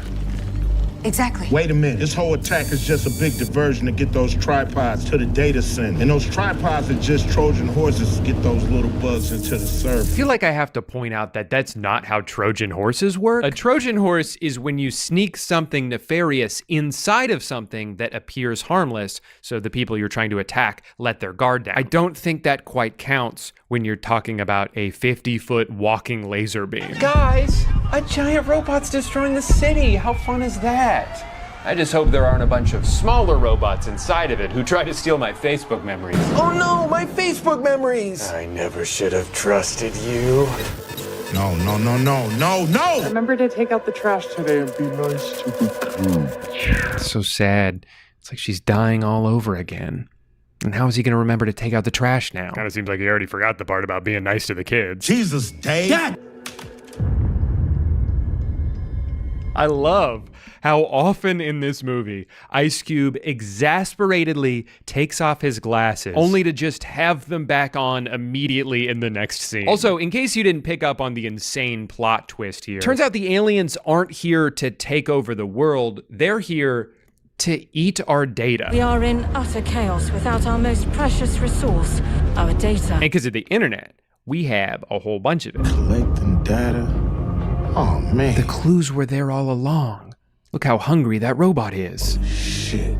Briggs is behind the whole thing. Traitor. Yeah. I think you're going to want to take those glasses off, man. And go ahead and put them back on. NASA warned you if you activated Goliath, it could spark an invasion. Those dinosaur bureaucrats don't keep us safe. I do. So basically, this evil government surveillance program knew that the aliens were going to come eat all this data, but they still wanted to collect it anyway. And it's like, okay, I guess there's almost an interesting idea here. There are a ton of billionaires and people in power who are mostly aware that their choices are actively harming the earth and the future of humanity, but they continue to do it anyway because the things they're doing benefit them personally. But I do think there's maybe a tad bit of irony in Amazon being the platform through which this message is conveyed. A platform that is currently using my own data to advertise groceries to me every time I pause this movie. Our most precious resource on Earth is data. Also, if you've ever been on the Fast and Furious ride at Universal Studios, all of these webcam conversations have the same exact cadence as the conversations that take place on that ride. Shaw,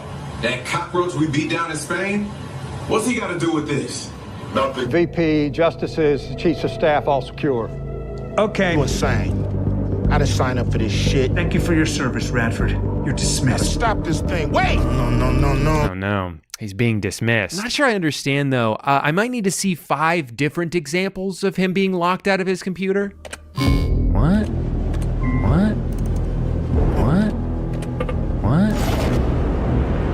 Oh! He got fired. The other twist is that his son Dave is the disruptor, and Will hates the disruptor because of how disruptive he is. It's you! It's you! Yeah. In fact, he's #1 on the domestic terror suspect watch list. But now that he's stuck on the outside too, they'll have to work together to save the day. He's gonna have to go from hacking for the government to hacking to the government. And let's pop those glasses off for a sec. Thank you, Q. Then Mark and Faith send an update photo letting Will know that everything's okay. But it's such a bad picture that Will doesn't even seem that happy about it. Good. Dad, meet my disruptors. What the hell? This was supposed to be our safe space. Guys, enough. It's truly fascinating to watch a movie try to raise its stakes without any ability to do so, because everything has to take place at his desk. It's not like we can just go out to some big set piece and watch a cool fight. The best Ice Cube can do is send some emails, upload a YouTube video, use Photoshop to put his face into the YouTube video. Damn, Mr. Radford, that was badass. It's riveting stuff, honestly. This is what movies are all about. Thelma Louise, break encryption. Code Crusher, bypass firewalls. And Burnout, just stay out of trouble. Yeah, if there's one thing we know about Burnout, I'd say he's kind of a loose cannon. What the hell? A few minutes later, that whole crew of people we were just introduced to dies. I'm being hacked. They're hacking us. They're eating our data. Now the aliens have turned their attention to Dave. No! Oh no, he's gone for real this time. Ice, aren't you forgetting something? Thank you. Now put him back on. You know you can't see without him. And then he sits down and then stands up and then he goes to pick up his chair that he threw earlier. So like, wait, where the fuck was he just sitting a second ago? And I guess firefighters are there already? How did they get there so fast? It's been 12 seconds and the world is at war. Gonna need to take my glasses off for this one. Oh, never mind, guys. His son is alive. He was just using a green screen. You had me worried to death, man. You should have seen it. I threw my chair on the ground. Oh, son, I'm just so glad you're alive. For the second time today, I thought I lost you. It was devastating. Oh, wait, my girlfriend's calling me again? Girl, you gotta stop blowing up the cube, okay? I got shit to do today. We must destroy DHS to make sure anything that gets through can't get to the Goliath. No! Guys, that's the building I'm in. Hell no. Dad, you're gonna have to get the code into the servers manually. They will kill you, Will. It's a damn suicide mission. I said I'll be fine. I just needed to put my glasses back on. Okay, so the plan is Will is going to leave the room. I just hope his legs haven't atrophied in all the time he's been sitting there. He's got to go take this virus and put it in that delicious data that the aliens will eat and then melt or whatever. I don't actually really know. There's just one problem with this plan, though. The only way to transport this virus is with a thumb drive, and Mr. Cube doesn't have one. Put it on a thumb drive. I don't have a thumb drive. What do you mean you don't have a thumb drive? What? Dude, everybody has a thumb drive. Shit, I bet even Mark has one. Even I have a thumb drive. I knew it. Faith can load it here and I can get it to you. How? Primaire. So this is where the movie goes from good to great. I mean, rarely do we get to see the streaming service a movie is on become so integral to the plot of the movie. Right. Yeah. Oh, it's the future of delivery. In hindsight, it actually feels kind of insane that I even needed to have a Prime subscription in order to watch this movie that is about to climax with Amazon saving the world. I need you to place an official order on Amazon to activate the drone. I like when this guy's flying the Amazon drone, but then the aliens sent out their drones to try to blow it up. So then the other guy starts piloting a third drone that he uses to blow up these drones before they can blow up the Amazon drone. Touchdown! Good job, team. Oh no, the drone fell down. There's no way to get it back up from here. Okay, so what do you think that they're going to do to get out of this situation? I'll give you a couple seconds to think about it. Got your answer? Great. So if you said that they would use facial recognition software to identify this homeless person on the street so that they could text him on the phone and ask him to flip over the drone, you're correct.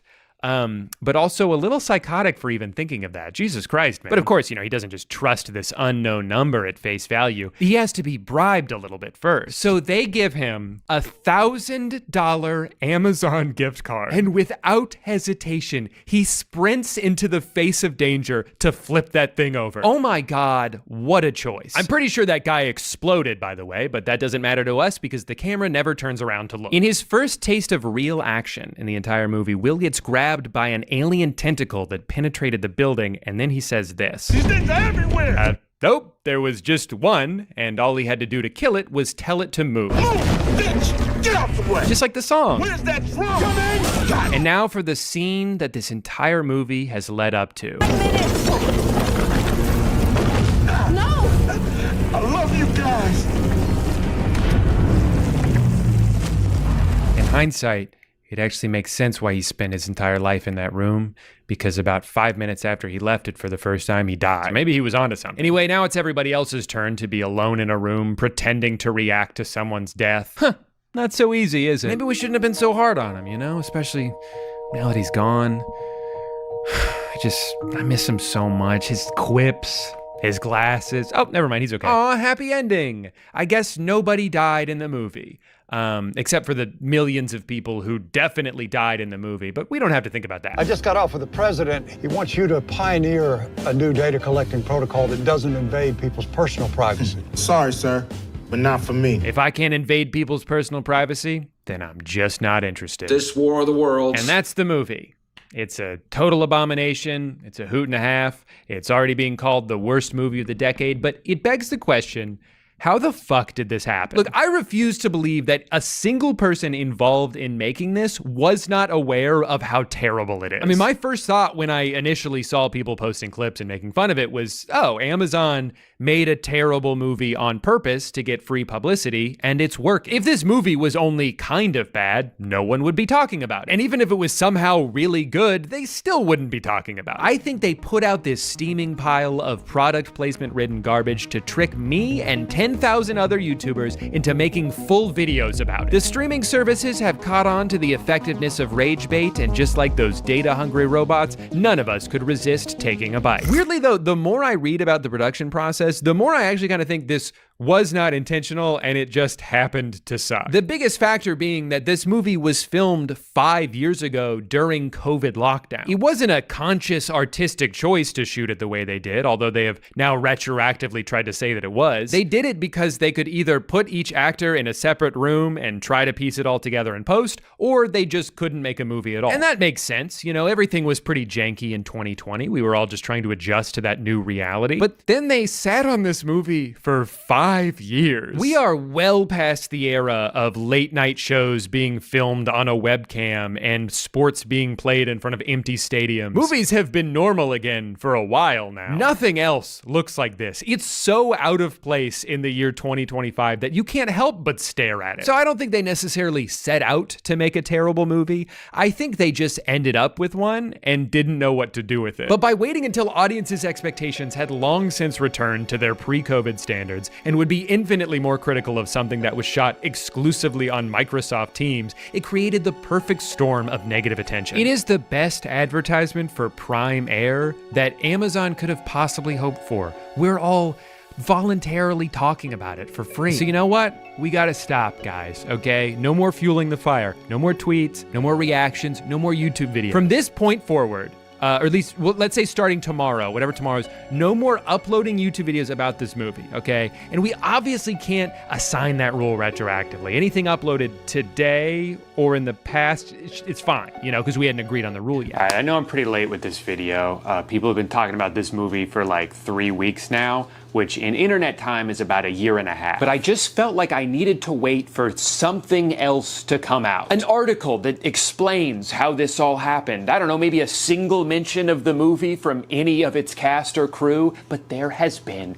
nothing. Every day I Google War of the Worlds 2025 in hopes I can find one little nugget, one extra piece of insight into this debacle of a film, and there's just radio silence to an almost alarming degree. Not one person from this movie has acknowledged its existence in any way whatsoever, positive or negative. It's like the opposite of a press tour, where instead of sending all the actors out to do interviews and podcasts, they made everyone sign NDAs. Even Ice Cube, who posts on Instagram 400 times a day, has not mentioned this movie at all. Andrea Savage has a long list of credits in her bio that doesn't include this movie, but does include the hashtag butthole. Great! Now I have to click on that. There goes my afternoon. There's such a collective lack of acknowledgement here that I'm actually concerned that maybe none of the actors even know that they were in this movie. Like, they have no memory of it, and that's terrifying. Someone needs to tell them. It's someone besides me, of course, because I've already tried it. It doesn't seem to be working. I guess whatever happened behind the scenes of this movie is just gonna remain a mystery, is what I thought. And then something incredible happened. Huge shout out to a YouTube channel called Tony's Film Club for interviewing the producer and main editor of this movie. This is exactly the kind of thing I was hoping would come out to provide some clarity, you know, and after watching this interview, I am somehow more confused about this movie than I was before. But a lot of the critiques of the movie are dealing with personal, very subjective things that people dislike. Yeah. It did confirm a couple of things we all just kind of assumed. One, that the actors did film almost all their parts individually. Those were remote.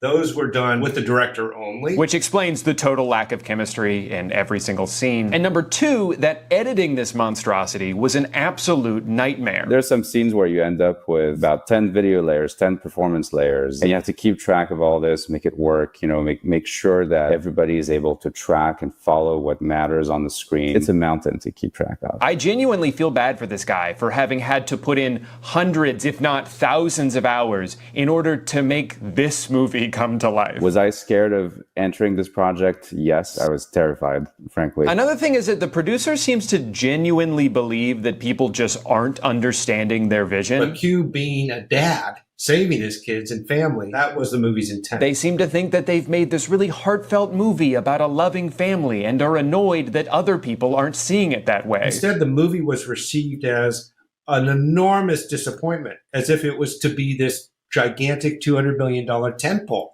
It was never intended for that. Got it. Okay, so then it doesn't matter that it was bad because it wasn't supposed to not be? From the critics' standpoint, they went into it expecting something much grander in scope, probably by way of the title being misleading. War of the Worlds implies something gigantic. Yeah, and I think that's fair. Also, you knew that this was going to be the title the entire time you were making the movie. It's not like they dropped that on you last minute. War of the Worlds. But the real shock from this video is that apparently Amazon was not involved in the production of this movie at all. Was this one giant advertisement for Amazon? No, it wasn't. Amazon didn't see it until the movie was all the way done. The creation of Mark was simply because during COVID, who was bringing us all these products to keep us going? Amazon drivers. These individuals are heroes. And that's why we portrayed him as a bumbling idiot. Because he's so stupid. I mean, important. We wanted it to be recognizable that this is a part of society. Okay, I guess that explains Mark's character, but then what about the drone? The drone? We had to figure out, how do you get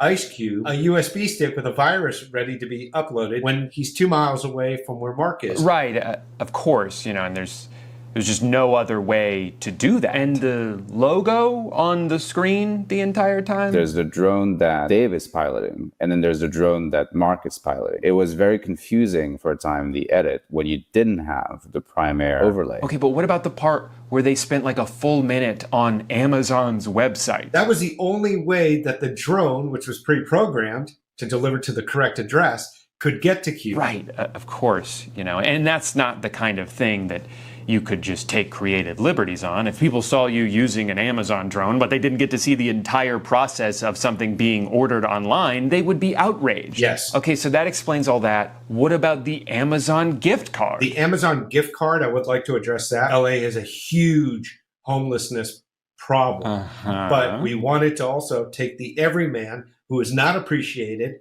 and give that person the opportunity to help save the world, which he does. Yeah, he does. Reluctantly, after being bribed. He is incentivized with a financial offer. And how do you get someone like that immediate money, cash in hand? Amazon gift card. It's the only way. So does this mean that after Amazon licensed it, they did not add any changes? They did not say, put our logo in here, anything like that? No. Nothing. Well, there you have it. They made this entire movie about Amazon saving the world, and it wasn't even because Amazon told them to. They just did it out of the goodness of their own hearts. I actually think that makes it worse. Amazon saw the Amazon character and identified clearly this would work wonderfully for them on their platform worldwide. And here we are, cut to 3 weeks later, and it's a smash hit for Amazon. For all the right reasons. Thank you so much for watching. Remember, if you didn't like this video, it's not because it wasn't entertaining, or that I was 2.5 weeks late to this whole trend, or that I'm ugly. It's that you didn't understand it. It wasn't supposed to be good, and it's your fault for expecting it to. All right, I'll see you guys next time. It's a cult classic in the making. I can already see that. I hate laugh tracks. I think they're annoying, unnecessary, and honestly, I find them to be kind of an insult to the viewer's intelligence. It's like the show doesn't trust you to know when to laugh, so they have to basically hold up a big sign after every joke and say, look, that was joke, it's time to laugh now. But then at the same time, it also kind of feels like a lack of confidence in their own jokes. Like the writers know that these lines aren't that funny, so they have to like peer pressure you into laughing because listen to how much these other people are laughing, you should be laughing too. Most of all though, I hate laugh tracks because as a viewer, when I hear the sound of canned laughter, I am completely taken out of what, in my opinion, should be an immersive experience. I want to watch a show and feel like a fly on the wall during a realistic human interaction, and yet a laugh track serves as a constant reminder that these characters whose lives you're trying to get invested in are not actually characters.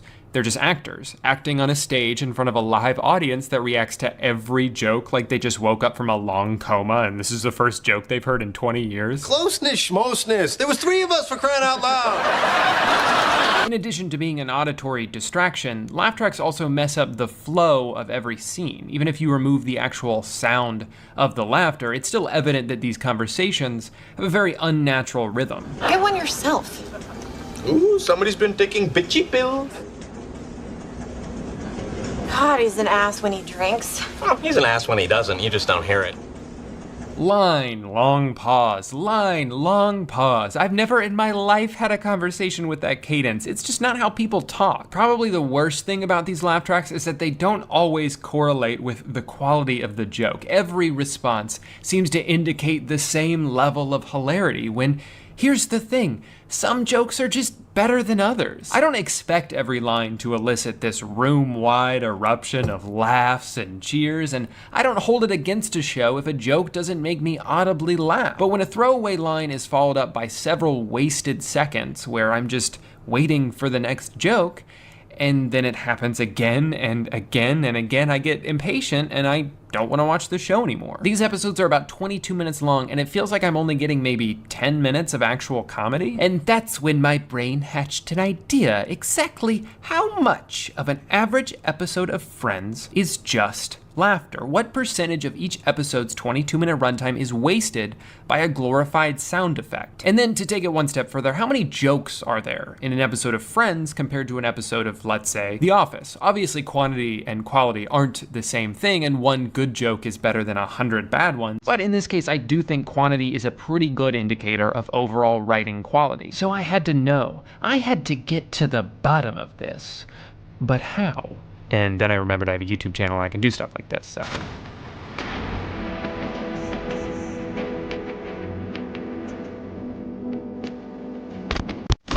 Now keep in mind about 90% of this video is simply going to be opinion based. I may present a lot of what I'm saying as if it were fact, but what most of it comes down to is simply personal preference. So let's start with The Office. The Office is my favorite show of all time. I'm a bit of a basic bitch, so no, I'm not talking about the British version nor the Japanese version for that matter. I'm talking about the American Office. Because here in the USA, we may not be the first at doing stuff, but I'll be damned if we aren't the best. The characters develop deep, meaningful relationships that have ebbs and flows and give each episode more of a purpose, particularly in the first 3 seasons with the back and forth between Jim and Pam. More than anything though, I love the way The Office is directed, which is something that may seem small, but I think the movement and position of the camera can contribute so much to the tone of a scene, as well as even serving as a joke in its own right. For example, in the season 2 episode entitled The Carpet, after it's been established that someone took a dump in Michael's office and no one can go in there because it smells so bad, Michael has a talking head bit where he kind of rambles about how this is like his Fear Factor audition. Eventually, he can't stand it anymore and starts to rush out of the room, but it's at that moment that the camera zooms out to reveal that even the cameraman didn't want to be in that room. It's a small detail, but it was enough to make me chuckle and feel smart for noticing it. But I'm rambling, I love this show, I could talk about it for hours, but the title of this video isn't why I like The Office, it's The Office vs. Friends, so I will try and get to the point. How many jokes are in one episode of The Office? Now, no scientific endeavor would be complete without taking an educated guess beforehand, so here's my hypothesis. I'm gonna say that an episode of The Office averages 140 jokes, which is roughly 1 joke every 9 seconds. On the other hand, I'm going to guess that an average episode of Friends contains about half that. Let's say 80 jokes, or 1 joke every 15 seconds. In addition, I'm going to guess that approximately 3.5 minutes of every Friends episode is just laughter. And I'm also going to guess that roughly 7% of you just clicked off the video when I started rambling about math. So let's speed this up a bit. For The Office, I chose Angela hurling her cat into the ceiling, and start to finish, it's beautiful. And there are 41 jokes in it. Halfway through the scene, Michael casually gets up and sort of waltzes over to the other side of the table, trying to subtly switch his role. 3 during their car ride back to the office, and 28 jokes in the scene, and the episode is over. In total, I counted 166 jokes in 21 minutes, which is only slightly higher than my hypothesis. If you guys want to double check my math, go for it. I also tried to be as unbiased with this as possible. I included punchlines that didn't make me laugh, but I recognized as having meant to be a joke. This is science. So now let's transition over to Friends. Controversial opinion alert. I actually like Friends. Now, if I hadn't watched it with my mom growing up and didn't have a little bit of nostalgia for it, I'd probably feel differently, but I think it's a pretty okay show. It's got likable enough characters, even though they're all mostly reliant on pretty basic stereotypes. Rachel likes to shop, and Monica likes to clean, and Phoebe's wacky, and Chandler's sarcastic, and Ross is awkward, and Joey likes to fuck. But 5 out of the 6 actors are good, and the writing is usually fine, with the exception of the occasional awful joke thrown in from time to time. Anybody know a good tailor? You need some clothes altered? No, I'm just looking for a man to draw on me with chalk. As far as the laugh track goes, I can forgive shows like Friends for having a dated format because, Well, the show premiered almost 25 years ago. It's not really dated if it literally is dated. And that's just what sitcoms were like back then. It was a standard. I'm much less understanding of shows that have debuted in the past decade that rely on this format. Originally, this video was going to be The Office versus The Big Bang Theory, aka the world's worst show. But I felt like that would be too easy. It's like making a video on Lele Pons. Like, we all know she's bad. I don't know anyone who actually likes The Big Bang Theory, and honestly, watching multiple episodes for research purposes just sounds like a nightmare. So I ultimately decided on Friends because it is a show that people generally enjoy. It's just, I think, sometimes a slave to its own format. There are moments in every episode where I have to fight the urge to incrementally skip forward past predictable back and forth scenes where you know what the next line is going to be, but you gotta wait for the audience to calm down so they can say it. But because of all this anticipation that's built up, now that line gets the enormous over-the-top applause. It's very formulaic, and that is the exact phenomenon that led me to want to make this video in the first place. So let's get into it. How much of a typical episode of Friends is just laughter? Funny story, I wasn't sure which episode to choose here, so I went on IMDb to see the highest rated. The second highest is the one where everyone finds out. And I was like, oh, I remember that one. That's a good episode. I'll do that. And then I realized, holy shit, this just happens to be season 5, episode 14, which is the same as the off. So this is a perfect comparison, and I will not listen to anybody who tries to dispute that. Yes, it's all coming back to me now. This is definitely one of the best episodes. The basic synopsis is, spoiler alert, Chandler and Monica have been secretly dating for the past 15 episodes, and only Joey knows. Rachel and Phoebe find out because they see Chandler and Monica having sex, but rather than confront them, they try to mess with them by having Phoebe flirt with Chandler. It goes back and forth until it all climaxes at the end of the episode. They kiss, Chandler freaks out, tells Monica he's in love with her, the crowd goes, woo! End of episode. Yes, that was a significantly shorter synopsis than the one I did for The Office, but I realized I didn't want this video to be 90 minutes long, so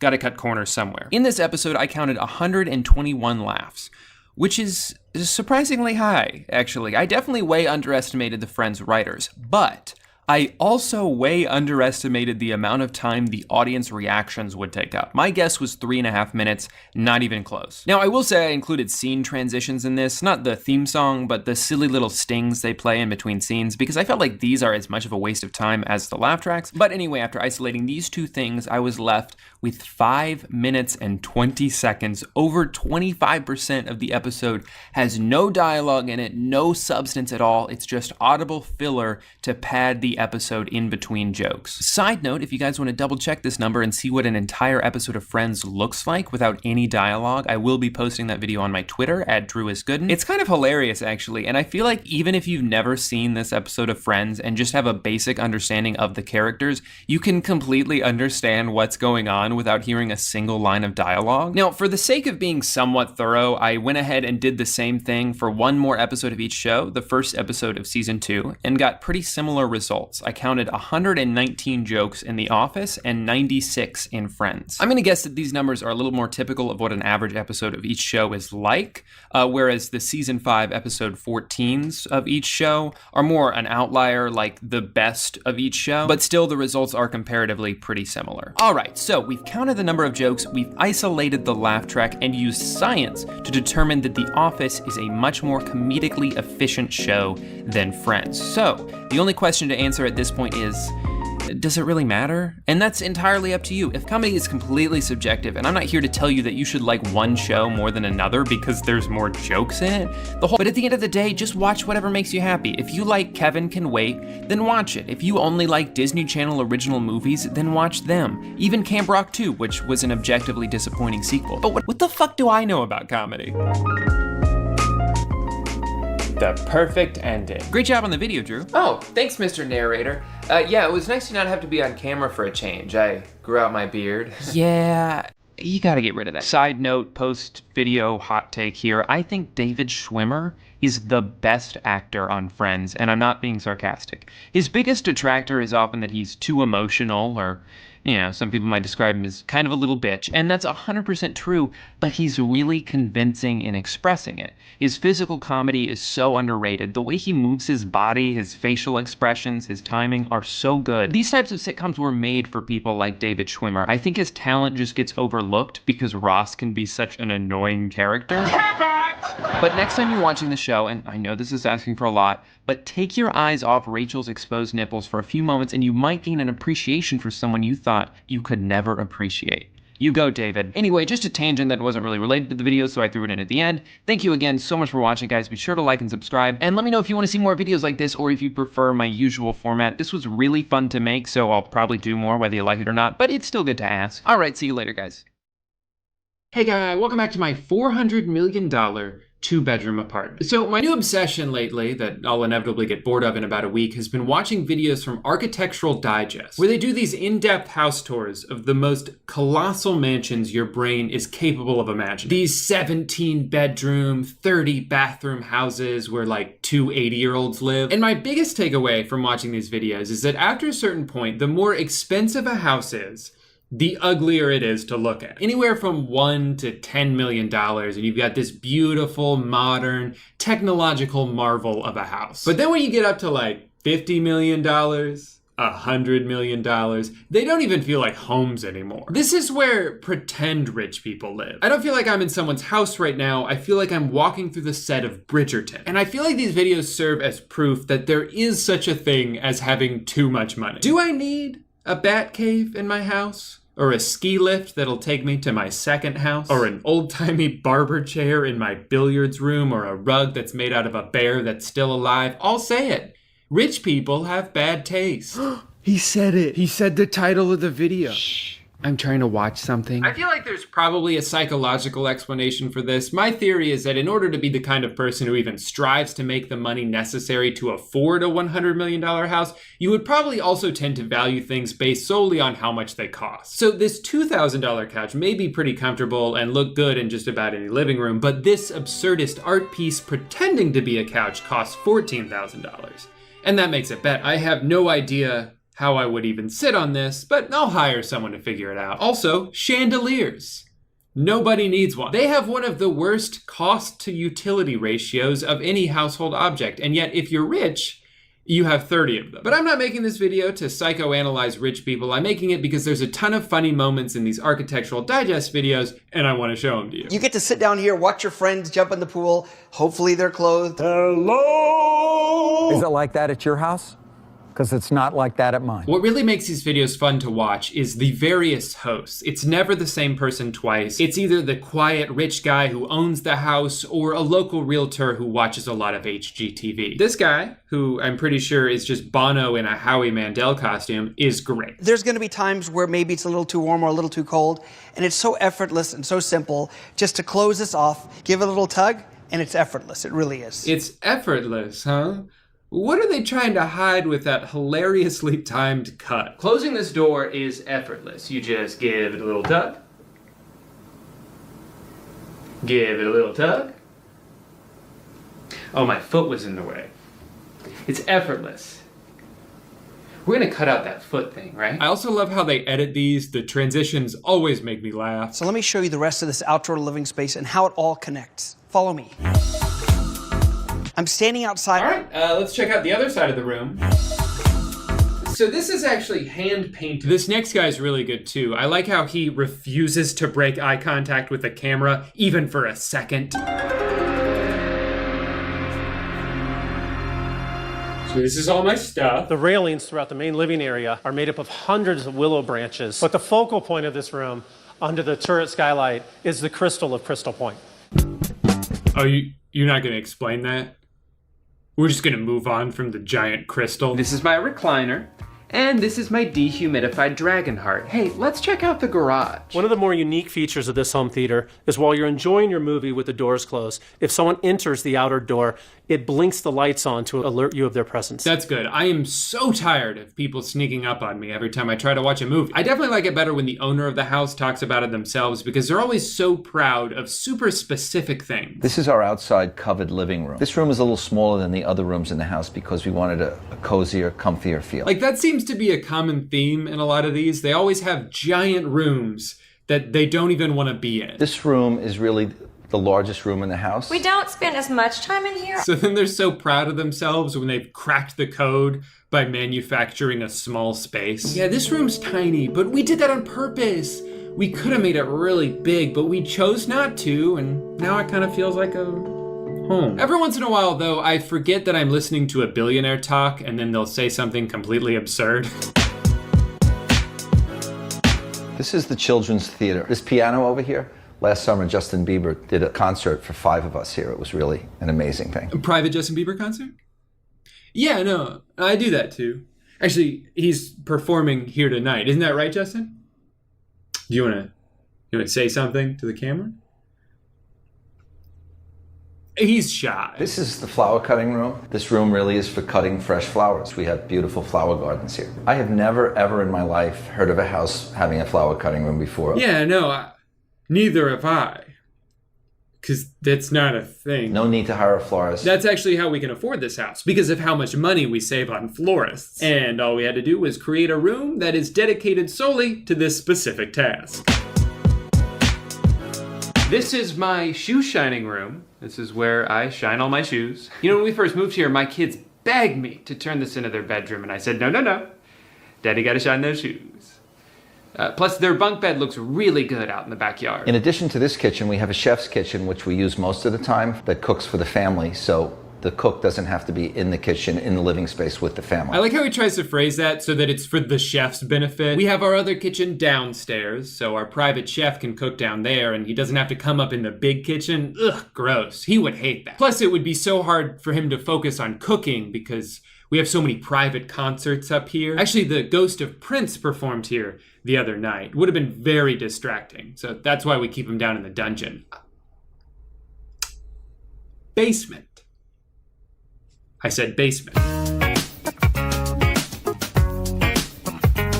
This is really a party room. It has race car machines, pinball machines, ATM machines. They got an ATM down there? Now that's a party. I'm gonna go bowling. I'm gonna play pinball. Hey, Brian, you coming? You guys go have fun without me. I'm gonna withdraw some 5s. Classic Brian. $3 service fee. So this is the movie theater, and what's unique about this movie theater is that it's on the first floor of the home.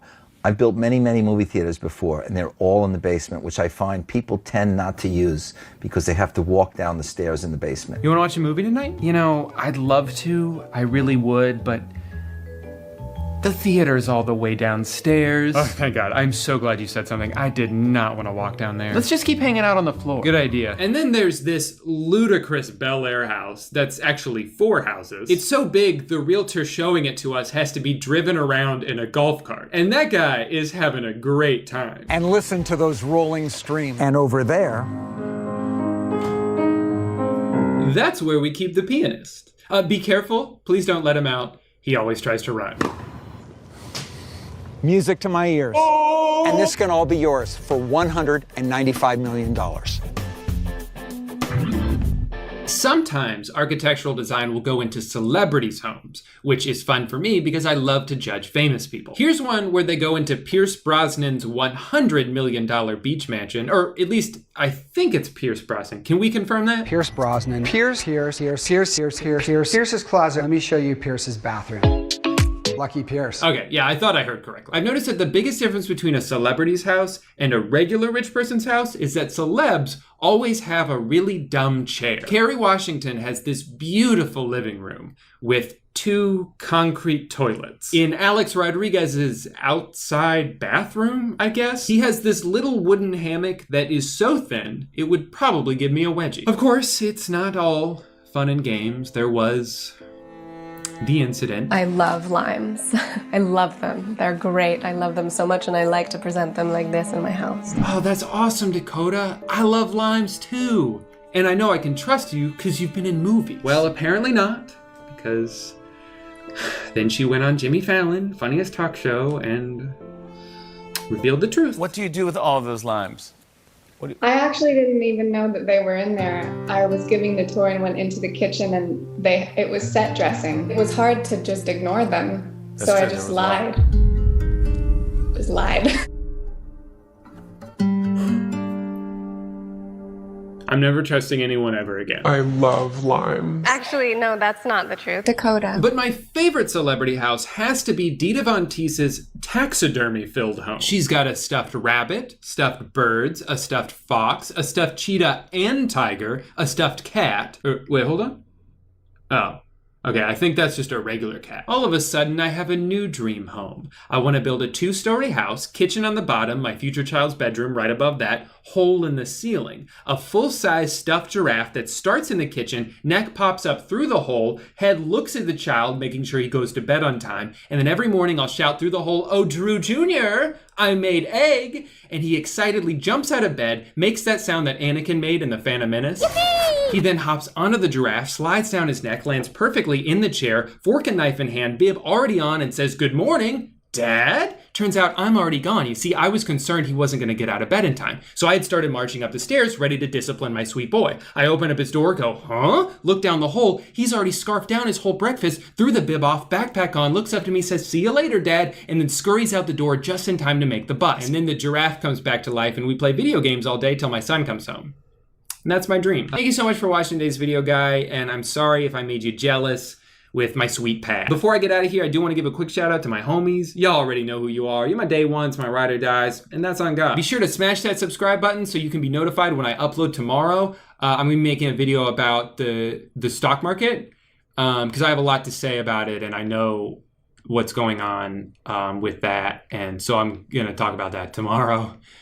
So be on the lookout for that. See you then. Hey guy, welcome back to the spring break no one asked for that's probably gonna last all summer. So I'm sure at this point most of you are familiar with my wife Amanda, who appears on this channel from time to time. I'm an adult. Every time she shows up, I get comments like, "Please put Amanda in more videos. Give your channel to Amanda. Wait, I thought she died in Afghanistan." And let me just say, I hear you. Everybody out there who wants more Amanda in their life, I totally understand, and today is your lucky day because Amanda and I are in quarantine. So normally I work from home, obviously. I sit on this chair all day long. I've never left this chair, but 5 days a week, Amanda goes somewhere, I assume to a job. She's never told me, she just leaves for 8 hours a day. But now, because of things beyond our control, she is not going to work. And she is here in a chair just like me. And now that I have a lot of free time, I can do my favorite thing, play Neopets. And there's a lot to do on Neopets. So I've heard. You may think that there's not a lot to do. I do think that. But there is. Okay.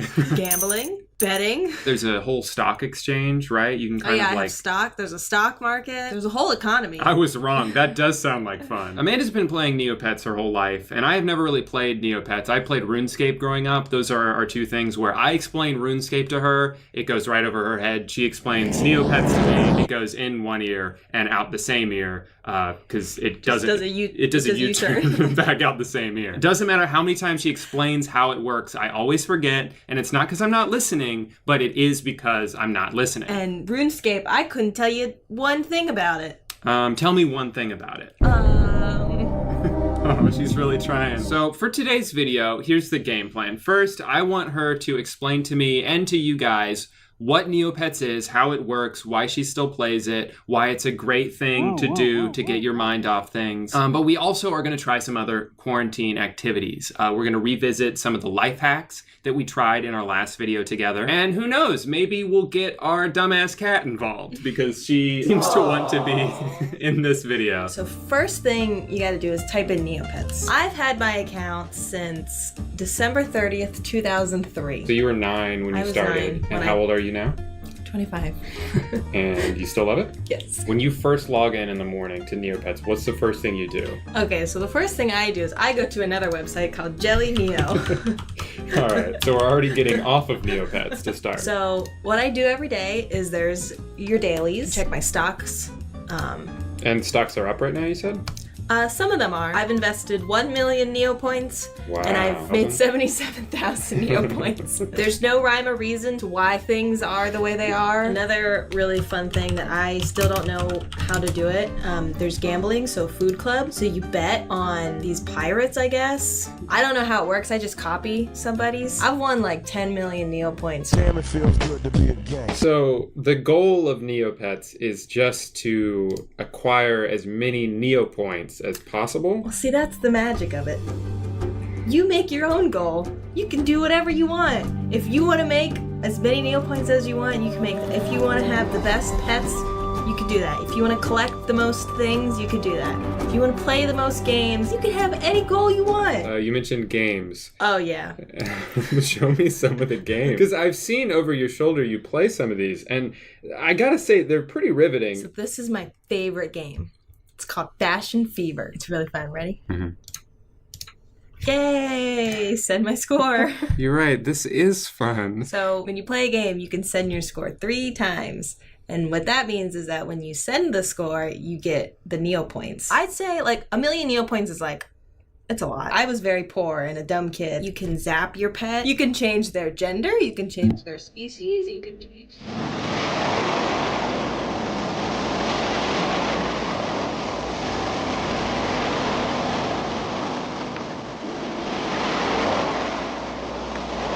show called Avatar and then the movie called Avatar.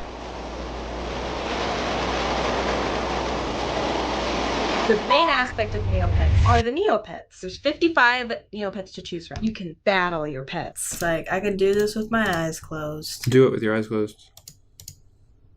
Oh wow, you weren't kidding. Victory.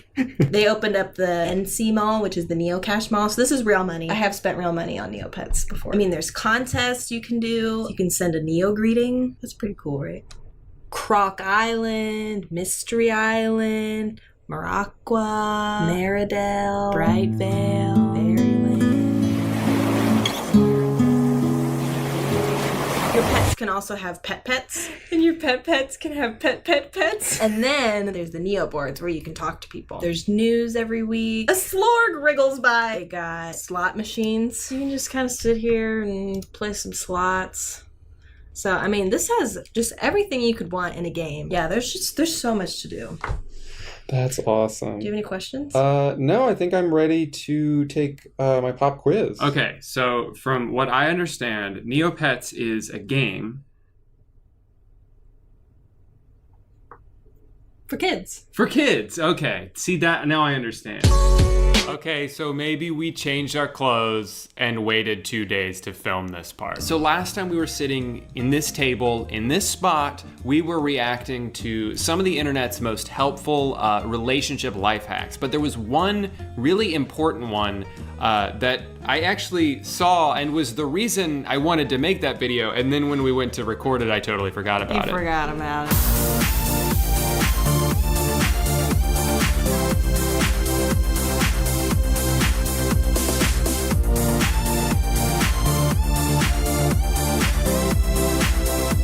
So they're eating like French fries, I guess. But the problem is... He won't share with her? Which, like, if your boyfriend won't even share a snack with you, I think you have deeper problems. Let's see what she goes and does in the kitchen while her boyfriend's just on the couch like, Babe, you coming back? At least this one doesn't have any hot glue. Yeah, that's why I specifically chose this one. Actually, the one that comes after this is basically the same thing, but with a spoon. But you just make a spoon out of hot glue. We're not doing that. My burn turned into a scar. It took like 2 weeks to heal. I don't even remember where mine was. Yeah, yours wasn't that bad. Sorry to belittle your problems, but mine was way worse. It was like almost down to my bone. And now I'm gonna have this scar for the rest of my life.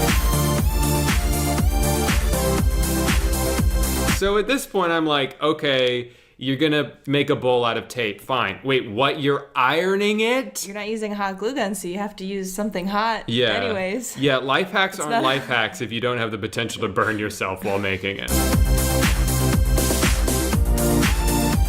Oh, and it looks great. I switched bowls because I didn't want to ruin my good bowl. She uses that for popcorn every day. That's not an exaggeration. All right, so the ingredients for this one are bowl, tape, cling wrap, which has been just collecting dust in our pantry. We don't really use this.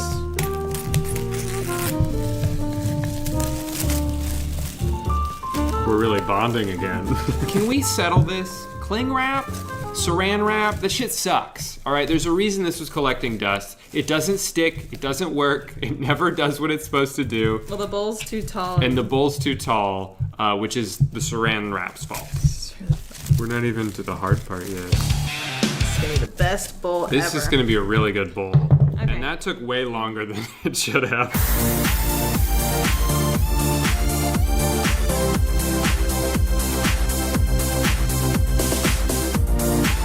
Well, I wouldn't say it looks good, but I will say that it does look like we put saran wrap on a bowl. So that's where we're supposed to be at. Hey, honey. How does iron work? You plug it in. Oh, okay. This ASMR. Is this ASMR, guys? Is this ASMR? Oh.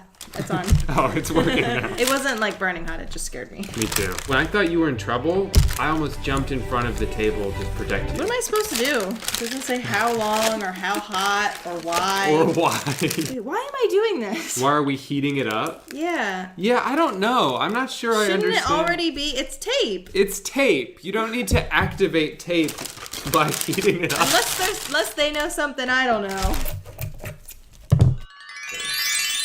This looks good. It seems like it will work good, but the ultimate test is going to be the popcorn test. So now the ultimate test, first pour some in a regular boring bowl. Boo. No one likes you. So do we do like a taste comparison test? Yeah. Wait, I'm gonna close my eyes and I'm gonna guess which bowl I'm pulling it from. Okay. The correct answer is tape bowl. Oh yeah. Regular bowl. No, but that's good. That means that the average blind consumer can't tell the difference between smart bowl and silly bowl. I mean, if you have a lot of saran wrap and tape lying around and an iron and you don't burn yourself, then I think this might work.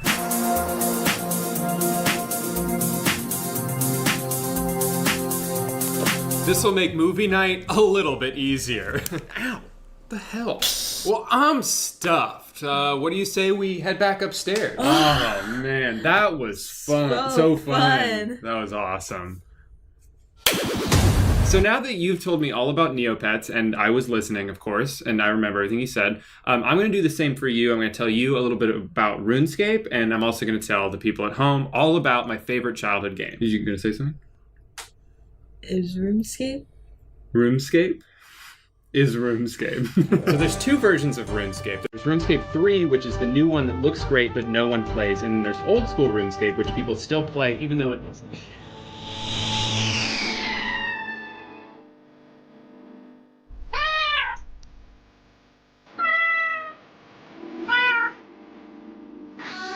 But you don't have to do the random events, you can skip them. Wait, Amanda? Faye? Ah, there you are. Babe, did you change your clothes? Yeah, I want to get comfy. So Bim Bim and I have a lot in common, actually. We both sleep like 20 hours a day. We both get extremely self-conscious when anybody is looking at us. And we both get random bouts of energy late at night. Like we could both be tired all day, but then 10 p.m. rolls around and we're running around like crazy. More so her than me. I'm not literally running around, scratching up the carpet. That's her thing. So I think the dilemma for cat owners is you want to play with your cat, but sometimes it's not as straightforward as it is like with a dog. Like a dog, you throw anything and they're gonna go put it in their mouth and bring it back to you. But with a cat, especially one like Bim Bim, we can tell she wants to play, but it took us a really long time to figure out how. So it took us a couple years, but we finally figured out how to play with her in a way that she seems to enjoy. And I think it's really leveled up our relationship. I feel so much closer to her now that I can bond with her in this way. Plus, who knows, if shit really hits the fan, then you're probably gonna want your cat to be trained to hunt food for you. So that's ultimately the goal. I think the general rule with cats is if you buy a toy for them, they're not going to play with it. You buy a scratching post, they're not going to scratch it. But if you give them something that isn't meant for them, they will love it. We bought this for her to sit on, and she sits under it. She sleeps under it.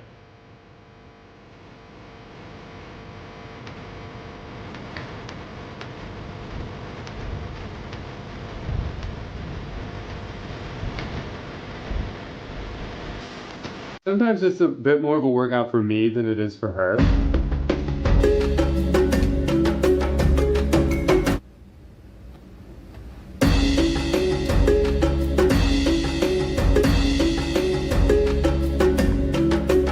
Let me down. Now, I think because it's her normal dinner time right now, she sees this as a sort of standoff, like we're negotiating. She already put forth her limit of how much effort she would put into getting dinner, and ultimately she's going to win the negotiation because I am going to feed her now. Oh, now you want to play?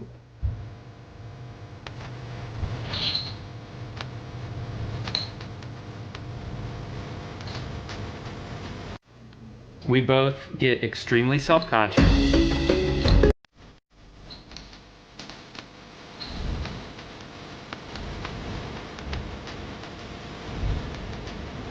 Extremely self-conscious. So this pretty much completes the triangle. When you're trying to get her to play, all she wants to do is sleep.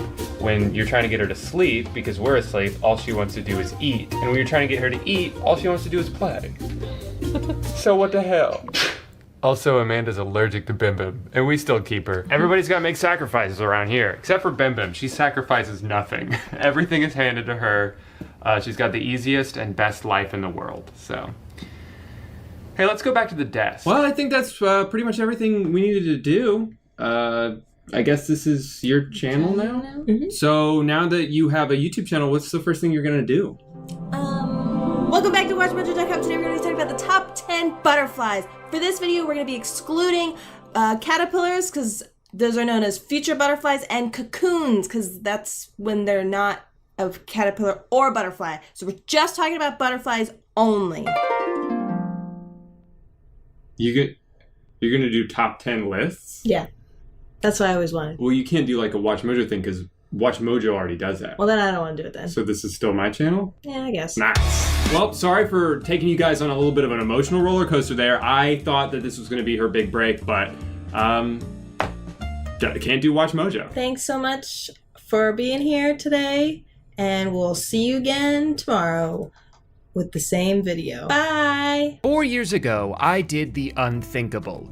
I watched a bunch of episodes of Saturday Night Live and then made a video about it. SNL is about to wrap up its 50th season, which is pretty crazy to think about when you consider how much pop culture has evolved in the past few decades. I think it's a testament to how many talented people have worked in that building that they're still finding ways to stay relevant today. I mean, even in 2025, at a time when nobody watches anything live anymore, they managed to pull almost 15 million viewers for their anniversary episode. Adjusted for inflation, that's over 2 billion people. Because this is such an important milestone for the show, and because I only ever have like 4 different video ideas, I wanted to do another retrospective. The problem is I already watched every single season of the show for that last video, so like, what else is there to talk about? And then I remembered, oh yeah, they made 11 movies. Some that I haven't seen since I was a kid, some that I've never heard of, and some that live in infamy for the harm they caused to anyone who had the misfortune of going to see them. I have a lot of reviews to get to, so we should probably start as soon as possible.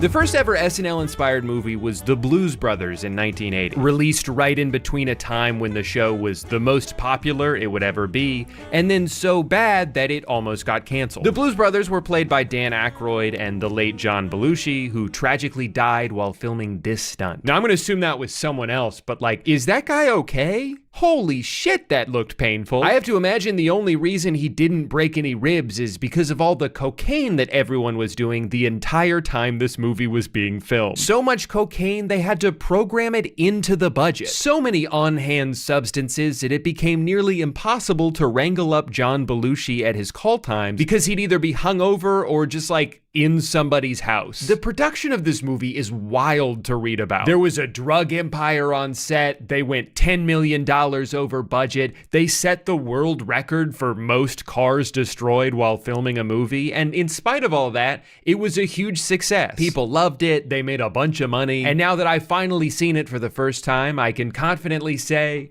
yeah, it's pretty good. I think it's fitting that the story of this movie cannot be told without mentioning its heavy cocaine use, because the movie itself feels like a product of it. Every gag is so over the top. They spared no expense when it came to pulling off a joke, and honestly, I don't think the movie would have worked if they did. If they half-assed any of the production on here, a lot of the bits wouldn't have been that memorable, but they worked because of the lengths they went to sell it. Like this chase scene that ends with a car flying off a bridge isn't that funny on its own, but when they send that car a mile into the air and show it falling so far down from 10 different angles, now it's hilarious. Apparently they had to get military clearance so they could drop this from a helicopter. Was everybody on drugs back then? Earlier in that scene, the entire Chicago police force is chasing after them because of minor tax fraud, and there's a part where a comical amount of cop cars start piling on top of each other, just just one after the other. It's ridiculous. And then there's this dance scene with random cuts to guys flipping like 20 feet in the air. The highlight of the movie for me, though, was this car chase through a mall and how casual they're being while causing such a ridiculous amount of damage. This place has got everything. Lots of space in this mall. How hell-bent these cops are on absolutely destroying this mall just to try and catch up to two people who ran a red light. They broke my watch. I would actually describe a lot of the humor in this movie as people acting nonchalant while something insane happens. And you know what? It's pretty funny every time. There's got to be at least $7 worth of change here. I think the movie has a good mix of absurdity, but also this patience to let scenes breathe. There's a dryness to the movie I didn't expect going into it, because the only thing I knew about the Blues Brothers as a bit was that they kind of dance in a funny way. So whether it's fair or not, I didn't expect this movie to be filled with so many well-written, deadpan one-liners. How often does a train go by? So often you won't even notice it. Are you the police? No, ma'am. We're musicians. Use of unnecessary violence in the apprehension of the Blues Brothers has been approved. There's also so many cameos in this movie that make it an incredible time capsule to witness. Aretha Franklin, Ray Charles, James Brown. They even got guitarist Matt Murphy to play Matt Guitar Murphy. But the movie isn't making fun of any of this music. It's celebrating it in a very earnest way. You can tell this entire bit just comes from their appreciation for blues music, and that's pretty cool. Also, some of the music is nostalgic for me because they used it in SpongeBob. The movie's fatal flaw, in my opinion, is just that it's way too long. There were definitely some scenes that didn't really go anywhere. Might have been one too many antagonists. Can't say I fully understood the whole Illinois Nazi subplot, but that might have just been because every time this guy came on screen, I couldn't stop thinking, is that the leprechaun grandpa from The Luck of the Irish? What an interesting career he had. From everything I've read, I don't think it would be possible for me to overstate the cultural impact that the Blues Brothers had at this time. Not just on SNL, not just in this movie, but also just as a band. They recorded an album that sold almost 4 million copies. That's insane. It's one of the best-selling blues records of all time, and at its core, it's just a couple of guys goofing off. Hey, speaking of a couple of guys goofing off, the next SNL movie was Wayne's World, one of many early 90s entries into the two dumb guys go on a little adventure genre. It's crazy to me that this was Mike Myers' first ever appearance in a movie. His very first at-bat, and he's already hitting a home run. In a movie he wrote about a character he created. It was by far the most financially successful SNL spinoff ever made. I wouldn't argue with you if you said it was the best SNL spinoff ever made, and it was definitely a vital first step for him to go on to having the career that he did. All of that said, I don't think this movie would be nearly what it was without Dana Carvey's performance. He adds so much to the film by constantly just doing his own thing while other stuff is happening. I don't know exactly what Garth's deal is, but I'm into it. The energy he brings does such a great job of complementing the rest of the cast, especially Wayne. It just works so much better as a duo. My name is Wayne, and this is Garth.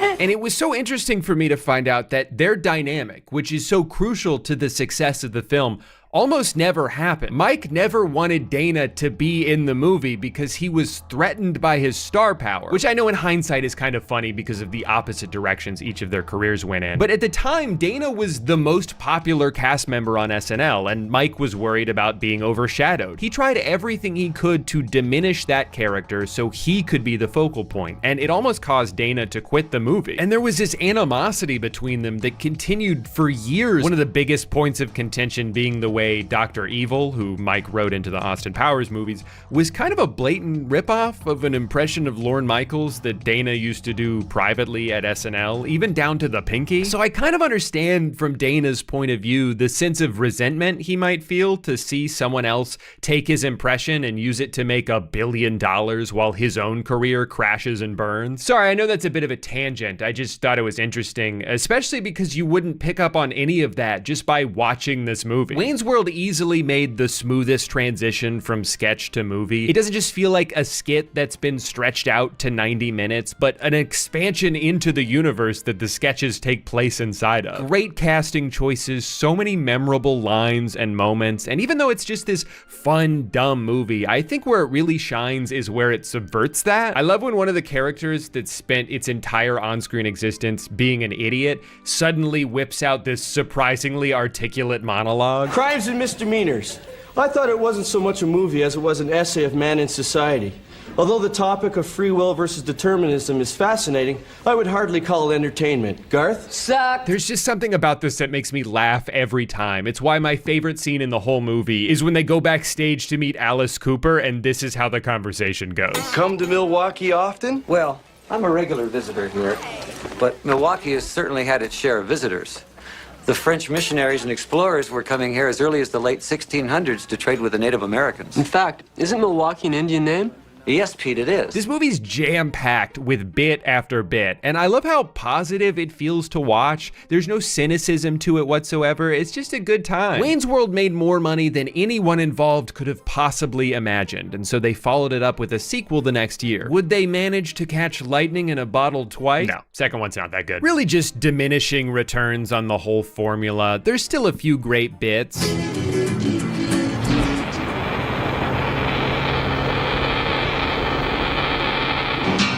Chris Farley has a bigger role, and he's fantastic. Garth is still firing on all cylinders. So, Garth, would you like to have dinner some night?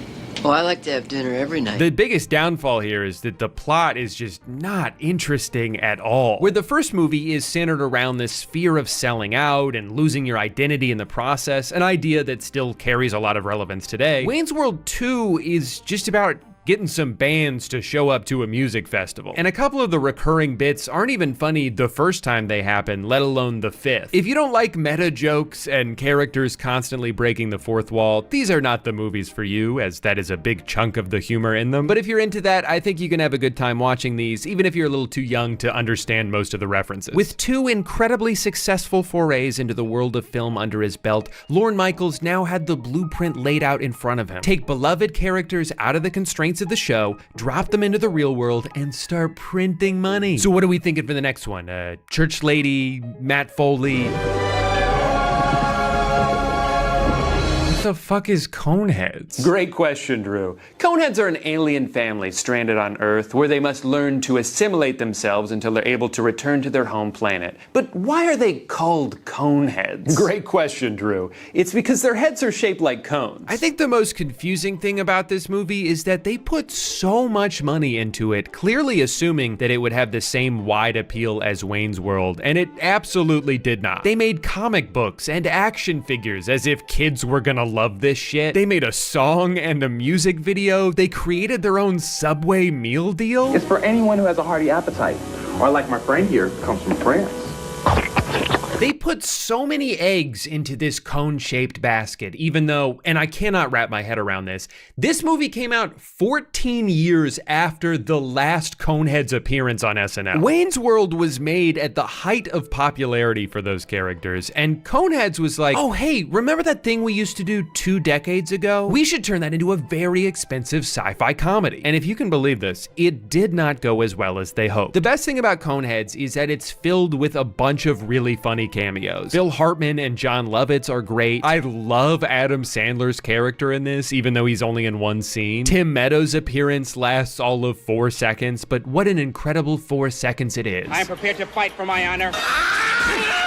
So I feel like I can understand what they might have been going for, where you take these weirdo characters and have them move through a world you've populated with familiar faces, but my God, these might just be the worst main characters I've ever seen in a movie. I don't like the things that they do. I don't like the things that they say. I feel uncomfortable looking at them, and I find their way of life to be an affront on my traditional American values. Sorry about that. I don't know why I got so heated yesterday. I watched the movie again with a clear head, and I think I've come full circle.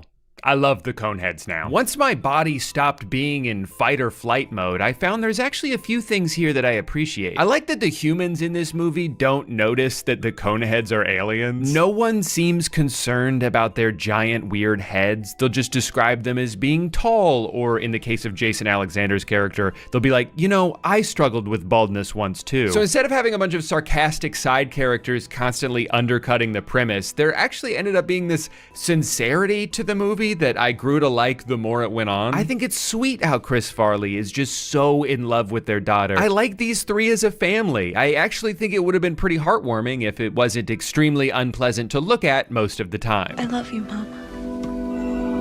And I also don't want to just make fun of this movie because it has a weird premise. I like the ambition it has. I like when comedies make a big swing, even if it ends up as more of a miss. And even with all the small parts, there's not a single bad performance in this movie. Everyone is 100% committed. And that's what you need when a movie's premise is a little bizarre. You need everyone on screen to be bought into the world so you can buy into it too. If I could pick 3 things that have kept this movie from becoming more of a cult classic, it would be that number 1, and I don't mean to harp on this, some of the scenes are just grotesque. I want to enjoy the joke that's being told here, but my body is actively recoiling from the nightmare fuel I've been subjected to. Number 2, the sci-fi elements, particularly in the final act where they go back to their home planet, are the weakest part of the film by far. It's a lot more fun to see their dynamic as outsiders on Earth and the juxtaposition of that than it is to see them fighting like a CGI Gorlak. And number 3, it just needed to be like 10% funnier. There's not really any iconic scenes or super quotable lines. The only thing I ever heard make its way into public vernacular was calling your mom and dad your parental units. My dad used to say that a lot when I was growing up, and I assume he got it from this. But if quotability is the longevity test for a comedy movie, Coneheads doesn't make the grade. Wait, why didn't I put this on at the beginning of the review? After such a promising start, SNL movies were already beginning to nosedive. But what happened the following year would surpass even the lowest possible expectations. A movie so bad it has the rare honor of scoring a 0% approval rating on Rotten Tomatoes, a number that is coincidentally the same percentage of its budget that it earned back. It was a flop. It was a flaming pile of garbage. It was Pat. But is this movie truly as bad as people say it is? Yes. Those of you who don't know, Pat was an androgynous character played by Julia Sweeney on SNL for many years in the early 90s. The joke of these sketches was how close people would get to figuring out what gender Pat was, but it always remaining ambiguous. Pat, would you say you were more like your mother or your father? I'm a perfect combination of both. And I think it's pretty easy to point at this and be like, whoa, that didn't age well. You couldn't make a joke like that these days because of whoa. And I feel like that's a little bit of a disingenuous way of looking at this. It's an important distinction to make that Pat was not meant to be like a non-binary person that everyone else is making fun of for being the way that they are. Pat is supposed to be either a man or a woman, and the joke was always more from the vagueness of Pat's answers to the questions that people would ask. I think Pat is a happy-go-lucky person who is either a man or a woman. We just don't know which it is, and who cares? That was the original idea. Yeah, it is. When you step back, like I see that. Would SNL make a character like this today? Almost definitely not. But I don't think that means that we should retroactively decide that this came from a place of hate. If anything, the lesson here is to just mind your own business and stop worrying so much about how other people live their lives. And when you think of it that way, you could almost say that it's aged well. The sketches, not the movie. The movie is hot garbage. It's Pat starts as any good movie should, inside a vagina. Then baby Pat gets dropped on its head and that iconic theme song begins to play. It's time for androgyny. Oh boy, I can't wait. I can't wait to see 87 minutes of the same joke over and over again. I crushed my nuts. There goes my afternoon snack. Is that a banana in your pocket, or are you just happy to see? It's a banana. I love to stroke your pussy, cat. Are you a brother or a sister? Well, I'm an only child. That's my joke. That's my joke. That's my joke. Dude looks like a lady. Dude looks like a lady. Anything charming from the sketches is worn so thin by how relentlessly they beat it over your head. Dude looks like a lady. The jokes about misunderstanding things, the laugh Pat makes after every line. There had to have been like 100 chuckles in this movie, and none of them were from me. My favorite thing about It's Pat is ironically also the thing that makes it a terrible movie, and it's that Pat is kind of a piece of shit. Selfish, overconfident, never stops to self-reflect. It's an archetype that I kind of like in a comedy, someone who's so far up their own ass that they don't even realize how shitty they're being. Every time I look in your front window, I notice the clock on your VCR is blinking. Oh. I could fix that for you in a jiffy. Okay, if you want to. Well, I can't do it right now. I have to come back when it's convenient for me. But that can't be the main character, especially not in a movie where you're expecting us to root for them. I don't want good things to happen to Pat. I want Pat to spontaneously combust. Pat falls in love with Chris, another person of indeterminate gender, and I do kind of like the theatrics of their meet cute, followed by them bonding over the most generic things imaginable. Oh, do you know what I especially love? Our good movies. You're kidding. I love good movies, too. You know what I hate? Our bad, boring movies. Me too. But then I soon realized that Pat's awfulness also extends to Chris. I was hoping it would be more us against the world and less Pat against every person they come into contact with. And the dynamic can be funny sometimes. My favorite line in the whole movie is when Chris is disappointed to find out Pat has gotten fired from yet another job. And Pat's like, hey, I've worked 23 jobs this year. How many jobs have you had? Just the one. Yeah, so I wouldn't exactly say you're some kind of job expert. That style of humor is right up my alley. That's a great line. But it certainly doesn't make me like Pat. I started to hate them more and more as the movie went on, to the point that by the end, I was kind of hoping Chris would tell Pat to eat shit, because Chris is likable. Chris deserves so much better, but no. I realized that you need me. The two of them live happily ever after, I guess. The biggest freak in this movie, though, is Pat's neighbor, Kyle. Kyle is obsessed with Pat from the moment he lays eyes on them. It's an addiction that takes over his life, ruins his marriage. I gotta know what's going on down there. I gotta read that diary. Pat said the password to it is somewhere in the dictionary, so I guess I'll just try every word in alphabetical order until I crack the code. Props to Charles Rocket for giving as much to this movie as he did. It was not worthy of such an energetic performance, but he delivered one nonetheless. Their whole will they, won't they see each other naked dynamic is, I guess, the main plot of the movie, and it culminates in Pat falling off a rafter, getting pantsed by a piece of machinery, and unveiling what I can only assume is a massive bush in front of a crowd of adoring fans.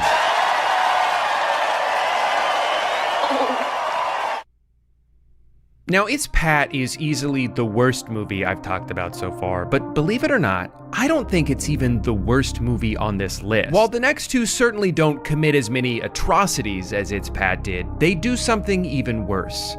They're boring as hell. Up next, Stewart Saves His Family, starring Al Franken, the former U.S. senator who resigned from office in 2017 and has spent the past 8 years telling everyone how much he regrets it.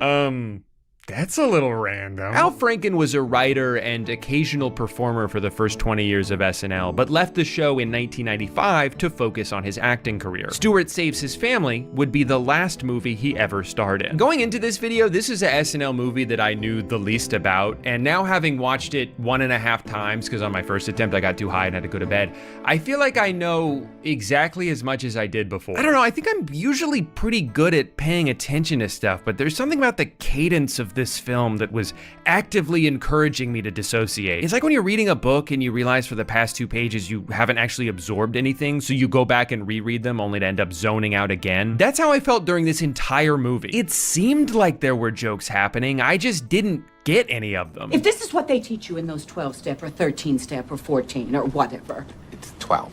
12 steps. Well, I don't know how I'm supposed to keep track. It gave the impression of something that was well acted and competently produced, but like gun to my head, I couldn't tell you anything that happened in this movie, and I watched it an hour ago. It wasn't funny or cringy or good or terrible, it just kind of played on the TV and then it was over. I'm really sorry if you only made it this far in this video because you were dying to hear my opinion on Stewart Saves His Family. I just don't have one. And I tried so hard to. You guys know how much I like having opinions. After 2 catastrophic box office failures, NBC badly needed a win. So what do you do when your back's against the wall and you just need to see one go through the net to get your confidence back? Nostalgia-driven reboot, of course. And it worked! Blues Brothers 2000 made more money than the previous 2 movies combined.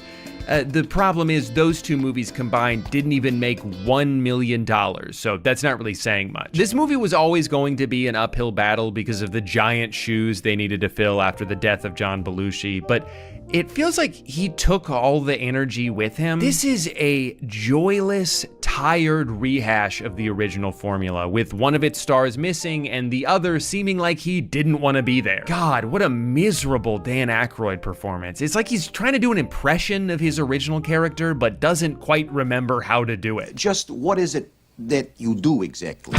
His line delivery was more natural in Coneheads, and he was an alien in that movie. But I don't want to just single him out. Everyone in this is giving the worst acting performance of their life. John Goodman adds so little to this movie that I almost forgot he was in it. She's a 130-year-old voodoo witch who eats people.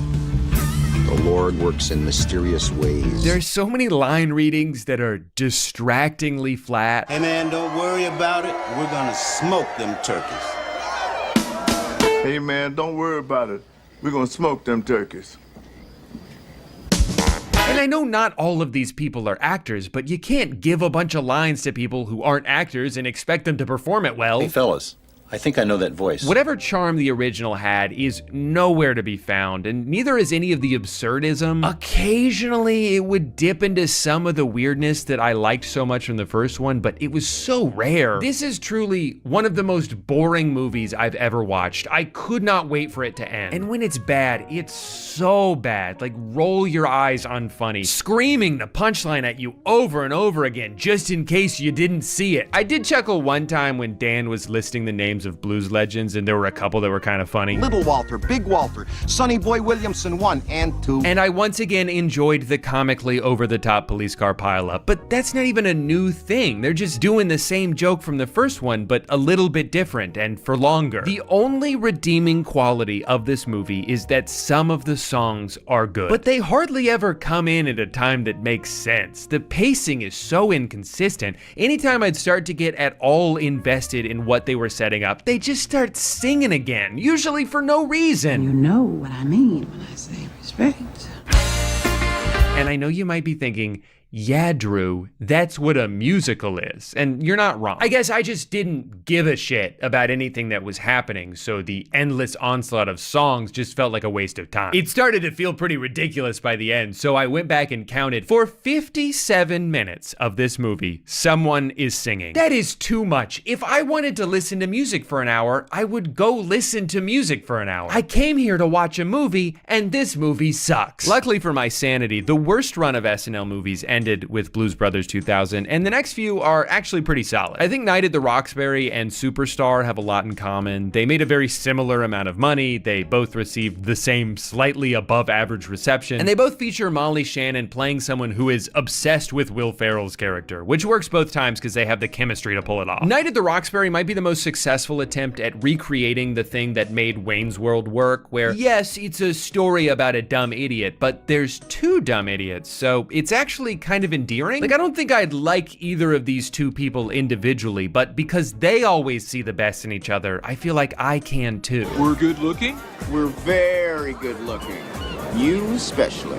Thanks. I know Chris Kattan didn't go on to have much of a film career, but he's really good in this. I think his relationship with the phone operator might have been my favorite thing in the movie. And I love this version of Will Ferrell. I think he's always been at his best when he's playing a character that has this childlike joy to them. It's just so infectious to watch. Oh my God, Doug, this is the most amazing place I've ever been. Guys, this is the coat. Club's in here. Of all the movies that were released between Coneheads and MacGruber, this is definitely the one I laughed at the most, and I think the only one I would even consider watching again. I love this song. Me too. Actually, I'm getting kind of sick of it. And I didn't think it was funny the first few times this guy asked everyone if they had just grabbed his ass, but as he kept asking people who were further and further away from him, then I liked it. Did you just grab my ass? Sir, from where I'm standing, that's a physical impossibility. I know your tricks, Dewey. Mr. Zadir, Dewey just called from Pismo Beach. He says there's no way he could have grabbed your ass. I just had to see what they were building to. Almost exactly 1 year later came the release of Superstar, which you probably know as being what comes up when you Google, what is the movie where the girl sniffs her armpits? It's this one. This is the movie where the girl sniffs her armpits. I liked Superstar just a little bit less than Night at the Roxbury, but I definitely still enjoyed it. Unlike half of the characters we've been subjected to thus far, this one is actually suited for a feature-length film. I adore Molly Shannon. I think she's one of the most underrated cast members from SNL, especially as a physical comedian. The way she moves in this is so funny. And it's nice to see her in a starring role when I've really only ever seen her as side characters in like The Other Two and the movie I talked about 30 seconds ago. Like pretty much every film on this list, the worst parts were when it felt like they were just recycling jokes from the sketches, but there were a few details that made me laugh. I like when they refer to Will Ferrell's character as the best guy dancer in the school. In this Catholic school that's constantly doing very specific fundraisers. So you'll see a giant sign in the background that just says chocolate bars for Bosnia. Good to see you. Out walking for scoliosis again. Gotta go jog for glaucoma. After school, Mary works as the Blockbuster Rewind girl, which is funny to think of just as a job, but it's also funny in the way it informs her character. Working here means she's always referencing other movies she's watched a little bit of in reverse. I also like the detail of Mary's grandmother forbidding her from dancing because that's how her parents died. I thought you said that Mom and Dad were savagely ripped apart and eaten by a school of hammerhead sharks. I just told you that to make you feel better. Someone accidentally sped up the record player during a performance, so they had to dance faster, and then they danced so fast they fell down and got trampled. The scary thing is, it could happen to anyone. She does finally try out for the talent show and nails it, but then the bully dumps a bucket of paint on her head. And I love that when she finds out she passed the audition, their only caveat is they want you to lose the end with the paint, as if that was part of the performance. I don't know, I thought it was kind of funny. I really like the way this is directed. There's some smooth transitions, and it definitely looks like a movie, which I know doesn't sound like high praise, but a lot of movies don't look like movies, so you got to appreciate it when they do. And underneath the humor, there is kind of a sweet story here about learning to love yourself and doing something scary because it makes you feel good, not because you're trying to impress someone else, even if he is the best guy dancer in school. It's a good lesson. I just think maybe it would have hit a little bit harder if every high schooler in this movie wasn't clearly 30 years old. In 2000, SNL released its fourth film in 3 years, The Ladies' Man. And I gotta say, this might be the fastest I've grown tired of a titular character so far. Hey, what's happening? This is Leon Phelps. You got the Ladies' Man. Hello, ladies, man. Ooh, it's a lady. Tim Meadows is great in everything he does, but this is not a character that I want to watch for an hour and a half. Listen, this is what you should do. Go to the bus station or to a bowling alley and hang out with no underpants. When you're really, truly in love, you will feel it deep down in your pants. Man, I like to take a bite out of your butt. Do it in the butt. Doing it doggy style. It is the fault of the wang. If I didn't know any better, I'd say this character works better in short bursts and doesn't have the depth needed to be stretched out over the entire length of a movie. Well, this would certainly be my first time thinking that in this video. This movie weirdly has the same problem as It's Pat, where it expects you to root for this guy but doesn't give you any reasons to. It drove me crazy to see this woman let him continually drag her down. The only nice thing he does for her the entire movie is trick her ex-boyfriend into eating human shit. No, I did not make that up. That is a real thing that happens. Now, can I blame Tim Meadows for wanting to write a movie about how no woman can resist him because he's so good at fucking? Of course not. In fact, I honestly kind of respect it. But that doesn't mean I have to like it. Here are 3 things I did laugh at. I liked the sign outside this Christian radio station that says, "Thou shall not part." I liked the random musical number they did in the middle. Time has come to kill the ladies' man. And I laughed really hard at the way Will Ferrell holds this gun at the end.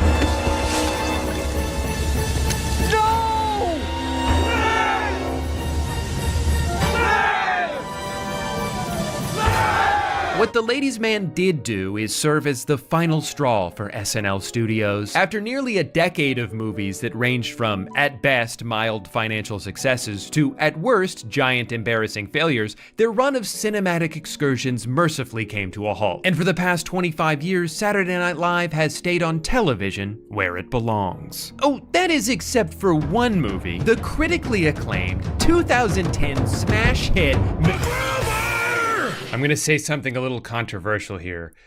MacGruber is my favorite SNL movie, and it's honestly not even close. I was worried that rewatching it for this video, I would realize it wasn't that funny anymore, but no.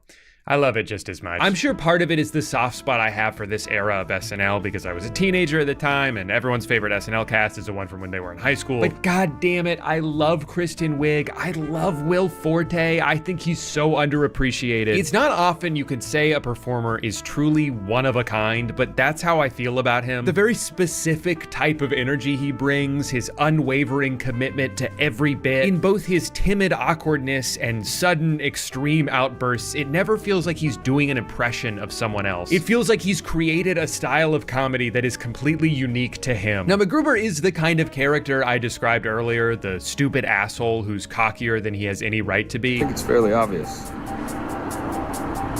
He was going to use it to buy the pass. Passcodes, yep. Got there at the same time, maybe even slightly before you. But I think the reason I like it so much in this movie is because bad things keep happening to him as a result. He's constantly making things worse for himself, and that's funny to see for someone who has a giant ego. The way he's not attracted to Vicky at all until he sees her dressed exactly like him. What? You just look really pretty.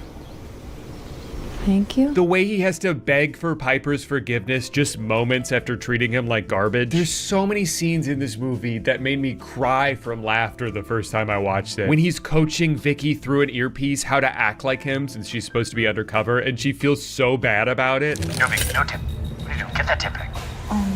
I have to.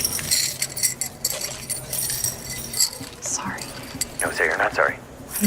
I'm not sorry. When you think he's about to jump in front of Piper, but he's actually just using him as a human shield. How did you know I was wearing a bulletproof vest? You're wearing a bulletproof vest? I also think this movie is edited better than any of the others on this list. Oh, you're loco, man. I mean, look. The music cues, the perfect timing of every cut. I'm in. What? I'm in.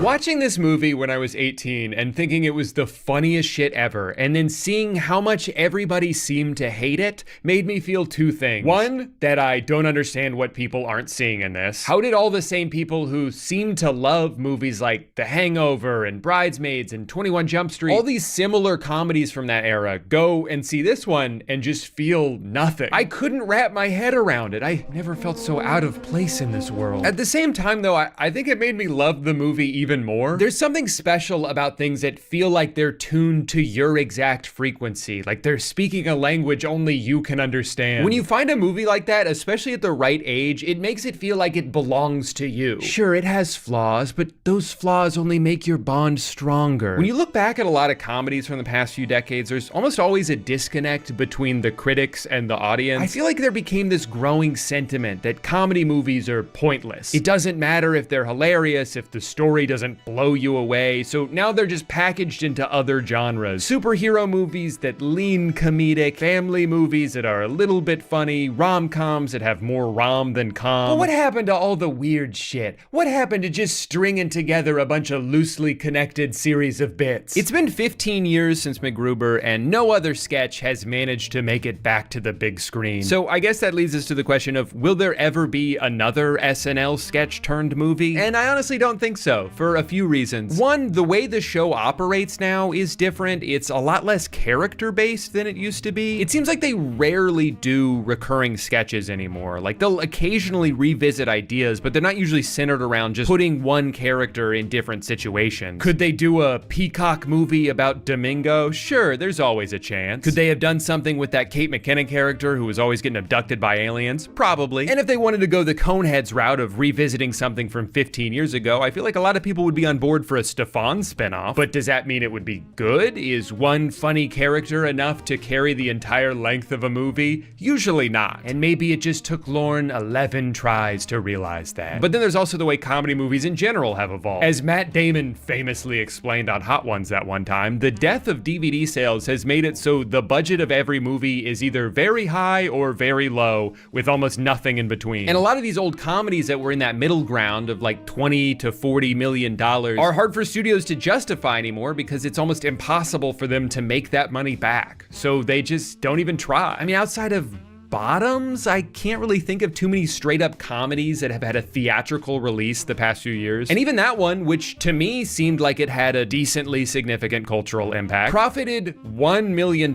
So I guess for studios, it's like, okay, best case scenario, I make an almost unnoticeable profit. Worst case scenario, I set a bunch of money on fire. Why would I take that risk? I'll tell you why. Because the world needs more McGrubers. And Coneheads. And Stewart saves his family. Actually, I think we're good on that one. Now, there have been some SNL adjacent movies over the years, and a lot of these have been really good. Three Amigos was written by Lorne during his time away from the show, and in my mind, that's a classic. I think Pop Star Never Stop Never Stopping is criminally underrated. That is the funniest movie from the past decade, and I don't understand how it didn't catch on more. I also really liked the Peacock exclusive Please Don't Destroy movie that came out in 2023. Meg Stalter was fantastic every time she was on screen. Did you hear that? John thinks the Grinch is scary too. It's like, yeah, just because it's Christmas doesn't mean he's not a monster. Martin had this one scene I had to rewind like 4 times because I was laughing so hard. What are you doing? Oh, I'm allergic to walnuts. Does Amy not know? No, she thinks I love this salad. Fuck, you gotta start eating these, man. Go, go, go! Hurry! You gotta go faster than I'm going, or else the pile just stays the same size. There are still movies like this getting made, but a lot of them get buried on streaming services where some people watch them, but they certainly don't go on to have the big sweeping impact that comedies used to, where millions of people would go see them in theaters and then rent it on DVD, and it would change the way people talk to each other for years. That doesn't really happen anymore. But there's also certainly a positive way of looking at that. Like, isn't it better that more things are being made, even if they're seen by fewer people, than for fewer things to get made that are seen by more people? At the end of the day, I think everyone still has their own McGruber, even though it's probably not actually McGruber. It's probably a different movie. Anyway, here's my definitive ranking of everything I watched for this video. If you can believe it, it's Pat. Not actually the worst SNL movie. In my opinion, just slightly less bad than Blues Brothers 2000. Don't get me wrong, they're both god-awful movies, but It's Pat is an hour shorter, so had to give the edge there. Feel free to yell at me down in the comments below if you disagreed with something I said. I'm all for civil discourse on this channel, because it boosts engagement whether I take the time to read it or not. All right, thanks for watching. Hey guy, welcome back to the toilet. Danny kicked me out. It's so weird, I thought everything was going great. But then last week I came home from my racquetball tournament and I was in a good mood because I'd gotten last place, and I noticed Danny had packed up all my stuff, like in bags. And I looked at him and I said, Danny, why did you do that? Can you put it back? And he said, no, it's time for you to go home. And I said, I thought I was home. Anyway, long story short, he kicked me out and I'm back in Florida with my wife, so F's in the chat, I guess. Hey, let's talk about the internet. Remember like 1,000 years ago when they invented the internet and everyone was like, this is awesome. The world has changed and nothing but good will come from this. And now people just use the internet to get really famous for doing dumb shit. Yeah, I remember that too. So you probably heard about this story by now. I saw a lot of people talking about it. It really took the internet by storm. But I'm gonna talk about it as well because it made me really mad. This video went viral of a girl going to Walmart, opening up a tub of ice cream and licking the top of it. And here's the funny part. Then she puts it back in the freezer. Lick it, lick it. Oh, you foul. Put it back. Put it back. Put it back. Put it back. Oh. God, that's so funny. I love how funny that is. Now, right away, everybody turned on this woman and they were pretty pissed at her for doing this because it's gross and you shouldn't do this. The problem is when shitty people do shitty things online and they get negative attention for it, that's really all they wanted, because negative attention is still attention. So it didn't end there. It became a trend. Uh-oh, what's she gonna do? Oh, she licked the ice cream. That's why it's funny, because she licked it. There's a couple things about this that I love. Number one, it's so funny, but it's also smart. You see, because what these people are doing is a crime that would be very easy to get away with if they didn't film themselves doing it. As far as crimes go, this would actually be one of the easiest to get away with because no one would be able to tell that it happened if you didn't show it to them. So why would you do this? I know that's kind of a dumb question because obviously the point of this challenge isn't to lick the ice cream and put it back. It's to film yourself doing that so you can get a bunch of clout for it. A bunch of well-deserved clout for all the hard work you're doing. But wait, there's more. This guy did it too. Girl.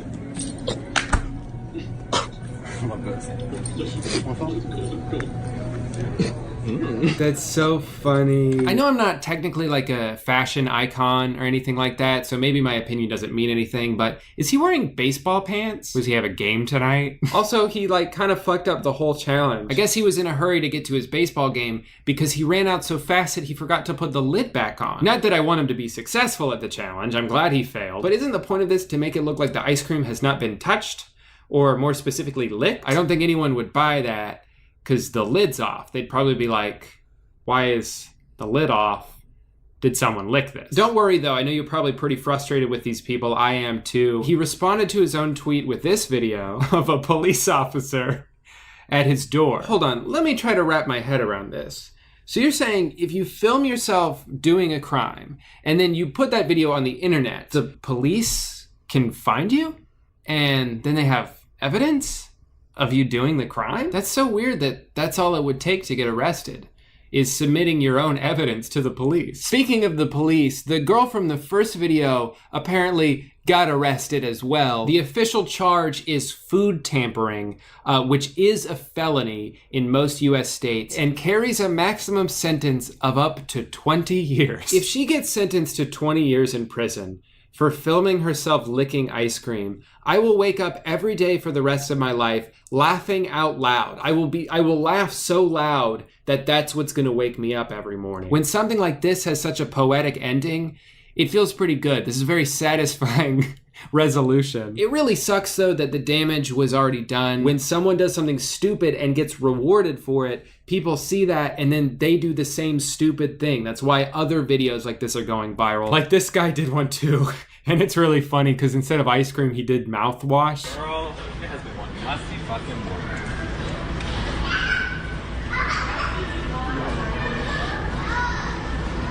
He spit it and he put it back on the shelf, and that's really funny to me because I'm a little baby. I'm 2 years old and I got poop in my diaper and I'm laughing at this because it's funny and I'm the target audience for a joke like this, me, a 2-year-old. The thing with these Listerine bottles is these are all sealed. To set up this shot, they must have gone over there and taken the seal off. So he could then select that specific one that they had already taken the seal off of and then put it back on the shelf when he was done, and it still doesn't have a seal. No one's gonna buy it. You failed at your own shitty prank, you moron. I understand that the feeling of clout can be very addicting, and sometimes the pursuit of it comes at the cost of being a decent human being. But what are you really getting out of this? Like with these ice cream lickers and people like Boonk and Plain Potatoes, who Eddie's made videos about. What is the goal? What tangible accomplishment do you have to show for yourself other than the most temporary clout that I would put an asterisk next to, because it's not like you're being rewarded for something. There are numbers involved. There are a lot of people paying attention to you, but they're all mad at you. And then as soon as they're done being mad at you, which is gonna happen, people have already forgotten about this, then they move on. There's no sustainability with this type of clout. It's so temporary. It's so worthless. So yeah, you got like 10,000 people yelling at you on the internet, which is good, I guess. But then what happens? You get arrested, you get 1 million followers on Instagram, but then your account gets deleted because you're a shitty person. So what do you have to show for it? Other than just being an asshole. The crazy thing is though that these people's brains are so broken and dumb that even when they face consequences like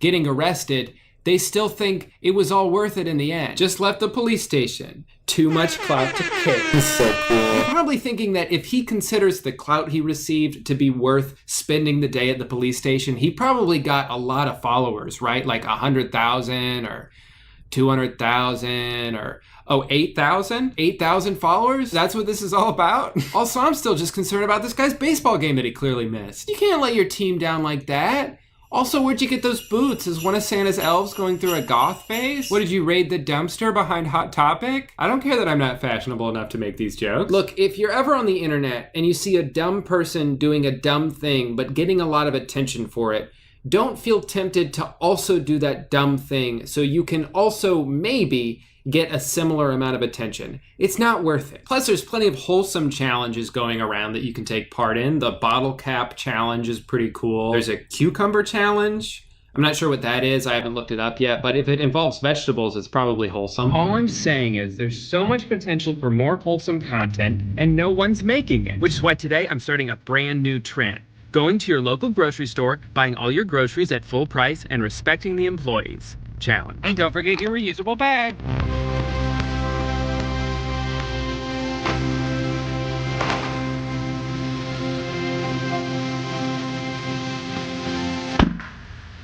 Yep, and now I just wait for the retweets to start pouring in.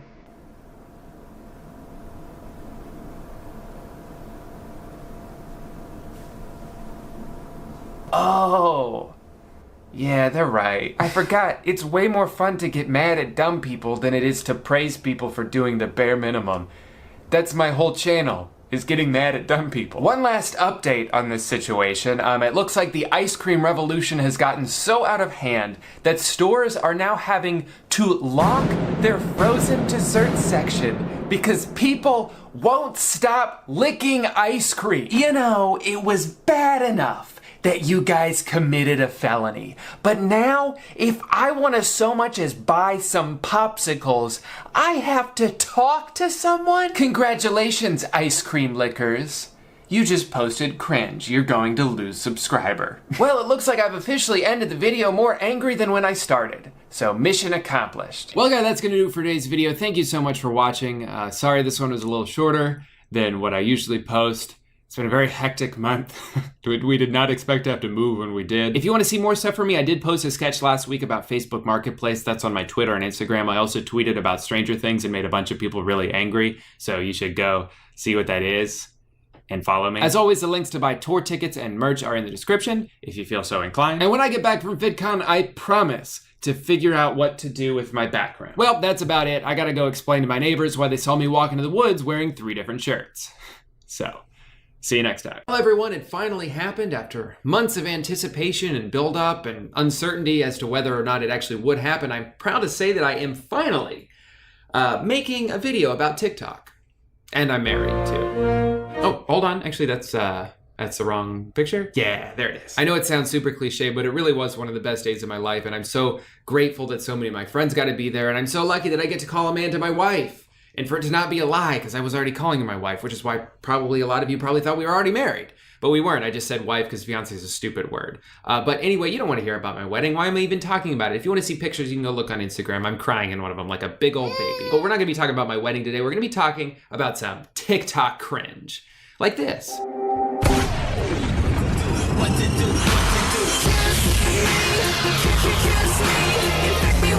What even is this app? Up until recently, I felt like I didn't really have enough to say about TikTok to warrant like a whole video, because you know, everyone makes videos about TikTok now, and I didn't want to just make it just to get views. Instead, I waited until no one cares about TikTok anymore to not get views? Why did I do that? But it's gotten to the point now that I've seen so much juicy content on there just begging to be made fun of that as a YouTube commentator, it would simply be irresponsible of me to ignore it. So I'm not going to any longer. Today we're going to be talking about some of the weirdest shit I've seen on TikTok. All my ladies out there, get ready because this one's for you. You might have seen this one on Twitter. It's from the Ice Cream Man. Today is International Women's Day, so this ice cream is for all those beautiful ladies out there. I already like this guy. This was for International Women's Day, and he's gonna celebrate by making ice cream for the internet. Oh yeah.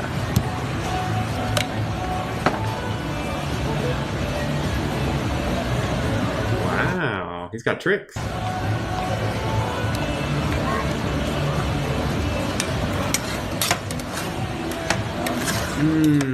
Ice cream. Ice cream makes you sexy, guys. Ice cream makes you sexy, guys. I mean, girls. This one's for all the ladies out there. It's International Women's Day, after all. Yeah. I'm so jealous of all the girls out there who get to eat this ice cream because it looks so good. I kind of wish you would maybe break eye contact for a second though and just like look down. I feel like you can see through my clothes and I don't like that. You know those paintings you see where like the eyes follow you everywhere you go? I feel like if one of them came to life and was very horny, it would be him. Stop looking at me. I don't like this. How is no one around him not bursting out laughing? Like, I love how nonchalant the girl behind him is. She's not even surprised he's doing it, presumably because this is just how he is all the time. Ice cream. Yeah. If that dude is this horny while making ice cream at his job, imagine like going on a date with him.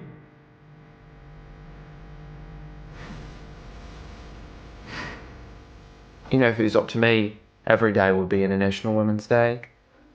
Okay. I know it might sound crazy, but I think women should be allowed to vote too. Women have been able to vote for like 100 years. Well, then it shouldn't change now. It wasn't going to. Wait, where's our cream? We haven't even ordered anything yet. Ice cream makes you sexy. Where did you get those spoons? Help me, Bum. I thought for sure that the ice cream man was the most desperate guy I've ever seen in my entire life. But then I found this other guy on TikTok named Dreg Kamerman. And poor Dreg over here, I actually kind of feel bad for him. He is just dying to get a kiss, and it seems like no one wants to give it to him. I'm here with my good friend Cassie. She said that she's been working on her arm and strength and stuff like that. So she said she can outthrow me with the football.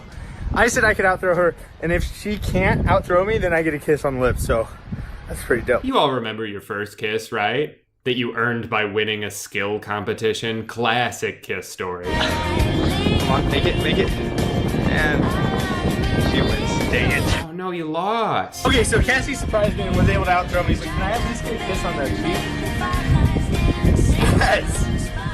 Okay, if this video gets 15,000 likes, Cassie said she'll kiss me on the lips for the next video, okay? Oh, he's gonna get a second chance. If the video gets 15,000 likes, she'll kiss him on the mouth. She gets 15K. This video has 150,000 likes, more than 10 times what his goal was. So I'm excited to go on his page now and see that kiss that he promised us. So the video right after that is a hug. This one, he's just kind of sliding under her, so that's not really a kiss. Drew, where are you at? I'm right here, I'm watching your video. Here's an older one though, where it looks like he gets kissed by 4 girls. I'm gonna try to attempt to drink 4 water bottles in less than 20 seconds. Or 30 seconds, or whenever I finish them. But if I do it, I get a kiss from each girl. Wait, as long as I drink these 4 water bottles in 20 seconds, or 30 seconds, or however long it takes to drink them, seems like a bit of a loophole there, but let's just see if he can drink all these water bottles, because I don't think he can. 1.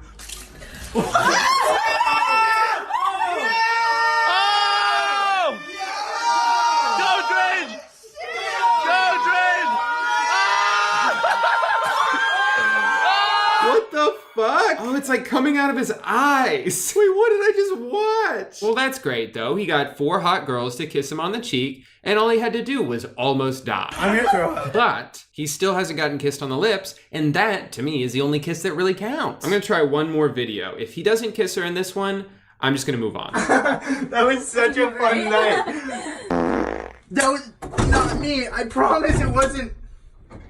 I swear it wasn't just me. wanted you to watch me just Let's break this down. So he gets to her door, they're about to smooch, then he farts, so she slaps him in the face, because that's what you do when someone farts, storms inside her apartment. But hold on, that wasn't a fart. It was actually, he owns the apartment directly next to hers, and he stores his 1,000 whoopee cushions there, and they all farted. What? Did someone sit on one? They're in the other room. That does seem like the worst way to end a date. Good call, Drake. Drew! This next girl I want to talk about doesn't get kissed, but she does get pretty pissed. At people wearing glasses? Cheers! The motherfucking tea! So I wear glasses, right? But the other day, I saw my friend just recently starting to wear glasses. So I asked her, are you nearsighted or farsighted? But then the weirdest thing is, she tells me, oh, I don't actually need glasses, I just really like wearing them. And my first thought is, are you freaking kidding me? I need glasses to see. I need glasses for eyesight. This video annoyed the hell out of me, but what annoys me even more is that it has 700,000 likes. 700,000 people are like, yes, agree. Fuck people who wear glasses and don't need them. It's bullshit, because glasses are such a cool accessory. Oh, so now all of a sudden I have to need glasses in order to be able to wear them? Screw you, dude. This looks awesome on me. And what, just because it's not prescription, I can't do this? What are you, the fashion police? I don't think so, because you don't even have a badge. Glasses are not an accessory. Why does it matter? She says it's her friend. I saw my friend. Are you freaking kidding me? If she's your friend, you should be supportive of her style choices. Maybe she just likes the way she looks in them. You don't have to go on TikTok where you have 400,000 followers and make fun of your friend. Also, you're not even wearing your glasses. They're on your forehead. I need glasses to see. So after going on this enormously viral rant that was inspired by her friend wearing a piece of plastic on her face. She follows it up with like a clarification video where she just says, y'all, I was joking. You can do whatever you want. Okay, we need to chat. I'm not hating on anybody who wears glasses or doesn't wear glasses. You are allowed to do whatever you would like. Glasses are not an accessory. It was a joke. You don't get to just say something and then be like, well, I was kidding. But what's the joke then? If you don't need glasses, but you want to wear glasses, fucking do it. It's not like you're like rolling around in a wheelchair that you don't need because you thought it looked cool. That would be kind of shitty. Are you freaking kidding me?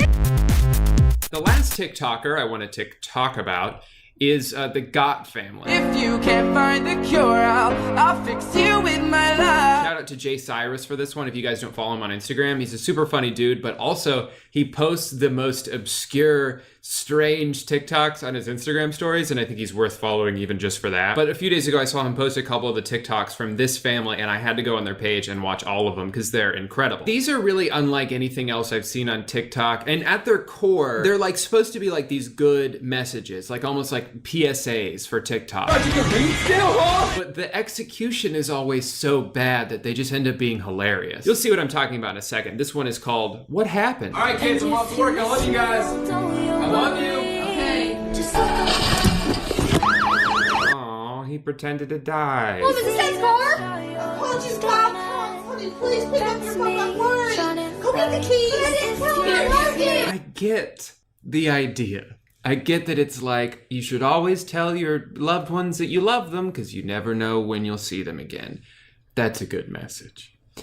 But the execution here...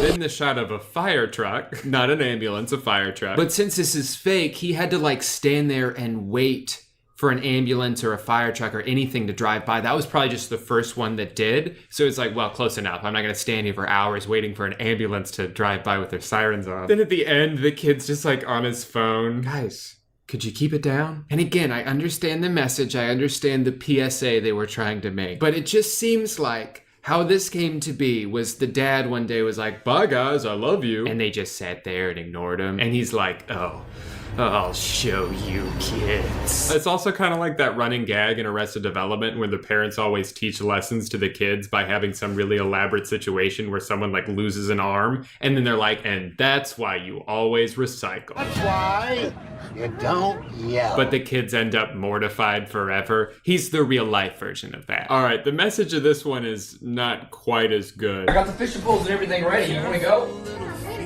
Shut up. What do you want for supper? God, you messed me up. I don't have time for supper. It's time to go to bed. Don't tell me no. All right, give me the game. I got it. I'll meet you there. $100 sounds good to me. I just don't know what else to do. You hear that, kids? If you play video games, your dad's gonna sell your Xbox. Again, these all just feel like things that actually happened in their life, and this is his way of teaching lessons to his kid. Also, $100 for an Xbox One? I'll buy it. And now it's just getting ridiculous. Hey, Dad, can we help you want to prank him? Yes! Don't prank your dad, or he might die. Is that the lesson? Don't prank your dad or he'll die? This is too specific. Once again, the caption is, what do you think happened to dad? They wanted to prank their dad and then he fell and got hurt. And that's why you never prank your dad. People are saying what about me on Instagram? Oh, hey there, son. How's your day going? I'm feeling it, okay? What does he say? I'm feeling it, okay? Stop feeling it, okay? I'm feeling it, okay? That's how I'm feeling it, okay? I don't know what he says. What on earth was he mad about? Oh my. Hey son, I saw what was on that computer and it wasn't very nice. I wanted to know if you wanted to go practice drive and talk to me about it. For real? Oh, the son was getting cyberbullied, and so his dad taught him how to drive. Do you think he got bullied for not driving with his dad? And so his dad was like, I'll show them who's not driving with their dad. That's what I think. Sit down! Sit down! Shut up! Thought you could read still, huh? God.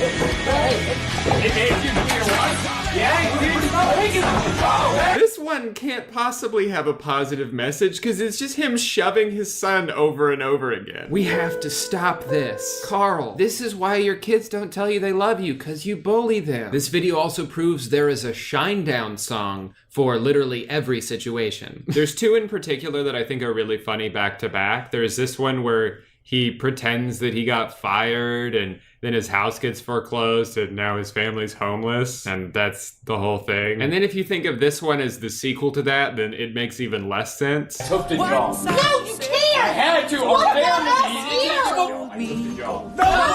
had to!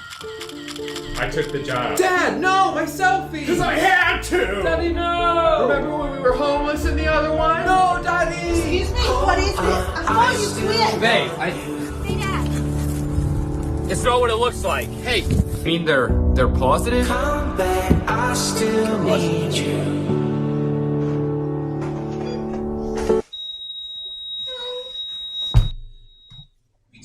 And that's why you don't smoke. I don't know, man. I guess I would just take all this more seriously if he didn't also make TikToks like this.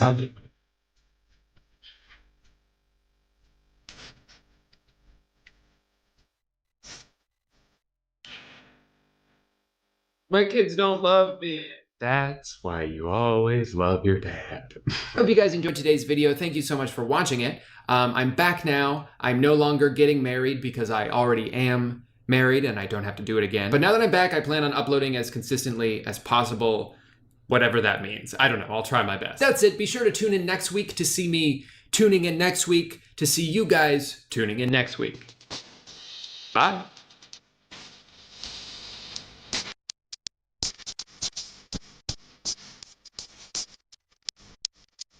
Why should I have to need glasses just to be... Hello everybody and welcome back to youtube.com. I am your host Drew Gooden and I want to start off with a very exciting announcement. It's official now. I'm officially the first and only YouTuber. So that's really cool. But also, like, could someone else upload something? Anything. I mean, don't get me wrong, I'm happy and honored to be the only YouTuber, but come on, anybody can upload on this website. I don't know why no one does. It's a lot of pressure. Today's video is called, Why Did You Think You Could Do This? Now, I got the idea for this video a few days ago when I was scrolling through Instagram. There's obviously a lot of ads on Instagram. The most common ads I seem to get on Instagram are for iPhone games, just like the stupidest looking games. And they always say things like, oh, don't even think about downloading this game. You'll be so addicted you won't be able to sleep or get any work done. And it's like this weird reverse psychology thing they're using that I guess they're expecting people to see that and be like, oh, I don't like to get work done or sleep. They think that I shouldn't download this game, but now I'm intrigued and I will download this game. But anyway, I saw one of these ads a few days ago and it was for a game called Scale, which I didn't click on at the time, but I remember thinking, that game looks exactly like Jezball. I don't know if you guys are familiar with a game called Jezball. I'm actually not even sure if it really existed. It's just one of those weird memories I have from childhood that if you told me that never happened, I'd just be like, okay, I guess I dreamt it one day. But anyway, back when I was like 8 and the only thing you could do on computers was play solitaire or pinball or like do math on the calculator, because back then when you had nothing else to do, you know, maybe just type in some numbers, see what numbers you can come up with. There was not a lot to do on computers back then, and I remember this game we had called Jezball, and the idea of the game was you had these balls bouncing around a square and you had to try to like cut off part of the square that it was bouncing in, and it was a lot of fun for some reason. But I saw this game Scale and I was like, oh, that reminds me of Jezball. I'm not going to download it because that's a ripoff. I'm not going to support that. But then like a day went by and I was like, you know what, I think I kind of want to download that game. So I searched Scale on the App Store and I realized there were all these like digital scale apps that you could download, and they all had like 1 or 2 stars because obviously the iPhone isn't designed to tell you how much something weighs, and you can't just download an app that's going to change the hardware within the phone. Like if the iPhone had the ability to weigh things, you'd think they would like advertise that. There would be a built-in Scale app. It wouldn't be something that they're just like, oh yeah, if you just download some third-party app, then you can weigh things. Like no shit, it's not gonna work. The funniest thing about this to me is the reviews, is the people who are just so angry. And it's the kind of thing that you see and it makes you ask a question, but not just any question, specifically the question, why did you think this would work? What is the title of this video? I keep forgetting. I keep changing the question. Basically, I went through the App Store and I found all of the apps like this that I could find, and I wanted to share with you guys some of my favorite reviews and some of my favorite apps because I tried to use a couple of them. Now, because contrary to the number of subscribers I have, I'm not actually a good YouTuber, and I use my cell phone to record these. I can't record myself and use it at the same time. So I screen recorded all of this earlier on my phone, and now I'm going to be showing you some of the highlights. So in case you're wondering why I'm looking at my computer to see what's on my phone, it's just a video. I've already seen all these things. Just full disclosure there before you're like, how is he seeing his phone on the computer? So as you can see, first result is the game scale, but then you've got all these actual weight scales. You've got DBP weight scale, drop scale, happy scale, kitchen scale. Kitchen scale intrigues me because it's 99 cents, but I don't think this one is actually claiming to be a working scale. It's obviously got a misleading title, but all it is like a conversion app. So as expected, a lot of the reviews are like, "That doesn't work." Review for the scale app. "This app is very useless. It doesn't weigh out things I needed weighted out, like drugs." All right, not hiding anything over here, J-Love. This one's ratings are even worse, 1.7. Now, something you'll notice about all of these apps is the first review is usually just positive. Worked perfectly. I don't see why these other people are having so much trouble with this app. It always works in a pinch. And I even took an actual kg weight to see how accurate it was, down to the 0.1. Great app, thanks. I think the way to tell when a review is done by like the creator of the app is when their reviewer name is just like a basic name like Joe and then a bunch of numbers. That's also like the only positive review. Horrible, doesn't work one bit. Terrible, it don't work worth a crap. Doesn't work, crap, doesn't work. Bad, does not work. Rip off, it's crap. Stooped. Yeah, this guy got stooped. So obviously the scale app doesn't work, despite the fact that like dozens of people thought it would. But it doesn't stop at scales. I tried to think, what else might people think that an app could do? And this one is even better to me. The idea that an iPhone app can tell your body temperature. Now these ones, at least the ones I found, aren't claiming to be real. They actually say in the title that they're a prank. And there's quite a few of those. Specifically this one I want to talk about, fingerprint body temperature scanner. This one has a solid 1.6 rating. Doesn't even work. When I put my finger on the scanner, every time it's pick a random temperature. And one time it's at 133 degrees. And that means I would probably be in the hospital. I think you can get rid of the probably in that sentence. A piece of crap. Go to the dollar and buy a thermometer. Okay, I'll try that. Hello. Hi, I would just like one thermometer, please. Could you please shut the f up? Oh yeah, this is where I was scrolling through and I got distracted by a thermal vision camera, which also obviously does not work. Horrible. Never buy this. Not a really thermal camera. Go buy a real one at Duck Sporting Goods. There's no ads for that, and it's 100% real. Yeah, I'd be pretty pissed if I bought a thermal vision camera from Duck Sporting Goods and it had ads built into it. What a weird thing for a product to have. Bless this person for being so self-aware. Which is more stupid, a non-functioning app or me for buying it? Props to you, me too much. Stupidity at its height. Why even people think about making such useless apps? Informative, entertaining, and motivational? What does this motivate you to do? Go to the doctor? Terrible. This app gave me a 108 temperature, so I got my real thermometer and it gave me a 95.5. That's not even close. Wait, you had a real thermometer? Then why did you download this app? This review is so dumb, I feel like it's a parody. This app is a lie.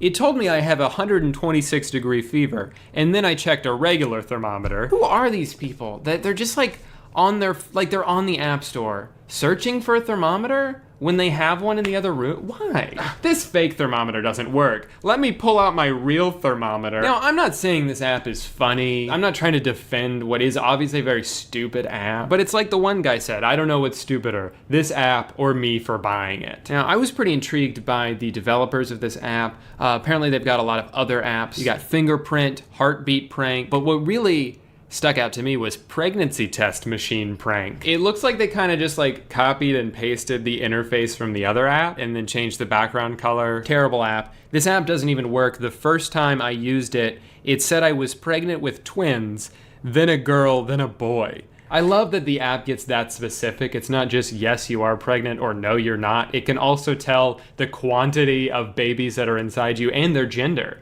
which is something that you can't even do with the real pregnancy test. The only way this would be funnier, which I guess it's really not that funny, but I'm a little disappointed that the app does the finger scan and it doesn't try to get people to pee on it, because now that's a prank. Now from here, Apple decided that I may also like the Love Calc, the free love calculator, which is perfect because this also fits the theme of the video. This app claims that if you put in 2 names, all they need to know is the names. 2 people's names, not even last name, just first names. In this example, you have Tim and Jane. And then it uses all of the information you've given it, which is nothing, and then calculates how compatible you guys are. And there are real people who exist, who walk around the earth among us, living lives just as we do, who downloaded this thinking that it would really tell them how compatible they are with someone. Now this one is just a disaster of a review by someone named Lizzie101. It's a very long sentence, absolutely no punctuation. I put my name and someone else's and then changed the name to other names. And then lastly, changed it back to my name and the other, and the percentage I got first changed the second time I put my name and the other same name. And don't believe this, and mostly all these calculators are a lie, and this is one of them. That's why I give this a 1 star. Props to you, Detective Lizzie. I think you got to the bottom of this one. Aw, this one's kind of sad. It's fun and all, but I put in my parents and it said only 28%. This poor kid thinks his parents aren't very compatible. I hope he doesn't bring it up to them and just suppresses that forever. And then eventually his parents will get divorced and he'll be like, oh, I should have told them. This app is gonna change his entire life. It's kind of funny though. Little worried about this reviewer. They said, nice cheese, go moo. Pig named Leonard love moo moo cheese and eat me, and everyone love Oni. God, people's standards are low for everything. This person says, I've got to admit, this app is pretty great, and I love how detailed the percentages are. Like you'll get 62% instead of just 60%. Wow, there's so much detail in this app. I can't tell if this one's a joke or not. I hope it is, because it's kind of sad. Depressed. I put the name of a girl I have loved and crushed for 4 years in my name and said 37%. I am so sad. I loved her and I get bullied every day and I don't even get the girl I love. I am heartbroken and having thoughts of suicide, and I have been so heartbroken I could be famous one day for my knowledge. Long story. Wait, side note, I could be famous one day for my knowledge. A long story, I don't have time to get into that. And now I am a kid, depressed, bullied, and heartbroken. I will always be sad. I love you, Sarah. I love you, Sarah C. Andrew M. loves you, Sarah C. Sadly, I may die from my sadness. I am so sad. I am stopping my thinking. Long story. Again, and dying if you know what I mean. Yikes. This was 8 years ago. I hope he's doing better now. And I hope that he and Sarah ended up together. I don't know. Poor kid. Here's another app that claims to do the same thing. Love Test Calculator. Do not get this app. I don't even want to rate it 1 star. And yet they did. They rated it 1 star. Okay, and then finally, the last app we're gonna look at is a little bit different than these others. This one is called Hologram Dog 3D Simulator. Now, based on the pictures they use, obviously the prerequisite here being that you're an idiot, it would be easy to look at this and think, oh look, it actually projects a hologram off of your screen. Obviously it doesn't do that. Oh look, they just updated it recently. I wonder what's new. Fix bug. Perfect. Now I was curious what this actually was, so I decided to download it. So I would have a little bit of knowledge before reading some of these reviews. And lo and behold, it doesn't actually project a hologram of a dog. Just has different pictures of a dog. You got like 4 to choose from, but the fun hasn't begun yet. Like it's fun enough to pick your dog, right? I went ahead and picked this guy. And then you're greeted with this screen. What do you do next? There's nothing on the screen except for a button.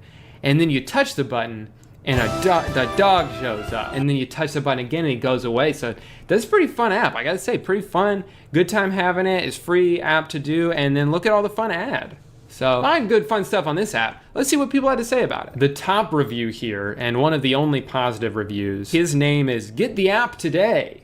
But the review, the title of the review is just a bunch of letters, and it's 5 stars. And then what they did was, they just hit the suggest button. You know when you're typing on your iPhone and you just hit the middle button, it suggests words?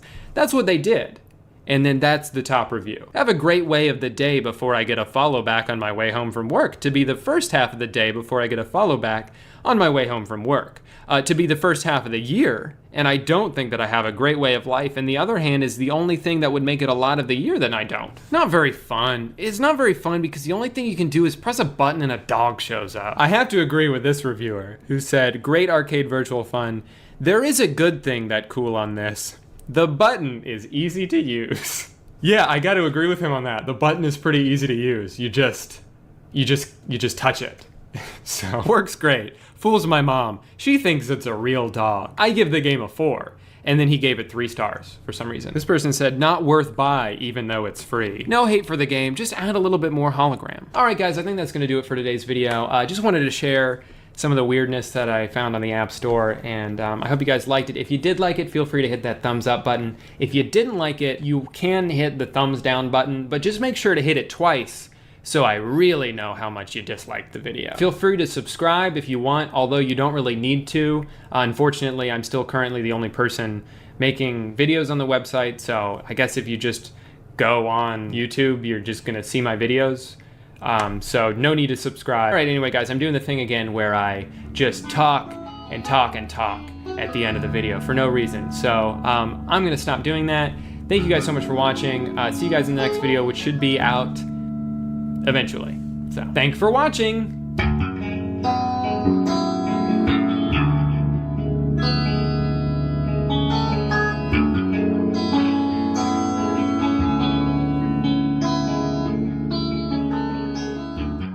Hey guys, welcome back to the Pepsi Super Bowl halftime show. I am Adam Levine's shirtless torso, and you're watching Disney Channel. So Pepsi's been on a pretty good streak of solid marketing decisions the past few years. After using Kardashian by proxy Kendall Jenner to manifest world peace, which for some reason she had to apologize for. It was the most, it was so, Pepsi set their sights on an even bigger stage. Network television. You see, everybody loves commercials, but I always get sad when they're over and I have to go back to watching my dumb old show. Well, Fox understands this conundrum and decided to give us 30 minutes of non-stop ad action every Sunday night, hosted by American Pie's Jason Biggs. All thanks to Pepsi Wild Cherry. Thank you, Pepsi! Cherry! This show isn't just a 30-minute commercial for Pepsi, it's specifically Pepsi Wild Cherry. Because it's called Cherry's Wild. I know I've made a lot of videos lately about how dumb TV is, but clearly I haven't learned my lesson because I keep watching it. This show makes me so uncomfortable. It looks like a fake show that would be on in the background of a movie where they're trying to make the point that the character watching it is dumb. Like, kid comes home from school and his alcoholic stepdad has this on the TV and he's like shouting and throwing things and then he yells at the kid to bring him another beer. It's a drama. The biggest reason why this show feels so weird, why it falls visually into the uncanny valley for me, is the insane, exaggerated audience reaction. So I know you're not my age. Oh, good.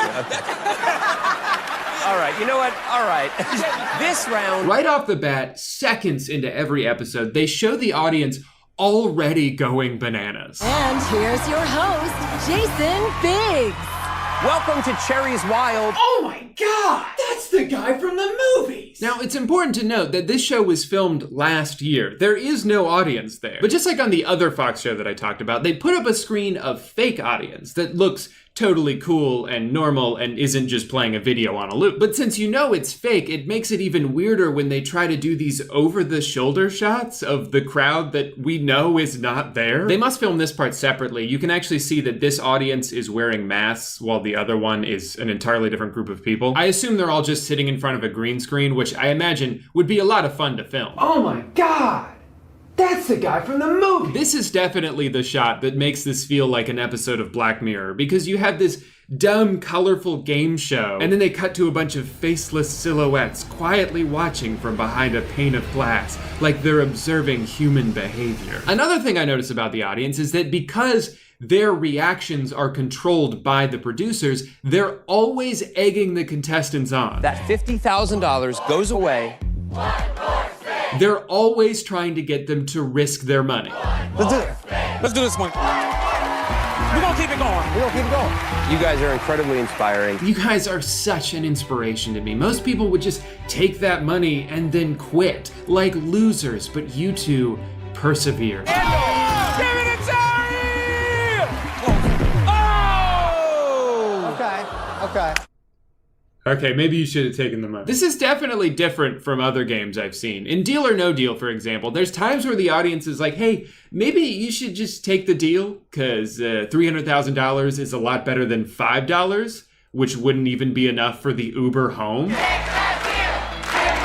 No deal! Only for the contestant who's all hopped up on adrenaline from being on TV to be like, no deal! I'd rather lose. I know that the production team is doing their best. No shade to the employees of this show, but it just all looks so unnatural. The crowd is either jumping out of their chairs as if they just won the money, or they're gasping in horror. It makes me think they got these shots by having people react to like a car accident compilation, and then they just used it for the Pepsi show. Pepsi Wild Cherry. Pepsi Wild Cherry. Pepsi Wild Cherry. Pepsi Wild Cherry. Yes. And then of course, that's the big thing. The thing that made me flabbergasted at this show's existence. I've seen bad shows before, I've seen weird shows before, but I don't think I've ever seen a major network release a game show on primetime television that is entirely an infomercial. The Pepsi brand is so deeply ingrained into the fabric of this show that on almost all of their Instagram posts, they're legally required to include #ad. Yup, last night was epic, and the Pepsi Wild Cherry was delish. I could use a Pepsi Wild Cherry right now after last night, hard eyes. Tomorrow you're getting more pop trivia, Jason Biggs, and Pepsi Wild Cherry, #Cherries Wild. There are exactly 2 comments on this post. One of them is the official Pepsi Instagram account, essentially complimenting itself, and the other is some guy just saying, bruh. Their whole Instagram account is such a wild ride. I love when TV shows hire someone whose entire job is to run an account with like 600 followers. Hey everyone, a new episode tonight, so be sure to tune in. I know I'll be cracking open a cold one. A cold Pepsi.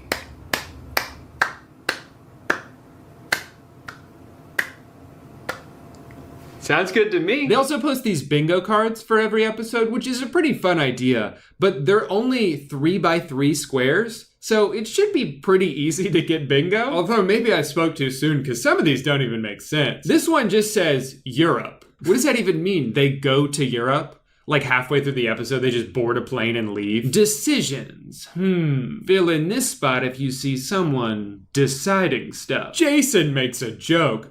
Cherry's Wild drinking game, everyone. Take a shot every time the host tries to make us laugh. This is a serious game show, Mr. Jason Biggs, so quit monkeying around and treat it with the respect it deserves. And now I'm drinking lots of wild cherry and loving it. Honestly, I feel kind of bad for Jason. He seems to be a pretty universally liked guy, but they do him dirty on this account. Trivia time. Trivia time. Trivia time. Trivia time. He probably thought he was doing 4 different takes and they were just gonna go with the best one. And then they used all 4 of them. Jason's definitely a fan favorite though. I'm pretty sure he's the main appeal for the hundreds of people watching it. Here's some comments from his Wendy Williams interview about the show. He's very handsome. Yes. He is so cute and handsome.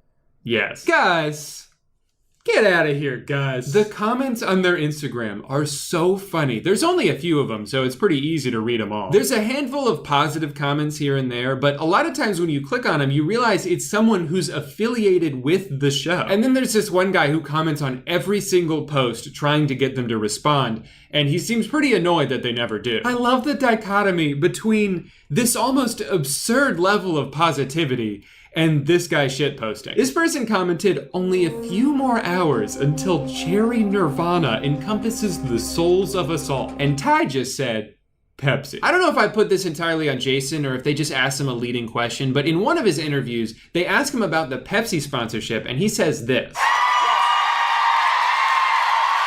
Oh, sorry about that. That was the wrong clip. Here we go. This is kind of a cool new concept that a lot of shows are trying, where Pepsi is teaming up with Fox as a way to sort of reduce how many commercials you're seeing during the show. Okay, so it was actually the Fox anchor who made the claim that because of the Pepsi sponsorship, there are fewer commercial breaks during the show.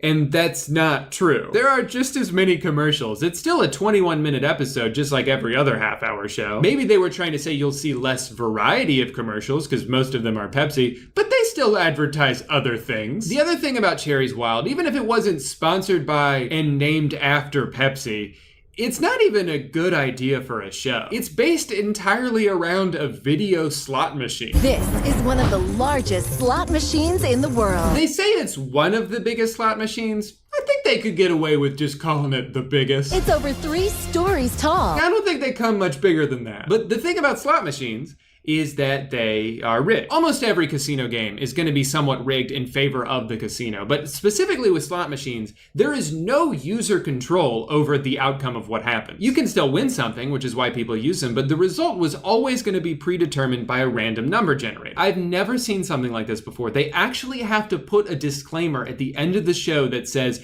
this is not a real slot machine. We're literally just playing a video of one. It is possible for the contestants to win the jackpot, but that gets decided ahead of time. Oh, okay, that's awesome. Now, there are 2 rounds of trivia earlier on that involve a little bit of skill from the players, but I think they're made purposely easy to give them this false sense of optimism to make them think that they're definitely gonna win the grand prize later on. Next musical act. Nicki Minaj. So the way that works, and I can't believe I'm explaining this, is if you get 5 delicious Pepsi Wild Cherries, you go home with $250,000. And the contestants will always risk their money at the end because they've already accumulated a few cherries and they're like, well, we only need 2 more. It's only a matter of time until we land on one. It's not a matter of time. Quit while you're ahead. You now only need 2 wild cherries. You've still got a free spin, or you can walk out of here with that $92,000. You can be like, deuces, I'm out. I mean, yeah, $92,000 is nice, but we still have that free spin from the Star Wars question. We have to use it. The audience might kill us if we don't. 2 wild cherries. You just need 2. Oh, they lost? Who could have seen that coming? Well, now they definitely can't walk away. They'd have less than what they just gave up a second ago. And that's the gambler's mentality, that you'll win it back eventually, even though it costs $10,000 more per spin. $31,000! Oh, $63,000. That's good too, but Think we're gonna keep on going? we're still only 2 cherries away from that grand prize. Let's keep going! Come on. Oh my God, 50 grand! Oh, red X, which means you lose everything. Oh, we almost had $50,000, except not really, because it was always going to be packaged with the red X. That was determined beforehand. I don't think they're even allowed to cash out too early in the game because there's only 1 group of contestants per show. As soon as they cash out, the game's over. The audience would just be sitting there like, oh. There's still 6 minutes left. What do we do? We could still go apeshit for no reason. Yeah! So let's recap what we have so far. The game is rigged. The entire thing is a Pepsi commercial. The show has 6 editors for some reason. And I think Jason's being held hostage in that studio. Can anything else go wrong? Well, there is one more thing. So Cherries Wild was released alongside a companion mobile app that incentivizes you to watch live because you can play along and even win some money too. The way you do this is by scanning the QR code, giving it a spin when the contestants do, and if you land on the same 5 slots as they do, then you win the same prize, which can be tens of thousands of dollars. And that's all great, in theory, but we're supposed to believe that the game that admits to being a farce is just gonna give away a bunch of money, that they're not gonna program it to be impossible to land on the same spaces as the people from the show. There's no way in hell that anyone is winning money off this, but let's read some reviews just in case. Doesn't work. Can't open. App won't let me scan. Doesn't work. Does not work, doesn't work. I spin and it just keeps spinning and not showing me results. I think the app is great fun. 1 star. I've won apparently, but never received an email. I've sent multiple emails and they've all been ignored. I haven't been able to open the app in 2 days. I did win 1 day, but haven't received an email. Won a gift card prize last week and still have not received a confirmation email. I've won twice now and still never got an email about my prize, and it's been days. So disappointed in Pepsi. Do not recommend. I've been trying to play this game since it started. According to the rules, you must email them. I've emailed nearly every day and have not received any reply. I'm extremely disappointed in Pepsi, this game app, and the fact that this company ignores its consumers' emails. It's Coca-Cola for me from now on. No! No! All right, guys, pull the plug. The whole thing backfired. We spent millions of dollars to put this thing together, and instead of cornering the market like we thought we would, people are just buying more Coke. It just doesn't make any sense. People love brands on TV. Consumers love when companies don't follow through on their promises. Where did we go wrong? Oh, what's that? The whole thing? Both conceptually and in execution? Yeah, no, that makes sense. What do you mean I'm fired? You work for me! Man, I haven't been this disappointed since the McDonald's Monopoly scam. Only this time, I didn't get my French fries. Only this time, I'm still thirsty. Only this time, I'm not loving it. Alright, so just use one of those takes, whichever you think is best. Please do not edit them all in back to back. You're gonna make me look like an idiot. Well, looks like I am about 2 hours late to my surgery. Thank you for watching, Guy. You might want to get a good look at this face, because next time you see it, I will have 4 fewer teeth. You'd probably assume I'm getting my wisdoms out, but that's not true. It's actually these 4. Dentist says I don't need him anymore. And I always trust my dentist, because he's not just my dentist, he's my son. He's my son. All right, see you guys next time.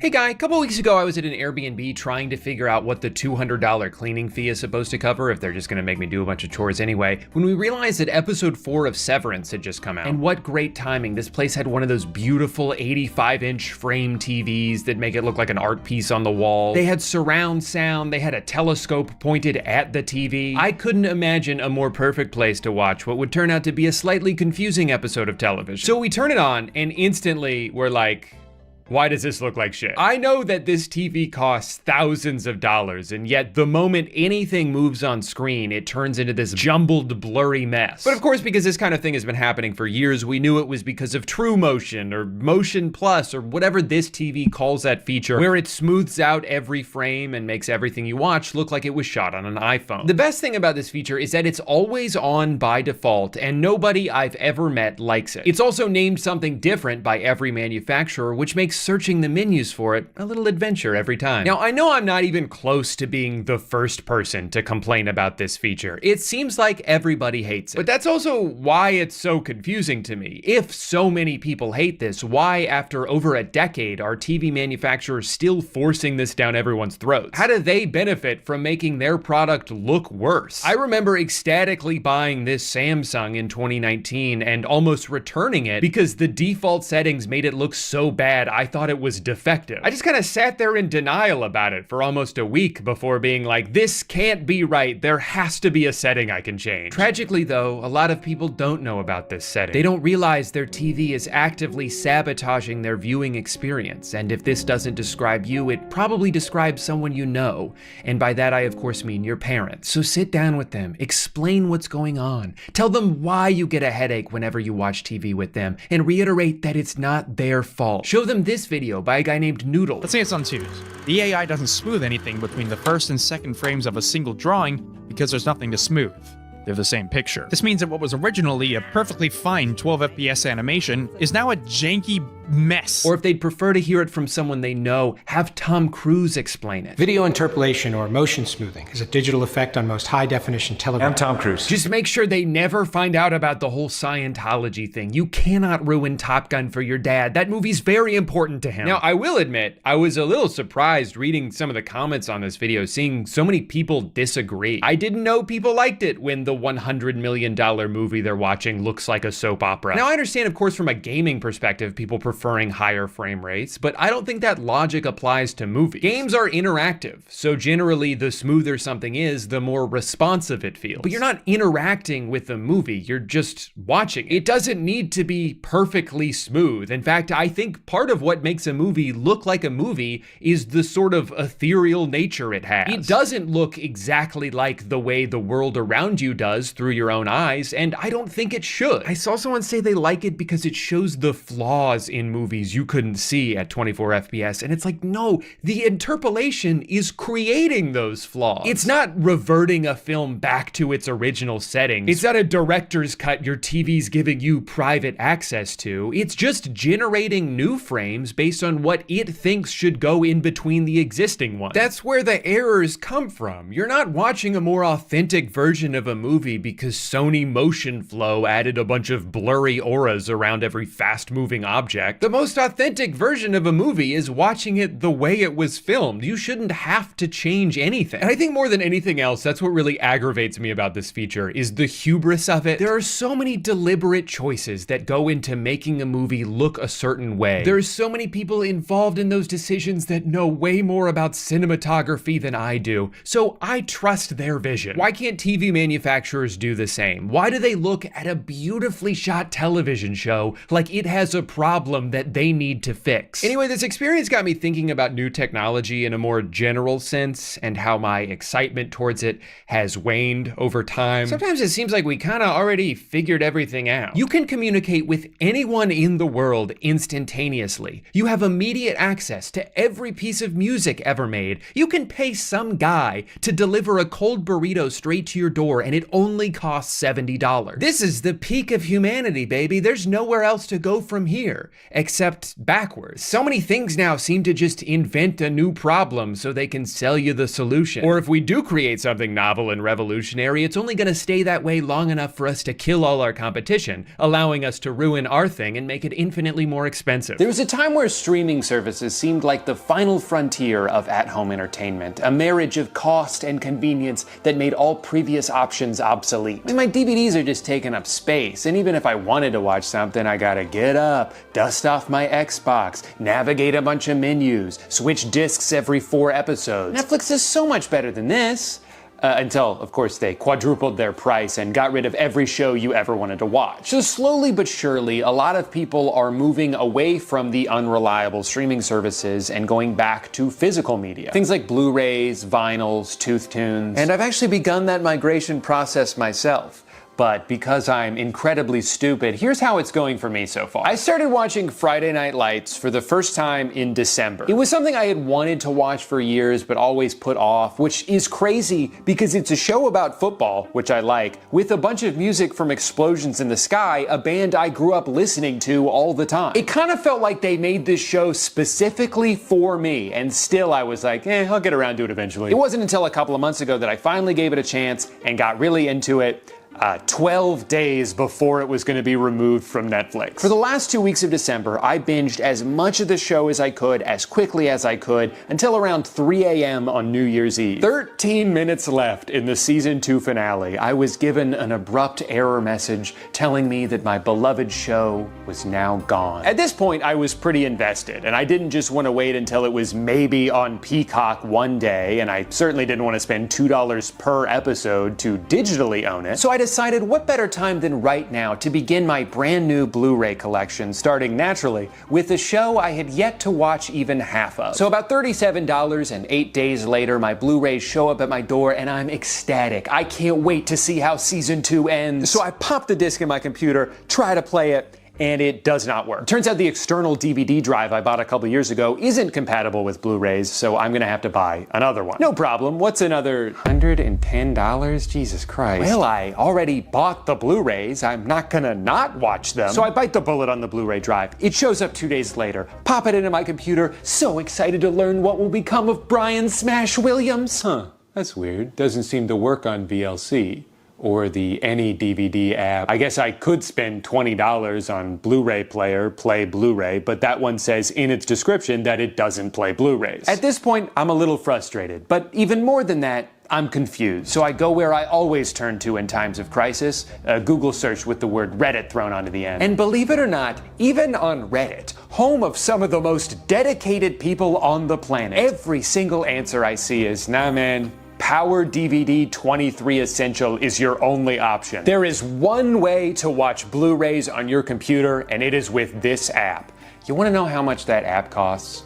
$80. And it's like, I don't want to spend another $80, but I've already spent more than that just to make it to this point. I have to see this through to the end. Anyway, I bought the app, and it works most of the time. Although I should probably say it's been doing this thing now where it tells me my cloud subscription has expired and I need to visit the Cyberlink members zone for more information. So, money well spent. Long story short, I spent $227 to watch a show that I could have seen on Netflix at any point over the past 7 years. And to be honest, I'm not even sure if I like it that much. Also, I know what you're thinking. Drew, couldn't you have just put the Blu-rays into your PS5, you moron? Yes, I could have. But the whole point of watching it on my computer was so I could second screen RuneScape on my other monitor. What part of dopamine addiction do you not understand? Sorry, that was more of a story about my own incompetence than a rant about the state of technology. So here's a rant about the state of technology. I live in Orlando, Florida. My favorite basketball team is the Orlando Magic. They play basketball 20 minutes from my house, and I am not allowed to watch them on TV because I live too close. I can sign up for NBA League Pass and watch any other team play except for the one in my city because of blackout restrictions. What do you think, I'm stalking them or something? Whoa, this guy's obsessed. He lives right down the street. I don't understand this restriction, and frankly, I never will. Is the point to incentivize me to buy a ticket to go see them in person? They play 41 home games a year. Am I supposed to go to all of them? And if that was the point of it, they wouldn't also black out road games unless you expect me to travel with the team. Guys, do you want me to follow them around or not? I'm getting mixed signals here. Anyway, here's what I've had to do the past 6 years as a paying customer in order to watch my team play. First, I had to sign up for Sling TV because they were the only ones with the Fox Sports Florida channel. Then those two couldn't reach an agreement, so I had to switch to Fubo TV because they were the only ones with the Fox Sports Florida channel. Then those two couldn't reach an agreement, so I had to switch to YouTube TV. Can you guess where this is going? Yeah, they couldn't reach an agreement, and now I can't watch it anywhere, this time in the middle of a season. So out of desperation, I sign up for NBA League Pass, which again prohibits me from watching my team because I live too close. The workaround here is using a VPN to change my location to somewhere else. So now I'm paying for 2 different services just so I can watch the least popular team in the NBA. Adam Silver should be ecstatic that there are freaks like me out here. He should have a photo of me in his office that says #1 customer. So what do they do to thank me for my loyal patronage? Block the use of VPN 6 months later. Do you guys want my money or not? I'm trying so hard to give it to you. Okay, now we're in 2022, and finally there's a streaming app specifically made for people to watch their local team play. It's a miracle. It's called Bally Sports, and it is the worst app I've ever used in my life. It freezes during commercials. The feed cuts out constantly, especially in the 4th quarter. Not that I wanted to watch that part anyway. It refuses to remember my login information in between games. Did I mention they play 82 of these every year? I'm getting real tired of typing in my password every night. While all of this is happening, behind the scenes, Bally's parent company is not doing so well. They lose over $1.2 billion in 3 months. What, were they setting it on fire? Fast forward a few more months to 2023, and Bally is filing for bankruptcy. Well, it was nice while it lasted. Nope, they're still going. Somehow.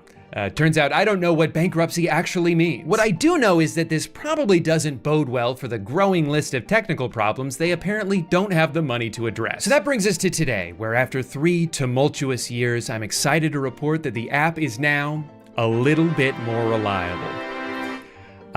But also it's been rebranded to the FanDuel Sports Network, which means every second of every broadcast is pretty much just one big ad for gambling. I should make a video about that. I know that this is one very specific gripe about a very specific problem, but I feel like there's so many things like this now. So many companies that seem to get their rocks off from making us have to jump through hoops in order to do anything. They're constantly merging with some other company so they can both be sold to a third company. Content bounces around from streaming service to streaming service like a hot potato. We tried to streamline everything and only made it more complicated. I can't keep up. I'm just a lowly consumer. Everything's so confusing now. I need a break. I know that part of the feeling I'm about to describe is just because of my diminished sense of wonder as I've aged, but I feel like there used to be a time when technology was a lot more exciting to me. I mean, what could be more fun than a gadget? Well, Besides a gizmo, of course. But it seemed like most things that came out had a genuine purpose, that there was more of a collective desire to push humanity forward, to provide solutions to actual problems. And I know that this is all still happening, but it seems like so many innovations now are just new ways to manipulate people, or spy on people, or replace people altogether. I'm not excited about what might be created in the future as much as I'm fearful of it. I'm fearful of what AI is threatening to do to every job on Earth. I'm fearful of all these humanoid robots that keep popping up. What if one of them tries to kill me? Or worse, what if we fall in love? How am I supposed to explain that to people? For every OLED Steam Deck and surprisingly powerful tiny Mac computer, there seem to be 10 wearable AI companions, or a TV that's free because it never stops showing you ads, or what if you could wear your phone on your head so it could never stop showing you ads? I remember when touchscreen smartphones came out, and I practically started drooling at the idea. This device, which I hate more than anything in the world, is incredible. It's truly amazing what this thing is capable of, but now the question is, where do you go from here? The jumps in phone technology have become pretty unnoticeable, despite how hard they're trying to get us to notice them. When we went from landlines to cell phones, that was crazy. When they added a full keyboard so you didn't have to spend 30 seconds typing one word, that was crazy. And then they added email, and a really good camera, and a touchscreen, and a GPS, and the internet, and a compass, and now you can pay for parking on here, and you can download apps that stop you from spending too much time on other apps. Oh man, that line's really starting to slow down, huh? And this phone costs 4 times as much as this one did? No, that makes sense. If you Google "has technology peaked," their AI overview will tell you, no, of course not. I'm getting stronger every day. And consider this your second strike, Drew.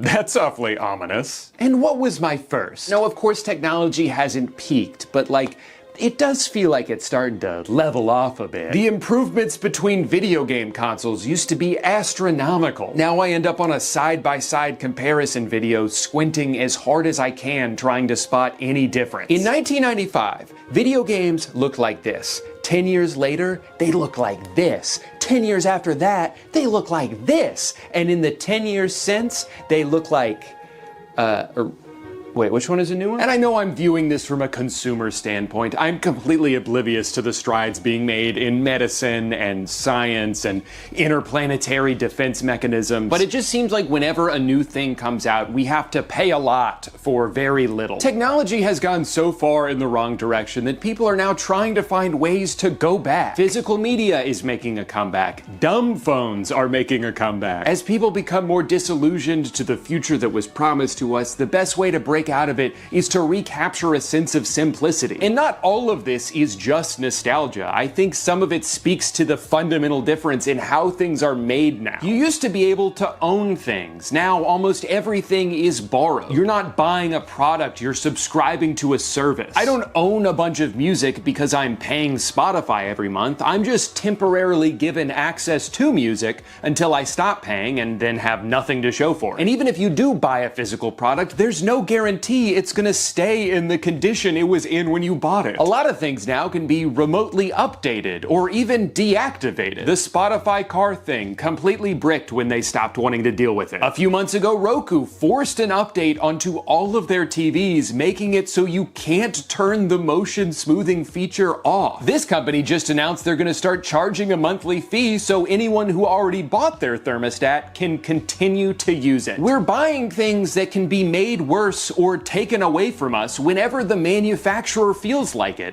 So what are we even buying anymore? These things aren't designed to last because the entire economic system in this country is based on perceived shareholder value. If I sell you a product that you only have to buy once and then get to keep it forever, how will I get more money from you in the future? How will line go up if transaction over? So things break or become obsolete. A lot of tech devices are more affordable than they used to be, but they're also more disposable. The interface on your 4-year-old smart TV suddenly takes 10 times longer to navigate. Your iPhone 12 suddenly crashes 5 times a day. No, we're not doing that on purpose.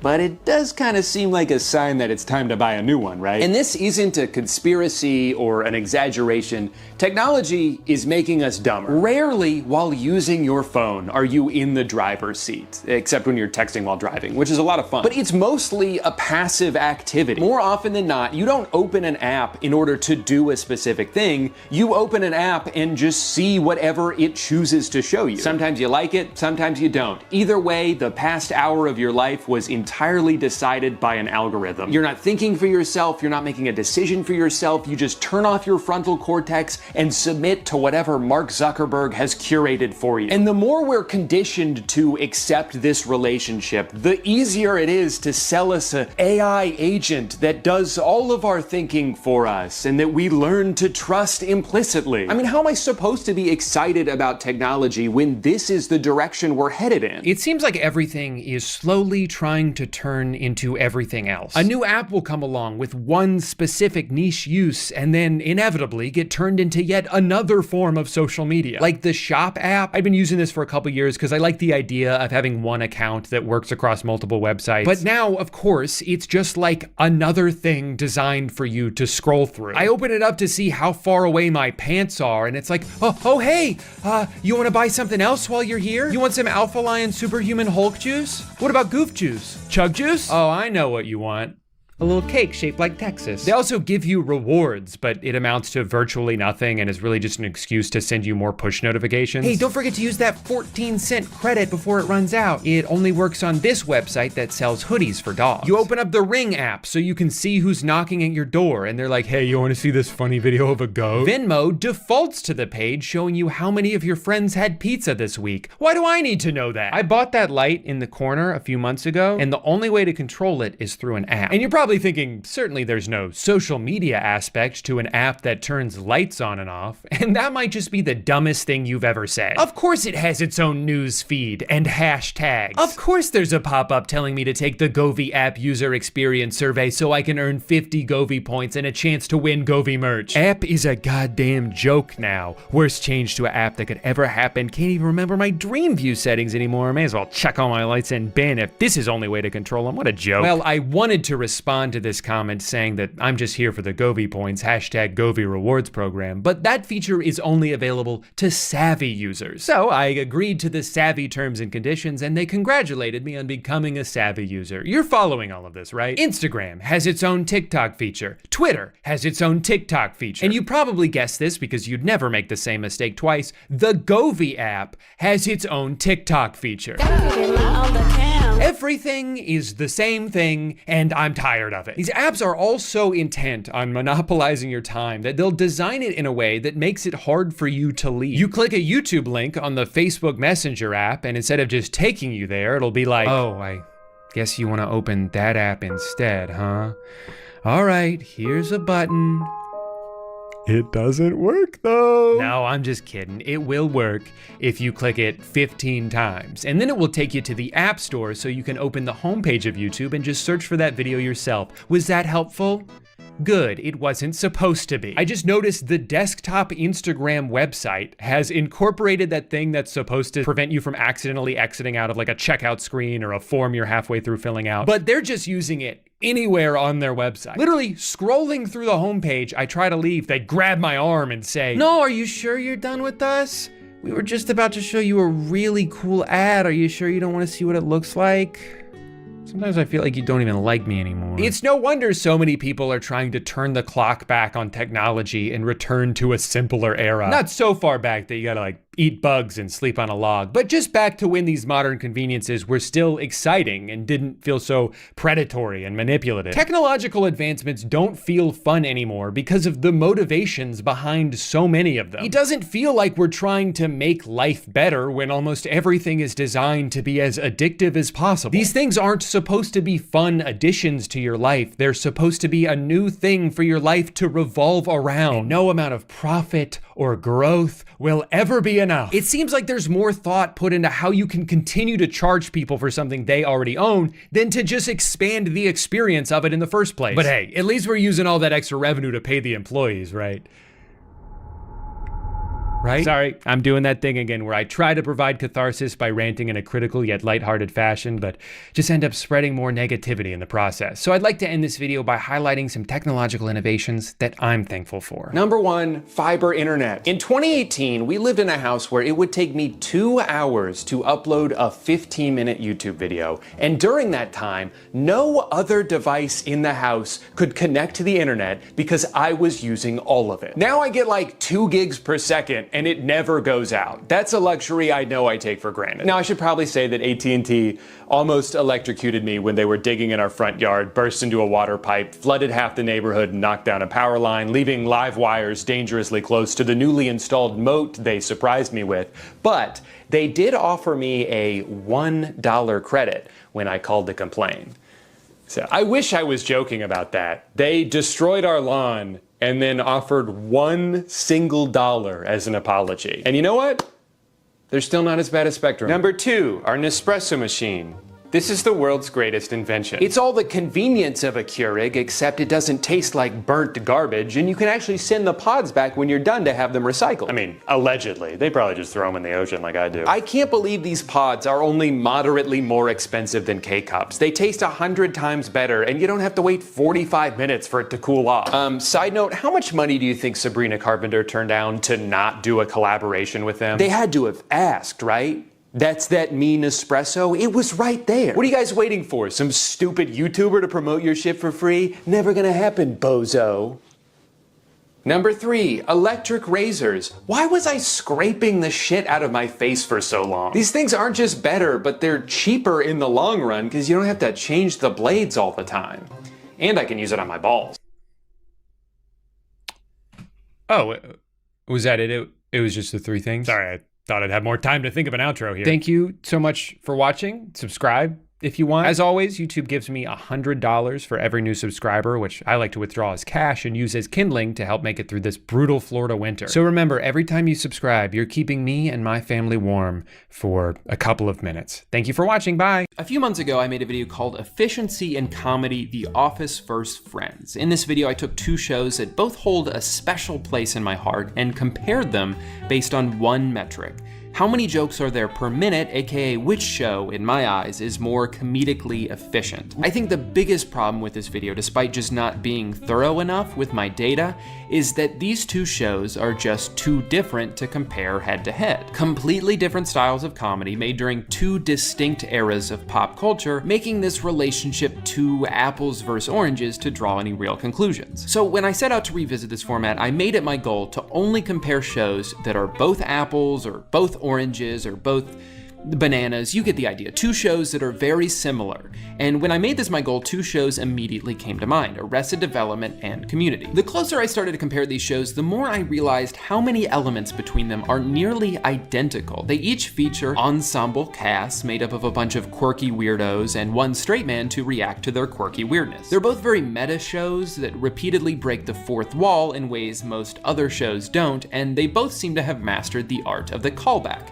with numerous jokes that span multiple seasons. Shut up, Leonard. Her? Hell, each show even has one notorious asshole fuckface that has a history of making the people they work with feel unsafe, so we're really checking all the boxes here. But the biggest thing that ties these series together is their shared fate. These are both shows that were critically acclaimed, but ultimately unsuccessful during their initial network runs, and were each given individual opportunities to come back to life, but with underwhelming results. But while these 2 shows suffered eerily similar fates, the path they each took to get there really couldn't have been more different. Arrested Development 2.0 was served on a silver platter and still managed to disappoint, while Community's attempted resurrection seemed doomed to fail from the start. 2 shows each given a second chance at life, but which one did a better job at fucking it up? And would they have been better off just quitting while they were ahead?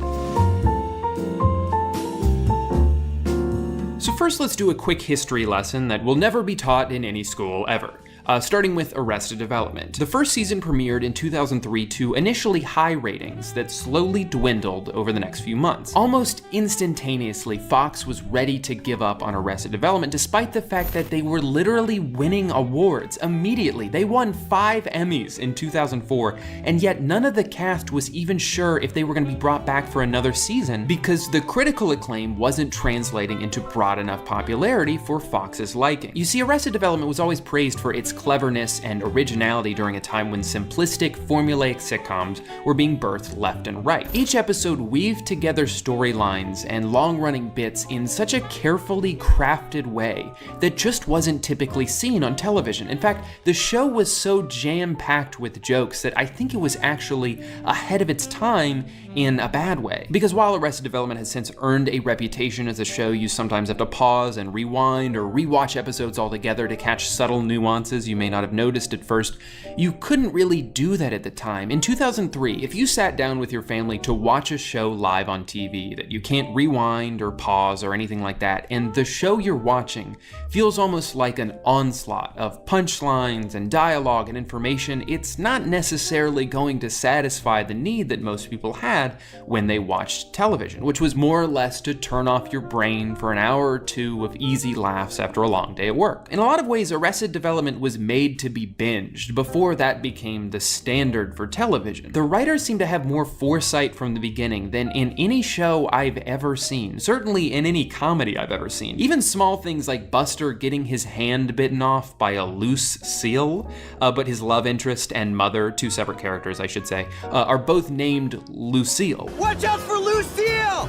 Come on, Lucille! And have been from the beginning. That's a small detail, but things like that make you think, well, did they map out the entire show from day one? Is that why those characters were named Lucille in the first place? All to lead up to this one moment in season 2? Like I said, that's one small detail, but just one of many examples of the writing on the show indicating an unprecedented level of foresight. Arrested Development sets a standard for how a show can be written, but you have to zoom out and look at the entire picture as a whole before you can fully appreciate it, an option only available in hindsight and not to the viewers who at the time were only able to watch 1 episode a week. It's for that reason that I think the show's cult following didn't fully establish until a few years after it ended. As a result, Arrested Development suffered right out of the gate, failing to match the ratings of comparable sitcoms at the time, like Will and Grace, 2.5 Men, Everybody Loves Raymond, each of which proved to be more accessible to mainstream audiences. The first major blow was dealt to the showrunners when their second season, which began in 2004, was cut back to 18 episodes from its originally scheduled 22. Ratings dropped ever so slightly over the span of the second season, but it was enough to cause Fox to want to move the show from Sunday nights to Monday. In general, when an underperforming show moves to a different night altogether, it's usually a pretty solid indication that cancellation is imminent. This proved to be the case for Arrested Development when, after an even more significant ratings drop to begin their third season, Fox was quick to step in and deliver a, you know what? I think we're done here, giving the show only 13 episodes to finish its final season. But although Fox felt they had seen enough of Arrested Development, the show wasn't dead in the water just yet. Or I guess I should say dead in a police boat in the water, like in the show. It's a reference to the show. Anyway, both Showtime and ABC were originally in talks of taking Arrested Development on, with Showtime actually offering Mitch Hurwitz, the show's creator, 2 seasons spanning 24 episodes, which he eventually declined, stating the show had reached its end creatively as a series. However, we now know that that is not the case, because in October 2011, over 5 years after the last episode aired, it was announced by Mitch Hurwitz on a panel at the New Yorker Festival that there would be a 4th season to serve as a, quote, limited run TV series, which would lead into a movie. 4 seasons and a movie. Sounds familiar if you're a fan of Community, but I'm getting ahead of myself. Now, of course, what really happened to Arrested Development is that we got a season 4 released on Netflix in 2013 to mixed reviews. At that point, it had been over 7 years since the show's hiatus began, and it ultimately proved to be too long of a time to not do something before attempting to do it again. Despite years of fan anticipation and excitement for the new rendition of the show, season 4 didn't receive nearly the same praise of its original network run, with several factors potentially to blame. For one, due to schedule restrictions with the now absurdly famous cast, episodes had to be split up to focus on only one or two characters at a time, which made the plot move along in a palpably awkward way. Another one of my personal complaints was that each episode is just too long. Rather than a nice, compact 22 minutes, every episode seemed to drag on with none of the fat trimmed, simply, I think, because there was no network anymore forcing them to trim it. And yes, there are some incredible moments in season 4, and I personally think that the episode where Will Arnett and Ben Stiller are both under the impression that the other wants to have sex with them, but actually neither of them do, it's probably the funniest thing I've ever seen in my life, seriously. But aside from moments like that, which are unfortunately few and far between, too much of the season is just when Arrested Development had built its reputation on being this joke-filled powerhouse of a comedy. Arrested Development continues to live on today with a 5th season now on Netflix, which might actually be news to you because it was to me. I wasn't even aware of it until I started writing this video. But even as the show lives on, fan reception seems to be pretty unanimous in deciding that Arrested Development 2.0 just doesn't hold a candle to the original. And while the reception and audience both continue to decline, it feels like it's only a matter of time before Arrested Development is gone for good, perhaps even ruining their own reputation on the way out. I've made a huge mistake. So now let's transition over to Community, a show with a similar story, but a sadder, weirder, darkest timeline kind of a story. Community premiered its first episode on NBC in September 2009 with what would end up being a series high of just under 8 million viewers. As tends to happen with television, the show started off a little wonky, but seemed to find its footing throughout its first season, which culminated in a fantastic and highly rated final episode, Modern Warfare, the first of many paintball-related season finales to come. At the time, Community was unlike anything else on TV, with the exception of maybe 30 Rock, because where most shows have a very simplistic and safe format that they rarely stray away from, Community seemed to pride itself in its boldness. Community wasn't so much a sitcom as it was a parody of a sitcom, and would alternate genres from week to week. You could watch 5 episodes of Community in a row and feel like you were watching a different show every time. It seemed the goal with Community wasn't just to tell a story or to make people laugh, but to transcend the genre that it was a part of, and it did that successfully, establishing itself as one of the most inventive shows on television. Unfortunately, much like with Arrested Development, this didn't necessarily result in commercial success. In fact,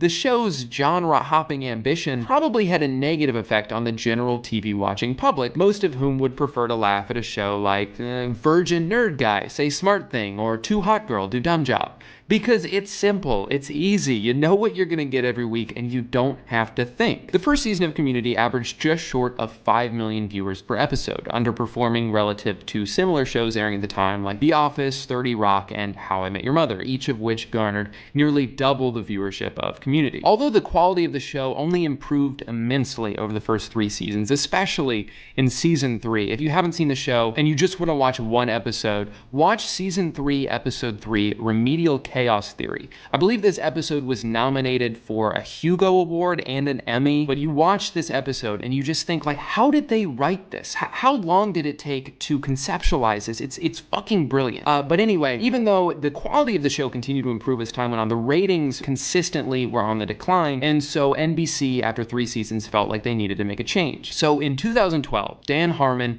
creator and writer of Community, was, without much explanation, let go by Sony Pictures Television and replaced with David Gurasio and Moses Port, who found success with their 90s sitcom Just Shoot Me, starring David Spade.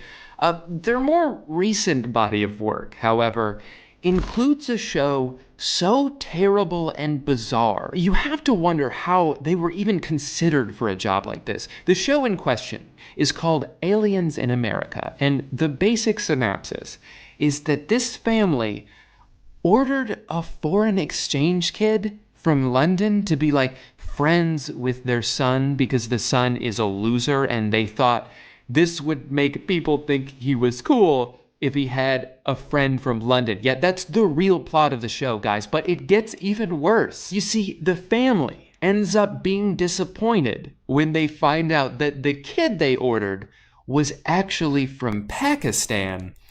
and they wanted a white guy. It seemed impossible, but somehow my life had just gotten worse. It almost seems as if this whole show only exists to shit on someone else's culture and is just full of racist undertones, even by the slightly inflated 2008 standards.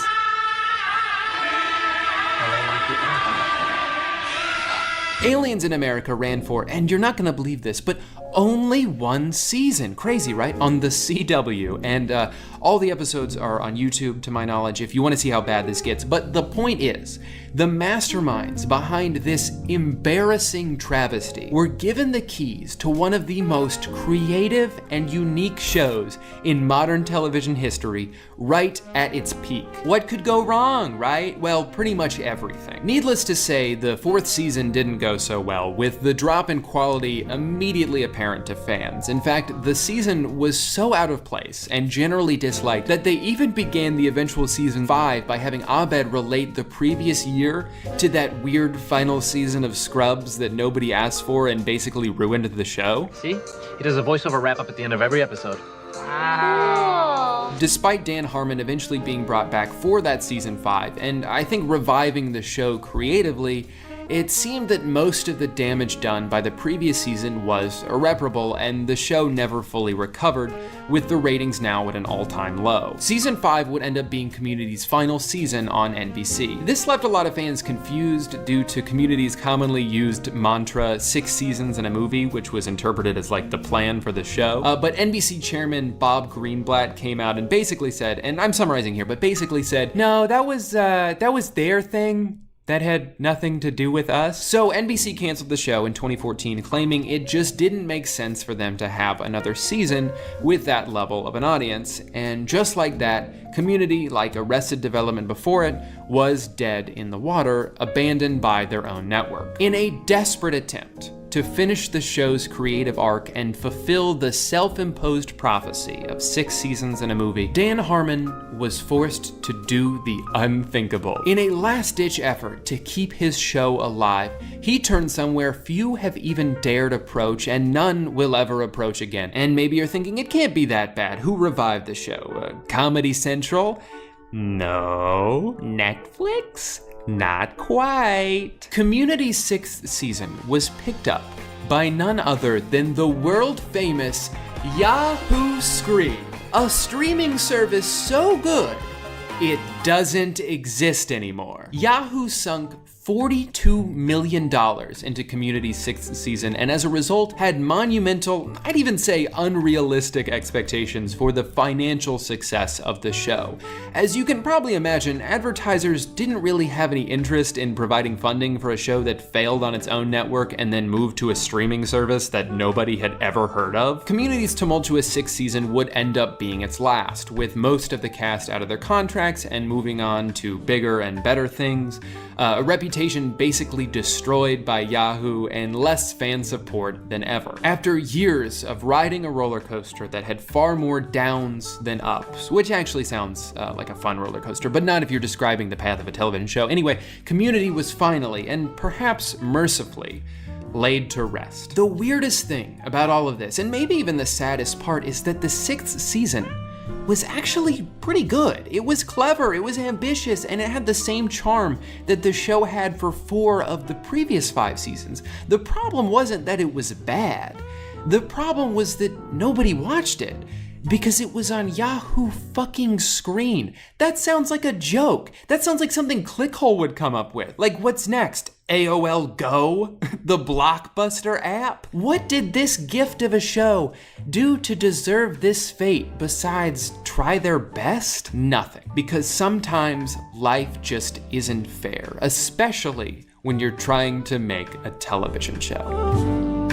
So you have 2 well-received shows that were murdered, brought back to life, and then murdered once more. Well, one of them hasn't been murdered quite yet, but it feels inevitable. Most review websites have season 5 of Arrested Development rated even lower than the already disappointing season 4, so it's safe to say that it's trending in the wrong direction. But you have 2 shows who both died twice, but which one died worse? At first glance, it's easy to point at Community's almost comically explosive ending and say, well, it doesn't get much worse than that. To lose your showrunner, who was imperative to the voice of the show, to then get kicked off your own network only to be rescued by essentially a geriatric patient who then not only died while trying to save you, but then blamed you for being the reason he died, how could it possibly get any worse than that? It doesn't.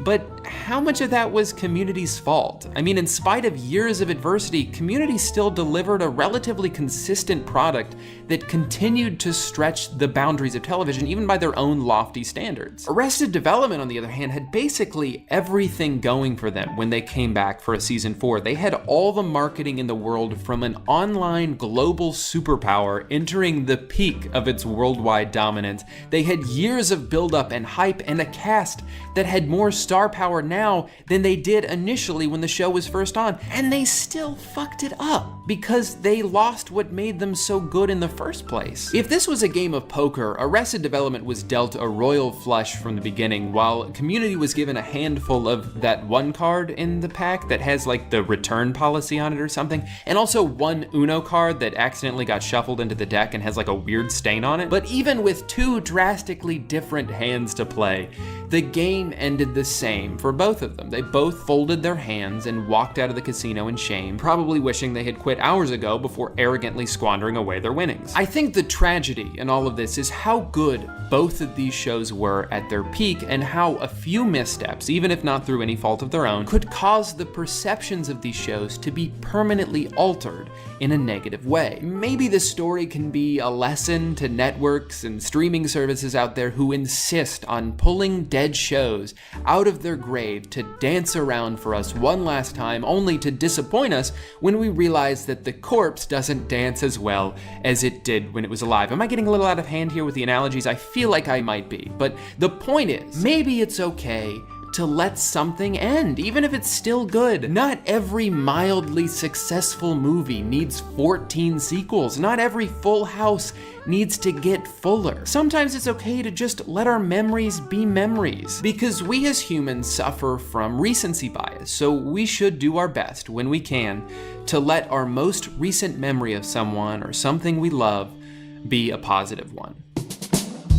That's it for today's video, guys. I really wanted to do a video like this again. I know it's been a while since I tackled something like this, but again, I had a lot of fun making this, so if you liked it, let me know. If you didn't like it, don't let me know because it'll hurt my feelings. And remember, as always, our goal with this video is to get 1 billion likes, so don't forget to smash that like button on the way out. Thank you guys so much for watching. Remember to like, subscribe, comment, and do whatever else you feel is necessary to show support. Thanks again for watching, and I'll see you guys next time.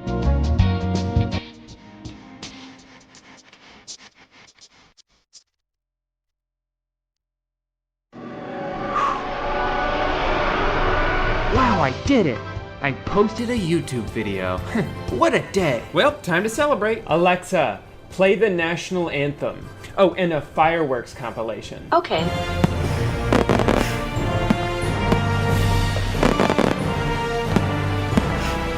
Hey, Mr. Lamp, did you hear the news? I posted a YouTube video. I'm proud of you, kid. Thanks, Mr. Lamp.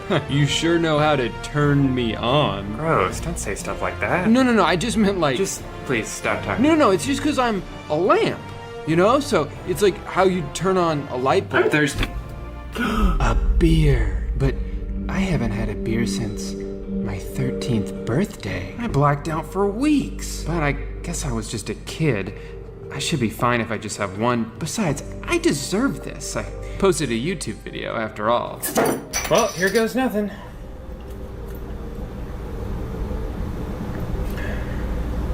No, I feel fine.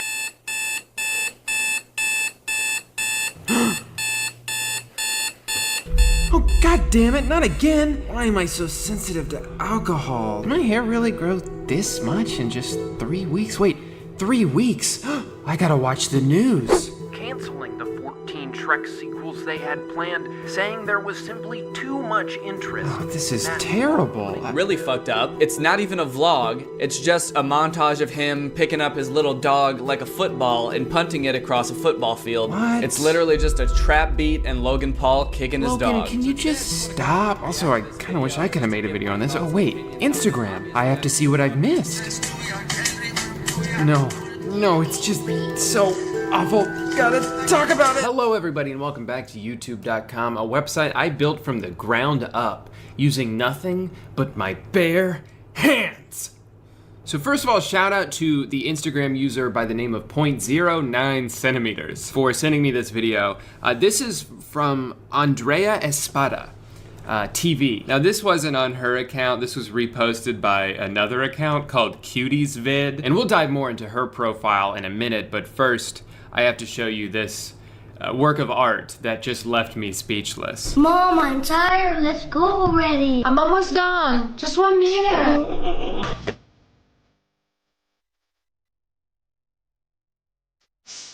What do you think? You could do better. Why not? It's just so horrible. I don't know what this video was called because the caption on here is just comment your name backwards, but I imagine it was something like, when your hot mom is taking too long to get ready. He can't wait to go to the playground or the zoo or wherever they're going. But then he immediately goes from his #1 concern being like, we gotta go now, mom, to like, actually, take some more time getting ready, because I don't think you quite look hot enough. Did you gain weight? Come on, hot mom, you can do better than that. And then at the end of the video, right before the big twist, because it's an Instagram video, there's gotta be a twist at the end, otherwise it's not funny, you know? But at the end of the video, he's like, yeah, that's the kind of girl I like. Oh, mamacita. Finally! That's my type of girl. Which is a very weird thing for a son to say to his mom, but she's like, that's exactly what I wanted to hear. I'm flattered. That's what I like. You know I love blonde girls. What about brown hair? Like, I feel like if this was to go realistically, after he says, that's my type of girl, she would be like, wait, what did you just say to me? You know I'm your mom, right? And then he would go to the other girl and she'd be like, whew, I thought you wanted to fuck me, but you just want to go fuck this other woman who you're not related to. I know I'm really overanalyzing this video, but at the very least, all you could have done to make this a little bit less weird was not cue the part of the Bruno Mars song where he says, sex by the fire, as soon as this 8-year-old goes to embrace this grown woman. The last thing I want to point out is that at the very end it says to tag 2 friends, and so I went ahead and tagged the 2 people out of anybody that I think should watch this video. Oh, this one she just uploaded 3 hours ago. When you are desperate for him. Hey, hello! Yes, I'm good. Of course, I remember you. Today? Of course, in 2 hours, I'll be ready. Yeah, for sure. She's gonna call you back. What are you doing, Tsunami? That's my date. What are you doing? Desperate? The dialogue's so weird. Like, it's like close, but it's always off a little bit. You did pee again on the toilet. Don't get me wrong, like, I'm not one of those people who are like, in my country, you're gonna learn how to speak American. Like, she doesn't have to learn English if she doesn't want to, but like, she's clearly more fluent in Spanish, so just make the videos in Spanish. Okay, fine. I'm going to my room. Bye. Where are you going? Just taking out the trash. No way. This is one of the best, like, 4-second clips in cinema history, where she's like rushing out of her room, just kind of like, nothing, just taking out the garbage. And the daughter's like, something's fishy here. And then the mom has to very, like, deliberately bend over so the lipstick falls out. At least take your lipstick with you. Ladies, don't be desperate. These videos don't really have like a punchline or like a big ending. They just end. And that's it, they're over. So in this one, how girls get ready to fight. They bump into each other, it's immediately like, oh, you know, way amped up, like, let's go, dude, like, let's fucking go. Like, but you know, how girls have shoes on and the extensions and the jacket, you gotta take all that stuff off before you fight. But then, here's the twist. a cute boy is just walking by like he's in a music video, and then they have to put all their stuff back on because they gotta look good for the boy, and then that's it. She walks up behind him, and then I guess they were like, oh, well, we ran out of time. That's 60 seconds. That's all we got on Instagram. I'm gonna miss you so much. Aw, baby, I'm gonna miss you too. Wait, let me see if I got my passport. Baby, come on. What happened, baby? Still doing the whole bra thing and underwear thing, like. The whole bra thing and the underwear thing, like, was that the line they wrote? That's not mine, estúpido! Oh, it's not hers, cause he cheated, because that's comedy. Oh my god, that bra was mine! This video is great because it has physical comedy, he gets hit in the head multiple times, it's got cheating comedy, and it's got not one, okay, but two twists, because the first twist is, that's not my bra, she says, and then, but later on, she realizes it is her bra. She was just immediately like, that's not my bra, I only own 4 bras, but I've never seen that one before. And then when she goes to her drawer, she sees, oh, that was my bra, because I don't have as many as I had before. This one's great. This one's called, Does She Really Love You?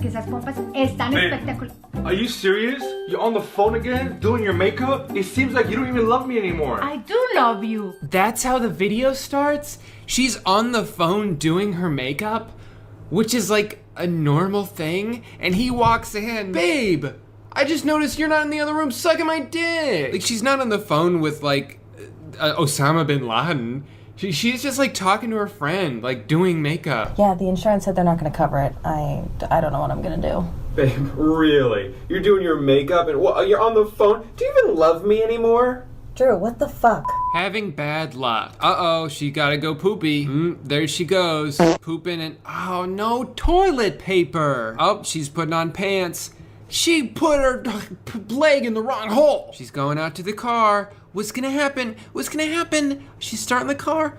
Oh, she needs gas. So she has to go get gas. It's not really bad luck. That's just like, oh, I gotta go do the thing that is part of the responsibilities you have of owning a car. I'm overanalyzing this. I need to be more like this guy who just said, can you tell us in a video how you got that curves? All right, so I've spent enough time on her Instagram, and really I've spent enough time on her at all. Like, I don't need to keep watching these, but I just want to show you guys a couple YouTube videos of hers that I found to just, so you kind of get a sense of who she is. I like this one, Ice Tub Bikini Challenge. Will I survive? I understand that that's like clickbait or whatever, but I think it would be really funny if like she froze to death and they posted the video anyway. Let's try English versus Spanish challenge. This ought to be good. I can't tell if he's pretending or if he like really is just like fed up with her. What's going on with your face? Let's make this quick. I don't have time. Let's wrap this up soon, babe. I gotta go take a picture in front of a tree. If I win, I'm gonna paint his face, fit his face. My haze. I'm gonna paint his face with my makeup and vice versa. Vice versa. Vice versa. Literally the only source of entertainment here, like the only joke that she does is she's not very good at speaking English, so she's trying her very best, but she messes up words. Baby, you don't speak any English. How am I gonna lose? Dude, I speak it so when I'm talking. And that's what's funny. B-A-R-B-O. God, she's awfully arrogant for someone who messes up every 4th word. Not to mention, of course, R-F-T-S. scarfs. She's making a living, whatever. I'm not sitting here like, this girl sucks, cause like there's worse people out there doing worse things. That's pretty much always the case when I make a video about someone. But it's just like, why?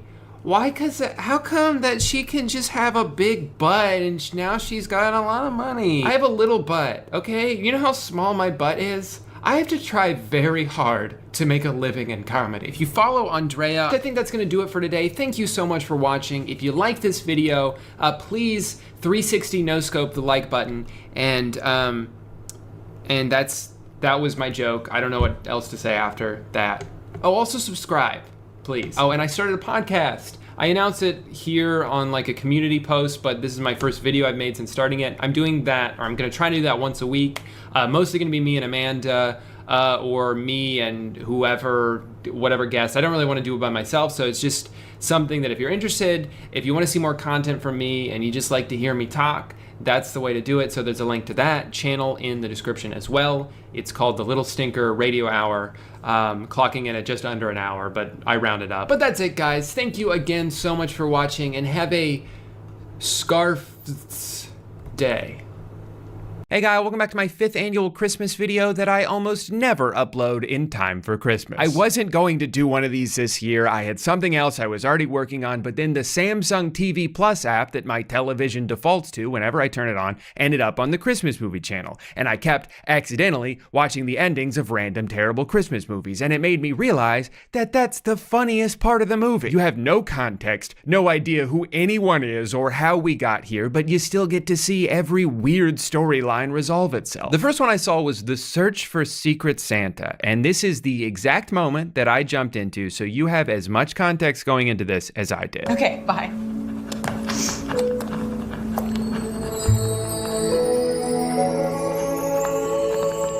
Jackson? Are you defacing the beam? Are you defacing the beam? I'm sorry, but that is a perfect line. Yeah, I was in the process of defacing the beam. Jackson, you know that property damage between $200 and $1,000 is a first-degree misdemeanor.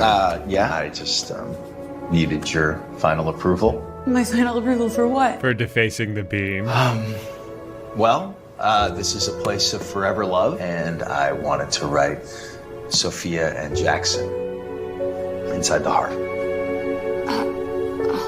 Can I? My name's Rebecca, but sure. Wait, here. I made this for you. It is beautiful. Yeah, I know. You lifted my curse. There was a curse? Jackson, the real curse was me thinking that true love had to be like a fairy tale, when the fact is, real life and the real you are far better. Wow, that's a huge backhanded compliment. Thank you. I used to think that I would meet someone perfect, but you taught me that my standards were way too high. Huh? Settling for you was the best decision I've ever made. Okay, but even after all that, you are not prepared for the final 12 seconds of this movie.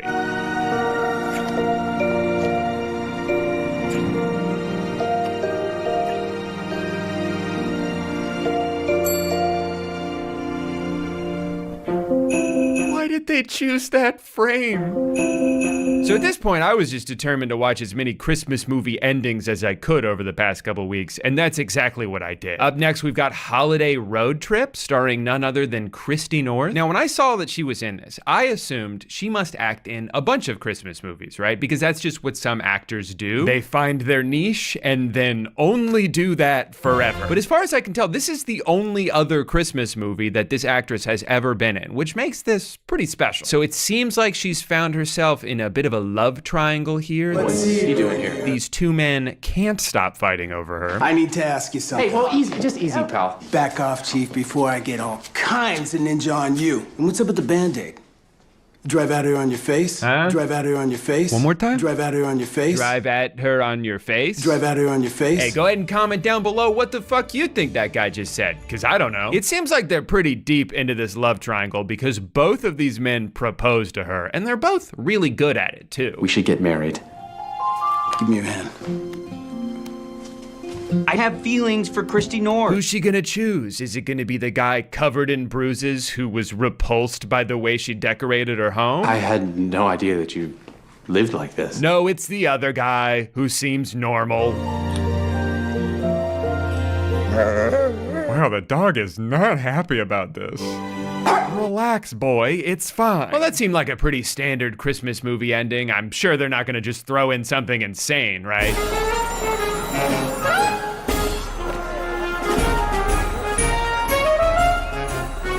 What? That might be some of the worst Photoshop I've ever seen in a movie. So far. Another movie I really loved was Second Chance for Christmas. Not a single character in this one seems to act like a normal human being. Mom? Dad? Did you hear that? Sounds like there's a voice in our home. Should we turn around and look? Nah, who's got the time? Cherry Bear! But I especially loved going into it during this scene, which is very funny out of context. I have an idea, and I need your guys' help. It's gonna sound a little crazy. Cuts to them in like full body cast. Well, that didn't go as planned. Excuse me, where's Mrs. Barnes' room? Are you friend or family? Hello, sorry, I'm very busy. I can't look up right now. Oh, you just missed visiting hours. It's family only. Oh my gosh. Your Chance Love. Yeah, in the flesh. Yeah, I brought my flesh with me. Look, is there any way that you could sneak me into my friend's room? I mean, it is Christmas. Come on, there's no rules on Christmas. I'm not supposed to. But I'm happy to make an exception this time. Chance, what are you doing here? Chance, you brought your flesh. Brian, I asked, am I interrupting? Oh, I don't know. Is she? Fuck, I hadn't thought about it. I don't think she's interrupting, but how do we know for sure? All of your mom's bills are paid for. Thank you. Remember. Oh, she sang a song. Is that Jerry? Why is Jerry from Parks and Rec smoking a cigar in this hospital? It's the ketchups, it's the mayos, it's the relishes. Oh, they were ghosts. Now I understand. Turns out even when you only watch 6 minutes of a movie, it can still be boring as hell. I had really high hopes for Cowboy Christmas, but that shit almost put me to sleep. Hey. Sorry you walked in on me kissing my horse. And now that my hat's off, we can talk about hats off to Christmas. What's your biggest Christmas wish? My first one is actually for my mom. I want her to get back together with her boyfriend. Oh, that's not really something Santa can do. I didn't realize your mother had a boyfriend, Scott. Well, she never actually really called him that.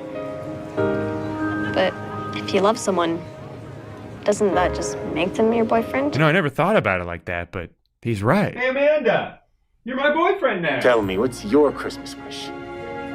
Well, I'm not really sure if you can grant my second wish. He's not gonna wish for what I think he is he?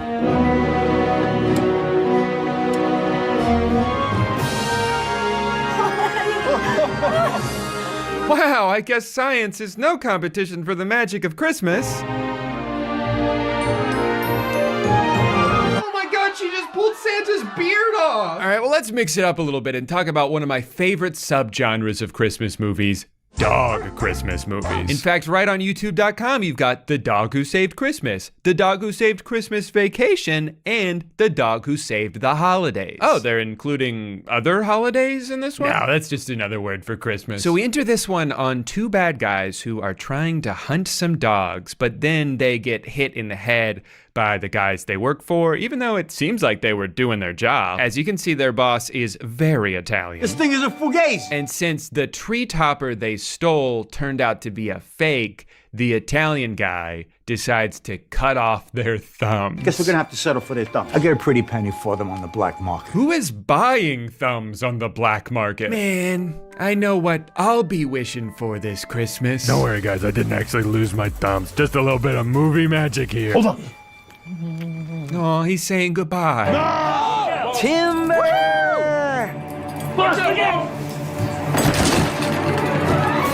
Oh my god, they're dead from that. The dogs are murderers. Booyah! Is that who I think it is? That's Tony Rowe, the infamous loan shark. He was hiding under this tree. We frisked them good.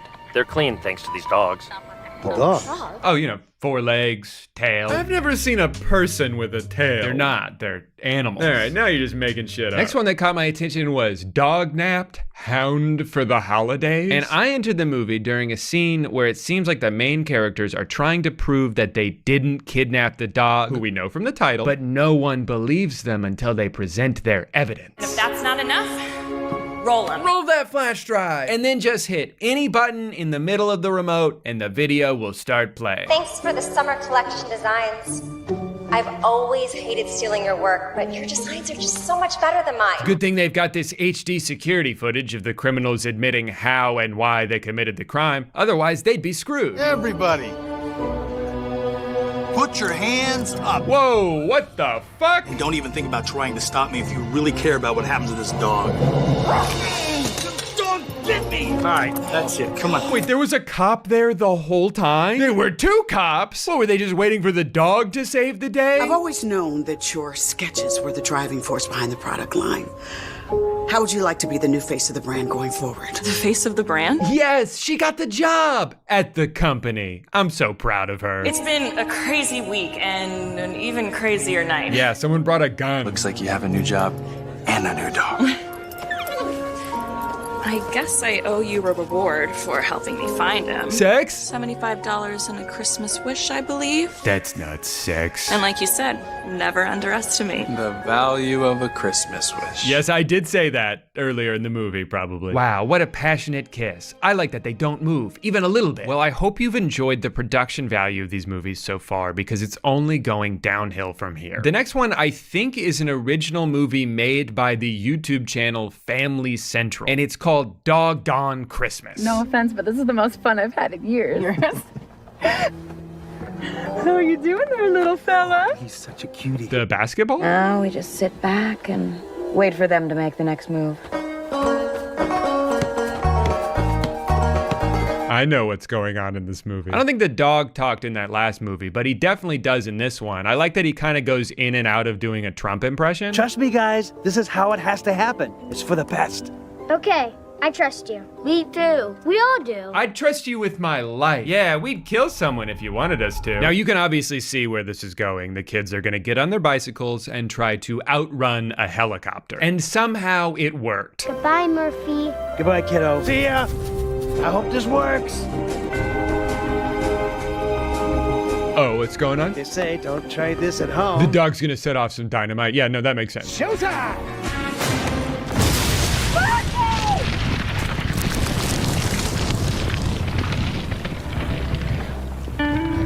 That wasn't part of the plan. Oh, what? That was the dog's idea? He set up that TNT all on his own? Are you guys okay? Yeah, we're fine. What about Murphy? Well, that's not a great start to Christmas Eve. Yeah, I'll say. What a nonchalant thing to say when their dog just died in front of them. Sorry about that, kids.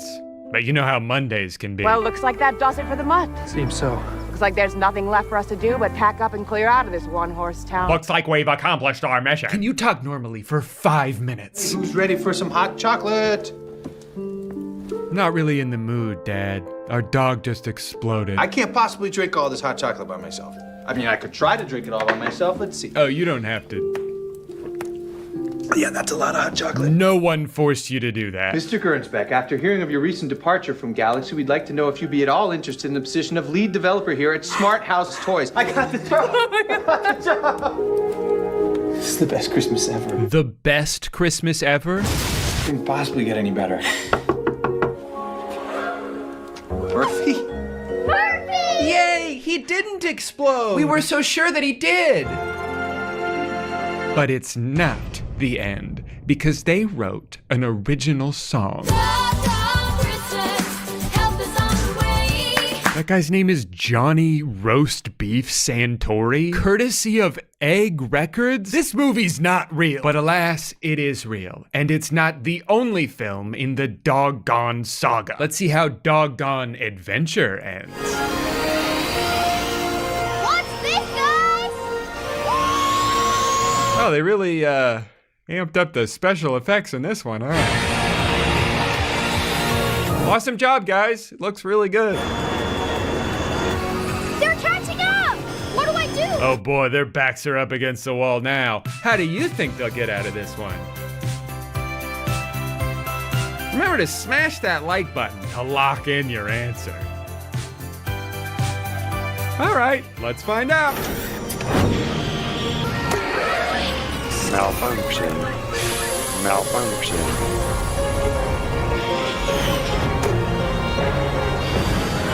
It was D. It was deep. And then they got rid of the other one by creating an intersection that she had to stop at.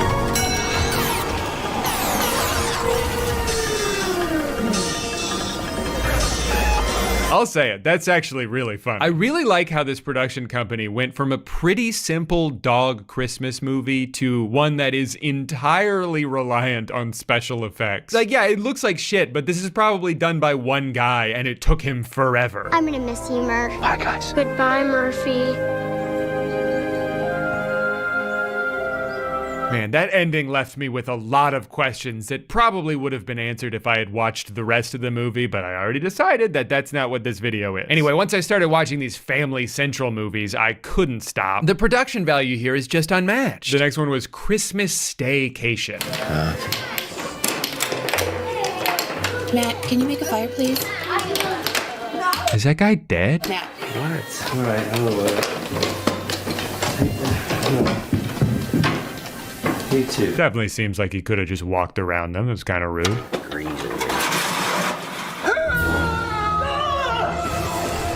I'm stuck in the chimney! There's a guy up there? Mr. Madison, what are you doing up there?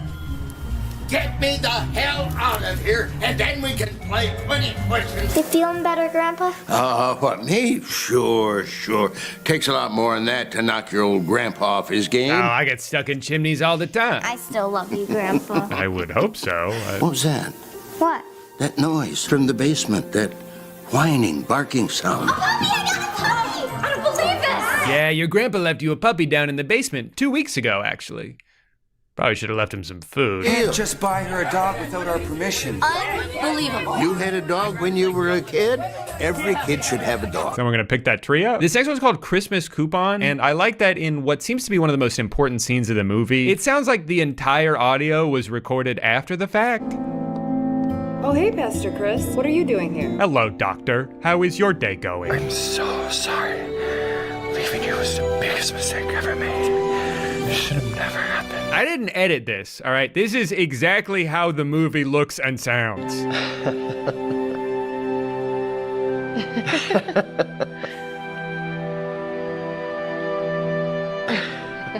Well, I think that's enough Christmas for 1 year. After all, it is December 27th. Thank you so much for watching today's video and hanging out with me on Christmas. Now, some people might say that I uploaded this video too late for Christmas because it already happened. But what they don't realize is I'm actually just really early for next year's Christmas. So I'm actually a really good YouTuber. All right, everyone, have a great day.